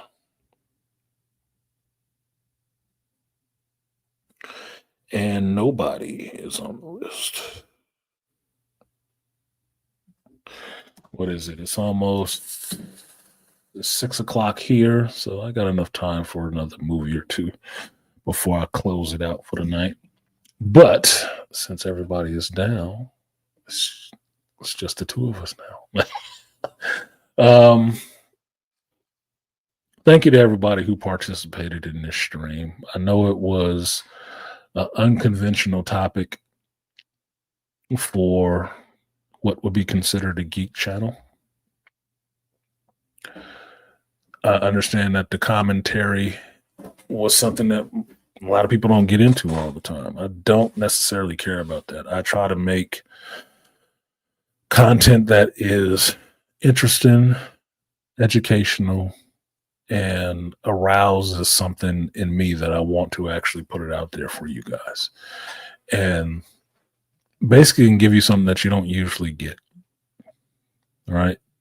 Hopefully, what started this show, what the center of this show was watching this 9.5 week stuff. Hopefully you got something from it other than that there was sex happening in the shit. That it's something interesting to be delved into in terms of relationships, people's particular hangups, dysfunctions, what have you. And that you give yourself as an adult a good intellectual watch of some of this stuff or read of this material to understand what's going on in it, because all of this goes into how you see the world and how you understand the world better. Understand that your limits are self-imposed. If you believe that about success, you should believe it about everything else. Your limits are self-imposed. And what does it mean or look like to go push past some of those limits in some areas? That's all this was. That's all it was.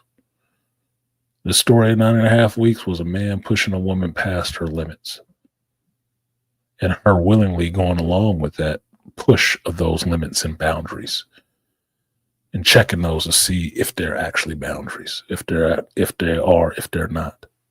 How hard or soft are they? Now, the next one we'll go into is 50 Shades. Malika agreed, Toya agreed, so we'll reconvene after we've read through the material and watch those movies again so we can actually bring some fresh ideas to this stuff that might be old for some people, might be new for some people that have never delved into it. But it will be a conversation between adults. That's what it'll be. So I look forward to that day. Thank you to everybody who came up after the fact, after that discussion about geek stuff and some other stuff. I really enjoyed the conversation. This is, you guys just don't know. My brain is actually happy with me for having this discussion and having this intellectual talk about this stuff. So thank you to Malika, Toya, Dr. Tia-san, Dead Set Anime, everybody who came up afterwards, Rainfire, Mr. Matt, Charles, Andre, for actually, Rainfire, for joining in that conversation and being part of it. Thank you to you in the chat who were listening to it. I did not think this would be an overly viewed stream, but I will cut the first part of this off and make it its own stream by itself. So if you just want to listen to the commentary and a discussion about the 9.5 weeks, it'll be there for you. If you want to sit through the whole thing and watch the whole thing, you can watch that too. I'd appreciate it. Definitely support the stream. Cash App, PayPal banners are on there. Thank you to the people who did support: Rainfire, Dr. Tia-san, Malika 2 times, Emmanuel, Rainfire 2 times. Appreciate you guys. And I will see you next Sunday, because I do this every Sunday at 11 a.m. Pacific Standard Time. So with that, thank you guys. It has been fun, and I will see you next time. Peace.